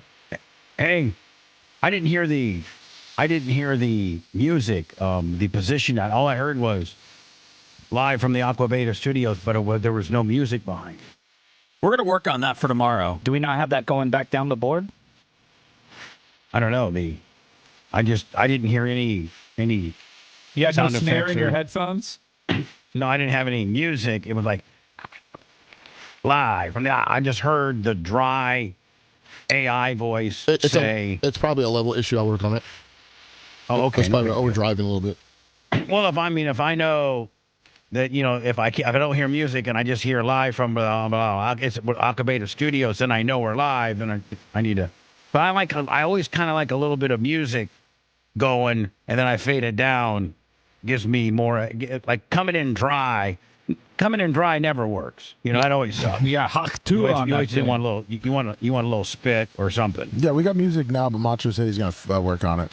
It's not being piped. The music's not being piped through my headphones. So anyway, do I look okay? By the way, I'm in the gym right now, just literally feet away from the studio. But this is a practice for what will be my RV tomorrow morning at 6 o'clock. You look great and you sound super smooth. Now, are you on your hotspot right now? Yeah, I think I am on my hotspot. And to show you that I can fire stories, so I'd be like, hey, Donald Trump's was his grandchild, his granddaughter. Yeah. And she, by the way, we can fret over her because she is over 18. Yes. Woohoo! It's legal to fret. She goes to Miami, I believe. Yeah, and I think University is she a golfer for the University of Miami? Yes. Is she on the girls' I believe golf team? so. Yes, I believe so. Right. And I know that she goes out and plays, she goes out and plays Mar-a-Lago and things like that. And I've seen various excerpts of how good a golfer she is. She yesterday did, after her granddaddy is now the official 47th president of the United States, did a little YouTube. Oh, that's good. Oh, wait, hold on. No, man. She's not 18 yet. Mach is with me right now. Slow down, Bubba. She's not 18 yet. She's not 18 yet. You can't. She's not 18. You can't fret over her. Okay, let's say no legally. fretting. Let's say no fretting. No. Let's say no fretting. And let's just say that she's an attractive 17-year-old girl. Let's not even say that. Let's just say she's here's cute. Trump's granddaughter. Or that. She's cute. She's cute. Cute is what you say to, people underage. Cute. Not saying anything else. She's cute. When she's an adult, she'll be cuter. That being said, she did a behind the scenes White House YouTube gimmick yesterday, and I'm going to play it. Let's go. See, I just fired that. Did it fire for you guys? Perfect. Yeah. Oh, look at that. No delay. How many hours did you sleep last night? 4 hours. I'm cooked. Kai's cooked. Yeah, I like your hair straight like that. It looks really nice. I think so. Now, do you think she's got a hand? Do you think she's got a handler? They're rich, of course. They've got people and assistants all around them. They were raised by nannies. And if when she's 18, if you're the dude that gets to go out with that. I mean, right? geez, it's not. I mean, it's not. She's not Khaleesi. They're not giving her away at 18. I know. I'm just Rocky. saying, but eventually she's going to start dating, right? I'm the Who king, wouldn't want to I'm date the her? king, and I call prima nocte on that. And if I was Trump, I'd call You're being prima nocte. sarcastic. I don't like the way you said that. I don't even think I put a brush through it. By the way, your hair looks amazing. Who's this chick? Was this her friend? Is she 18? Yeah, it's her friend. She might be 18. First, we went to St. John's. Nice outfit. All right, we just say. finished the church ceremony, and now we're heading to the Capitol for him to get sworn in. We're running a little behind time, but that's okay. And I bet you she's got full. I mean, Brian, you would know, but she's probably got full blown Secret Service, right? Of course. Brian, you excited? Bro, I mean, yeah. Now that after being in the church, it made it more real, Yep. I don't think I've processed it, and now I'm starting to process it. So I can't stand it's the a lot light at once, thing. but My very nieces excited do for it the whole too. family. So. what? Like the flipping of the hair? You mean the vocal fry? Vocal fry the vocal with fry. the like. Go back, run that back many to times she 15 says seconds and count how many times she says like in 2 sentences. It's absurd. I don't know if I have the capabilities of. I'm remote, Brian. Brian, I'm up in Ocala. Okay, in between 2 storage containers with a hi-fi Willie. Let's just be lucky I can play it. I mean, we're doing this though. We're doing this though, Oh, Bubba. bro, you're still eating popcorn. Good. Last night you were eating popcorn in the video, then in the morning you're eating popcorn. Yeah, eating popcorn. All right, so that I guess it's only 2:20. I only got another. What did you think there was going to be nudity or something? No, but Well, I mean, maybe we she only got got a little bit we only got freaky. another minute to sit. I mean, it's not like a 5-minute video. It's a test another clip. minute 10. So we might as well ride it out. If and see you if do there's want a to payoff. fast forward a little bit more, you can right by the volume button. There's a little fast forward, 10 seconds. Yeah, I'm not going to attempt to do that. Let me. This is the first try, Willie. Gotcha. Let's do Sorry. this. I mean, very eloquently dressed. Sure, she's real down to earth. Yeah, she's a little ankle bracelet. Whoa! Oh, look at this. Yeah, stealing snacks. Yeah, I know. Yeah, that's Seth Kushner right there. Kushner have his duffel bag out. Do you have to pay? That's Colton. Just shoveling it in like he's at Joe Burrow's house. Oh, you got a cookie? I was gonna text you to bring me a chocolate chip. That doesn't even hurt. I don't Alan, please bring me a cookie. For 2 hours. Bitch, get it yourself. We're going live. Dad, you want to say something to the vlog? Yes, I want to say something. I love this little Smurf so much, and I'm so proud of her. I jumped. Now is that Junior? Yeah. Hasn't taken his stimulant lunch yet for the day. Yeah, he's still straight. Who's his mom? Was that Christine Guilfoy? No. Who's this woman's mother? Maid. I think it's Maida something. It's his first wife. Are they still together? Are they still together? No, they're not. No. Okay, good. Made a baby. That's what she did. She wants to speak in front of 25. Boy, that poor woman gets screwed. I mean, not figuratively, but I'm just saying, figuratively. Like, she doesn't get any of the Trump rub. She's baby mama. That's right. Probably hated. You know what I'm saying? 5,000 people randomly live, and she absolutely crushed it like she always does. So I'm very proud of her. And even if at her age, dads are not cool, I don't care. I love her so much. Oh, you're the best, little sponge. Love you too. All right, enough of all that. Let me see. So I can go. I can actually get rid of that story. Yep. And this story right here. Did you guys see this? Where I think this guy is. What is he? Is he a U.S. Republican congressman? Is that what he is? Yeah, I believe so. And the CNN guy is trying to grease him, and he tells him that the CNN network is, might as well have SpongeBob SquarePants on it. Did you see that? Yeah, he had it locked and loaded. CNN, what you're saying, this is not Fox, Congressman. You can't just spin a tail and pull the wool over people's eyes. Yeah. This is CNN. This is the news. We're asking you to come on and tell the truth.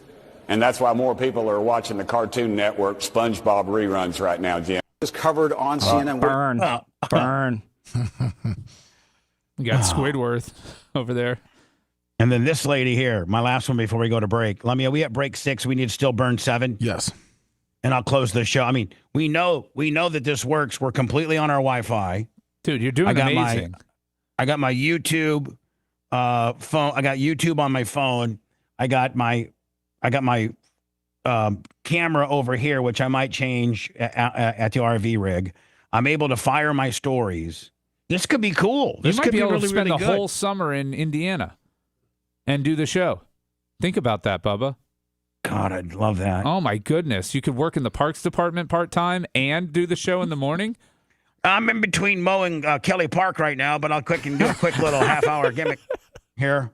Larry's got me on the mowing crew. I'm just saying, he could probably get you an 11 to 5 gig. I don't want to work. I mean, I would only work for the Warsaw Park Department if I didn't have any other, alternatives. It's the Warsaw Park Department. How much work do you think you're actually doing? A lot. Checking garbage cans, getting loiterers out of the tunnels and the slides. One of the nicest park systems in all of Indiana. Larry Plummer runs. Thanks, Larry Plummer. 2 major lakes, all kinds of beaches, Central Park, Kelly Park, Bixler Park.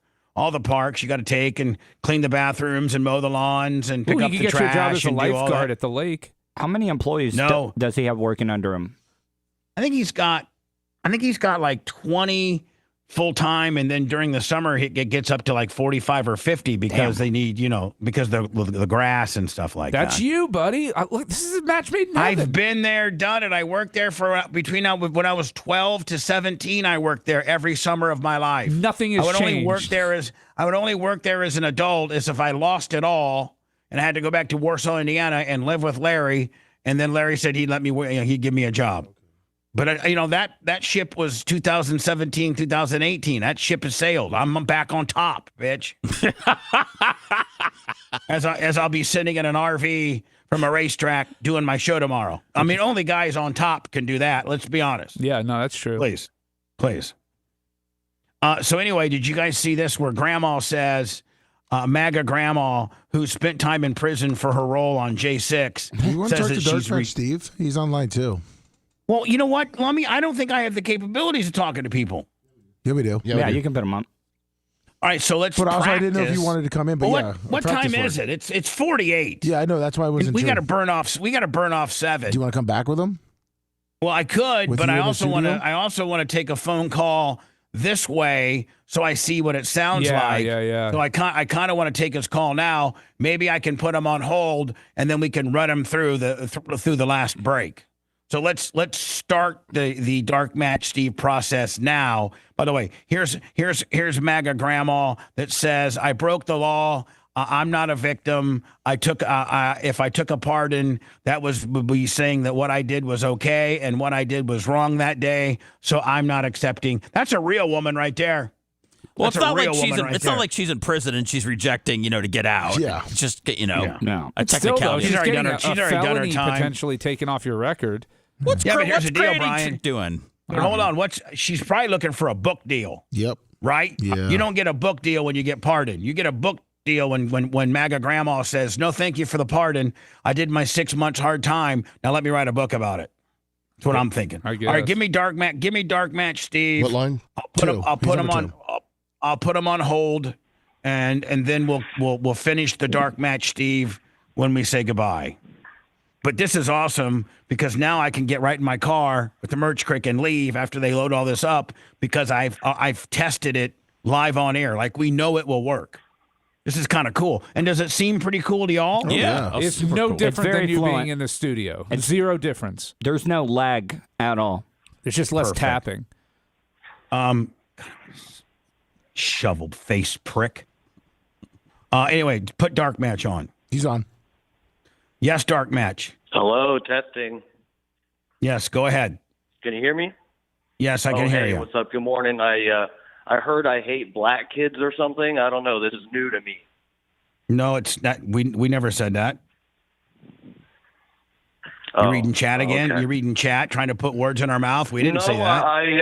I listened to the segment yesterday, and I don't know who's giving you intel saying that, like, I said black kids shouldn't have a show. I didn't even know anything about that conspiracy. No, you show, said so that's, like, you completely said false. two black kids get a podcast before I do, and I should have been offered Mike 4. You did say that. No. Okay. Well, if someone could tell me, because I went through my own. It doesn't show really to try to matter look whether for where you. that It was. doesn't really matter. It doesn't really matter what you said about the two black kids. That doesn't matter. But they could be green kids. They could be purple kids. They could be white kids. You did say two kids get a show about stupid conspiracy before I do. What thinks that you're that entitled, Dark Match Steve? Because I gave you an opportunity to be on the roast.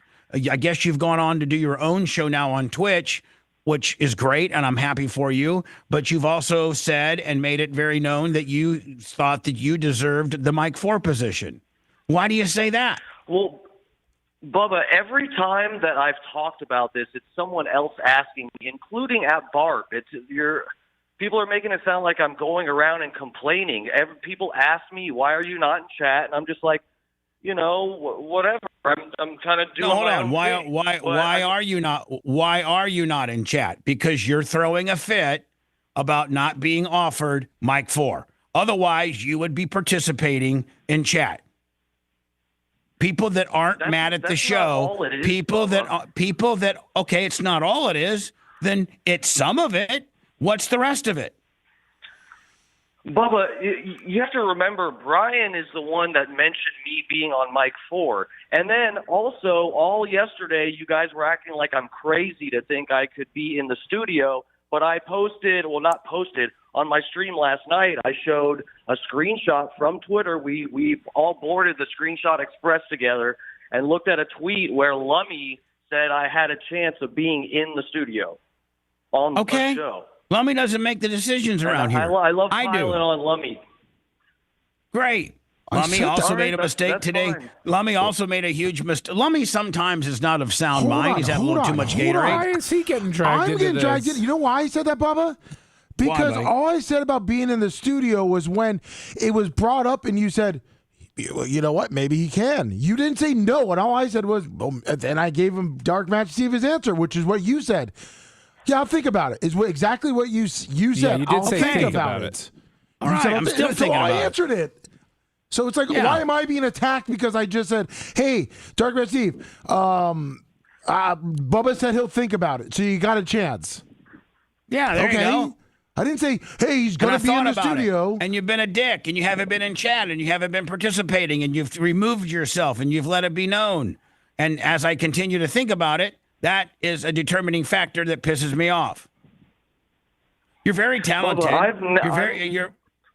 But I don't have a history of putting listeners on microphone positions. You know what, Dark Match Steve? Maybe I will someday. Maybe I suggested that you submit a podcast to Seth, all packaged up, ready to go, and maybe we start you out that way. And if Seth thinks that it does numbers or it's pretty good, he'll report back to me and say, Sponjo, Dark Match Steve doesn't suck as bad as we thought it was. It's pretty good. Or, Sponjo, it sucks. We're not going to play it anymore. Okay. Why don't we start out that way instead of just throwing you on mic 4? And you start participating fair, in Bubba. chat and start promoting the show and stop being a hater. I got enough of those. Bubba, I'm not being a hater, and I have never done anything intentionally to try to piss you off saying anything anywhere. It's always been someone else that brings it up to me, and I'm just honest. There's sometimes there's Okay, just, great. like, things Somebody's haven't- brought up that you should be on mic 4. I have taken a note of that. Now, get back to your liking the show and participating via chat and not bitching. And, let's start out with a podcast. I'm offering you that. Would you like that? Yes, absolutely. Okay. So and I appreciate that a lot. in doing so, Seth and I have already talked about this. I'm not mandating anything for Seth. You need to create a podcast that's between 35, 45 minutes long, and you need to gift wrap it so it's completely ready to go. Seth doesn't have to produce it or do anything. You just send it to Seth. He can post it, put our advertising place markets in there, and boom, we're ready to go. It'll be called The Dark Match Steve Show. And based on how Seth attributes how well it does, numbers don't lie, he will get with me and tell us whether we should continue it up. Now, Dark Match Steve, if I was you, I would promote the hell out of the fact that you now have a podcast, a trial podcast on our podcasting network. Yeah. That's what I would do. I will. Fantastic. Bubba, Good talking. I never stopped liking the show. And I said this every time I've ever made any kind of critique or complained about anything. I never stopped liking the show. I just But you've taken a time out. You've let it. You've taken a time out. You've let it be known that you're upset. We look like we may potentially have remedied that. You have one shot. Make it count. Make DMS, it good. Do a good parody on it. Do it good, and more importantly, use all of your avenues to promote it with a link and the whole 9 yards, and make sure it's gift wrapped so Seth doesn't have to do anything other than post it. We're giving you one shot. I hope to God you promote the hell out of it. I hope it gets 5,000 downloads. I hope it does so well, because then there won't be a question about the second one and the third one and the fourth one. And then eventually that could potentially build to something. He's gone, Bubba. Perfect. Let's go to words. I'll be back in the studio. If you love that segment, then check out BubbaArmyHQ.com and do a deep dive on past shows. The Bubba the Love Sponge Show will be right back.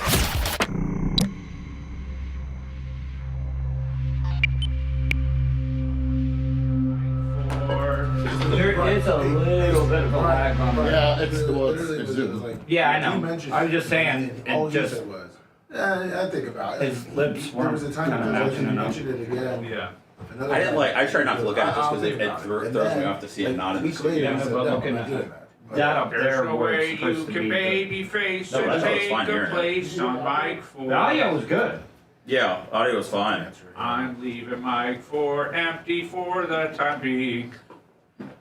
But it started out good, then it started lagging just a little bit. But then It was like a second at most. Well, I mean, honestly, I think Bubba handled his end well, which is Oh, what he we, did. What we That's needed what to- we need. Yeah, that's what we needed to worry about. So, I don't see Bubba going. I'm not going to finish the show tomorrow, which is what I feared.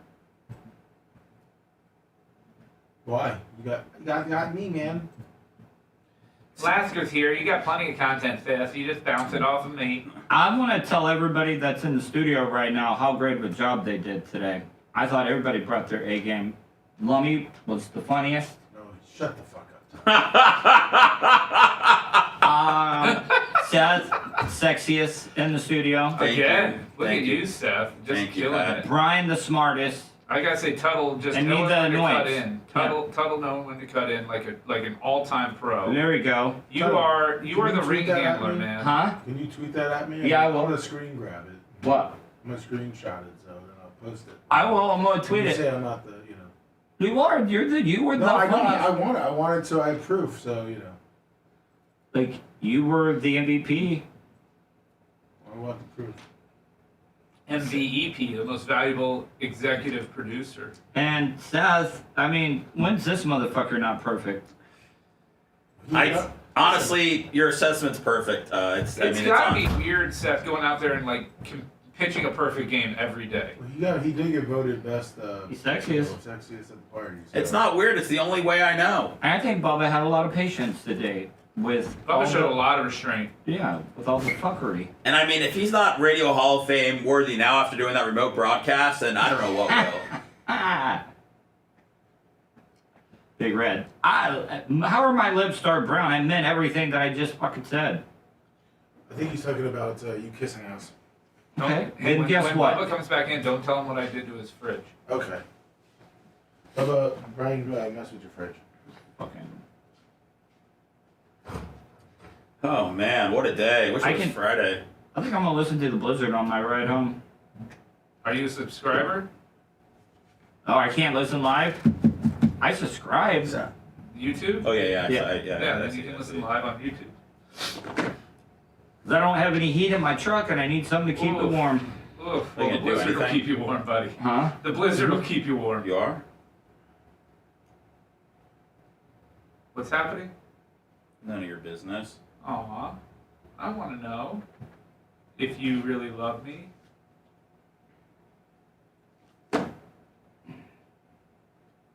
I'm asking you, what do you know about these things?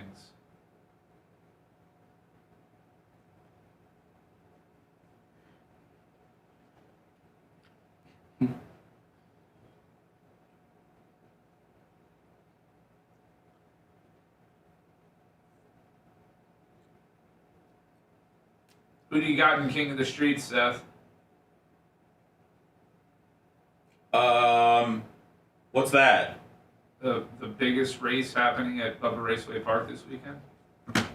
I've got Son of a Gravedigger. Yeah. I have Steve No Holds Barnhart going to take the checkered in the A class. How about the real deal running You sure? I heard he's running a little slow. No, he's tightening up that back end because he knows the track's gonna be a little extra slick with all the rain we got. His ball bearings are loose. No, he's letting out about a quarter pound in the back. No, they're taking. Yeah, no. Yeah, they're it's about giving some wedge. They're gonna give him wedge. That'll help a little bit. What's up, Big Longer? What up, Lunger? What up, Internet Fred? Shit, who else did I miss? Did you see they're not going to let Mike Wallace run the Daytona 500? Yeah, they're not going to. Why not? Too old. He couldn't get driver's license clearance? No, he couldn't get safety. I guess to drive on the restrictor plate trucks, you got to have a certain amount of experience. He has, but.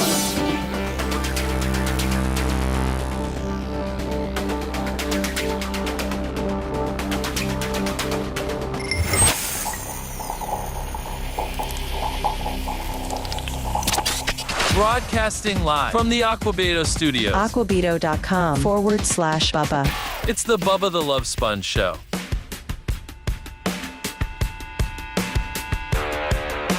All right, I'm back in studio, and that was a, you know what? I'm actually really, really glad that we tested. Great idea, Macho Man or whoever, to set it up out there to show me that I can do it. You did it, Macho. And I mean, is everybody because everybody, I want everybody to have an opinion about the deal that I offered Dark Match Steve. And including you, Seth. But you and I, the reason why I felt as if I could talk for Seth with regards to the deal, because it's a podcasting deal, and Seth is president of podcasting. But Seth and I hope he backs me on this, we had actually talked about this yesterday and what I could potentially offer him. And Seth feel comfortable about it. So, Seth, does that remain the case here in the fact that what I offered him? Yeah, that's cool. And listen, maybe Dark Match Steve will have one hell of a podcast that he will use his various forms, maybe use his other shows that he does to promote his podcast. He's very talented. Yeah. Maybe writes a song about it, talks about whatever, talks about the show, talks about whatever he wants to, whatever he's getting himself into. And the numbers don't lie.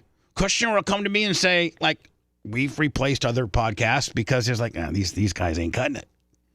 I mean, it'll at least be they'll at least be 2 or 3 podcasts because you have to see you have to see what happens after you post week 1, whether it goes up or down. But the good thing about it is you get immediate information Of course, and you get data to go with. Yeah, you see where the lessons are coming from. You don't have to go with your gut and be like, I think someday it's going to hit. Nope. You know whether it hits or not. Well, you got to keep you. I mean, there is a little bit of that because you have to try to figure out if it's gonna grow and if it's gonna be worthy of being around or if it's maxed out where it is. Agreed. I heard Mike Ford next week's Medicine Man and Avocado Rocker. Hello. What's up, Bubba? Yes, sir. Hey, this is Unity. Just got out Monday. You just got out of jail Monday? Yeah, prison. Really? What? Prison, where were you prisoned at? Oakdale, Louisiana. Really? For what? Federal How long? Corrections Institution. How long were you in for, and what was your what charge did you serving? 7 months, and January 6th, Capitol attack. I was pardoned by Trump. Really? And they just let you out yesterday? Monday. Monday night after the inauguration, he signs the bill. That's pretty quick by U.S. government standards, right, Brian? I mean, usually a day or two, process your paperwork. They must. It was quick. Corrections officer came and got me about 5:30 Central Time, and they had us out the door just before 11. It was a holiday after hours, and the warden came in to process us. Damn, that's quick. So Brian, obviously, whoever runs his United States Bureau of Prisons was on board with Trump, and I'm sure Trump.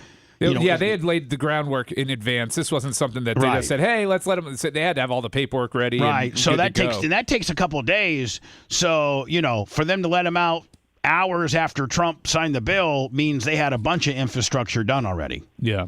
Wow. So what did you do at J6? I had pled down to a charge. I had about 6 original charges, but I pled down to a charge of assaulting, impeding law enforcement officers. Did you hit any? I pushed a Capitol Police officer. Yeah. And they had it on film. Yeah, multiple films. And at that point, and you pled down from what was their original trying to get you with, and what did you? And obviously, you pled down, but what were they trying to get you with? Oh, there was a couple. I was looking at 8 years initially, and one of those was obstructing an official proceeding. Then there was the assaulting, and then a couple more little misdemeanors. Did you have any priors that would have scored you up? I hadn't done anything for about 20 years, so I didn't have a criminal history. So, Brian, when does a prior no longer mean? Like, at what length of a period does a prior doesn't mean anything anymore? Is it 10 years? Is it 15 years? Or is it the severity of the prior? I would have to imagine that if you were in on something really severe and then you went back and did the no, but like I'm like saying, crime. like 20 years. It doesn't sound like they scored him higher for that. Right. No, I didn't get any points added for my criminal history. Right. Put it that way. But you did 7 months. Yeah, I did 7 months. I got 18 months. I was supposed to get out in June and be headed to a halfway house, and my actual date of release was September 19th, 25. Wow. Yeah. Well, hopefully you learned something from it. I know you got out, and I'm glad that you are. Yeah. But I hope you learn. Like, listen, don't push police officers. Period. Yeah. Now here, let me. Can I did it. Can I ask you another question? If you had just been in the area that you were within the Capitol building, and you did not strike or push that police officer, you just had your hands to the side and you were just walking, looking around like a lot of people would you still have caught a charge? It's possible if that wouldn't have happened because I did go inside. So I was there. I might have caught some other charges. So let's say that you didn't go outside. You just were sitting on the steps, and you had Trump got screwed, poster board, and you didn't go inside, but you were chanting and raising hell, waving your American flag, but you never went inside, and you never touched anybody. Were they getting people? I heard they were rounding those people up too. Some of them, but I knew people there that didn't get involved at all, and they didn't get in any trouble. They didn't get hunted down or anything. They just I actually know somebody that was sitting on a bench, and they at least got hauled in and questioned. Now they didn't get anything, but they got questioned. Yeah, one of the other J6ers I was incarcerated with at that facility didn't go inside.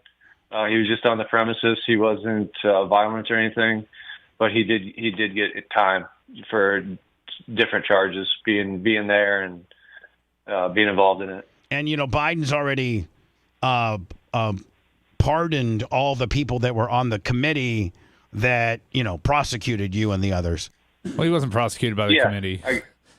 I guess the committee that investigated J6, I should say. I'm sorry.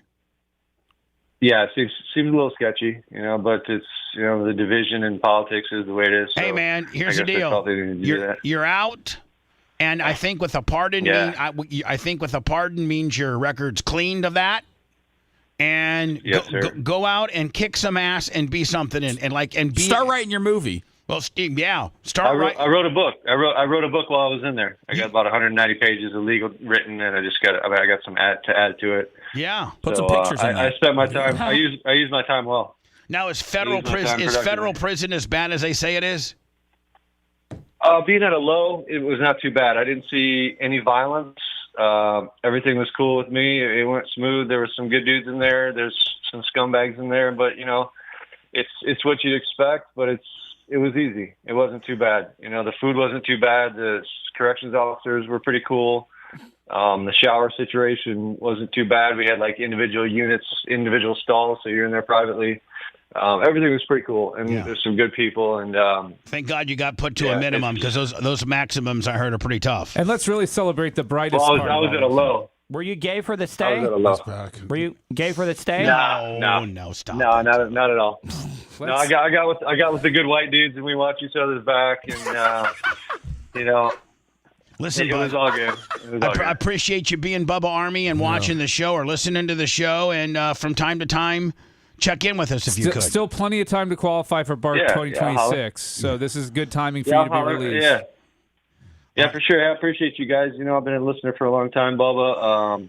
Glad to see you're still at it, bro. And you got a good crew there. And Brian, in this call, we got Bubba Army that went and did time for J6. That's kind of cool. That's kind of cool. What other radio show in America can say that? Nobody. What other show in America can say that they got a pardon J6? And the first thing he did when he got out was call his favorite DJ. Exactly. Personally, I love that. I pumped you guys up while I was in there. There was some Bubba Army in there for sure. You're out there, Bubba. So there's some guys from South Florida. So what's your name? Unity. My real name is Jason Ferris. Well, I don't even want to know your real name. We're just going to call you J6 Unity, okay? Unity 17. Yeah. You saw me around here about 7 months ago, previous to that. So all right, my man. I was listening to Bubba Army when I got arrested. Yeah. Hell yeah. Put that in the dock. Hell yeah. Hey, buddy. I had to take my earbuds out when they pulled up behind me. I had to take my Bubba Army out, and they took me down. So, but it was all good. I did what I did, and it was a little nerve wracking, but I'm glad to be finished with it. Must have been a Thursday. I regret everything. J6 Unity. J6 Unity. I appreciate you, my friend. I look forward to hearing from you, buddy. Yeah, I appreciate you. Bubba. Love you, man. Thank you, long time listener from back in the day, and I love you guys, and I'll be back on for sure. Y'all see me. See you later, buddy. Take care. Peace. Man, how about that? Yeah, no other radio show is getting. I bet you Dan Bongino's got a bunch calling him. He can just push his way right into BARP next year. No repercussions. He could be that. He can. January 6th was the largest peaceful protest ever, Brian. Okay, and anybody that says otherwise is a lefty. They're political prisoners. We got to get going. We're way late. The blizzard, I feel, is coming up. Yeah, it is. And I'm headed to Ocala. We are racing tonight. You can watch it if you'd like. Just go to Flow Racing, FLO Racing.com. I'm going to get with Michael Rigsby and see if I can get a promo code, Lummy, like a Bubba promo code. Oh, perfect. FlowRacing.com. Tonight, Friday and Saturday of this week, and then 2 weeks from now, a week full of Lucas late models, and then a week after that, Or immediately after that, USAC 410 non-wing. See you tomorrow. I'll be live from my RV, and I can do it. Thanks for letting me finish. You've been listening to the Bubba the Love Sponge Show, starring me, Bubba the Love Sponge, co-host and show historian Lummet. It's Seth, co-host and president of podcasting. It's Brian Matroni, king of counter programming. Rhett, the filthy ginger video editor. Yeah, back here wiring up. It's Mini Macho. The BRN agent, Thomas Buttoned Up B. Co-host Dr. Dan Diaco Esquire of Council. Co-host J. Diaco Esquire, the Spitting Cobra of Council. Now, time for the legal disclaimer. Exactly. The Bubba the Love Sponge Show is intended solely for the enjoyment of our listening audience. Any rebroadcast, retransmission, or other use of this show without express written consent of the Bubba Radio Network is prohibited. We must dissuade him of this delusion. Until next time, always remember. I'll repair hello.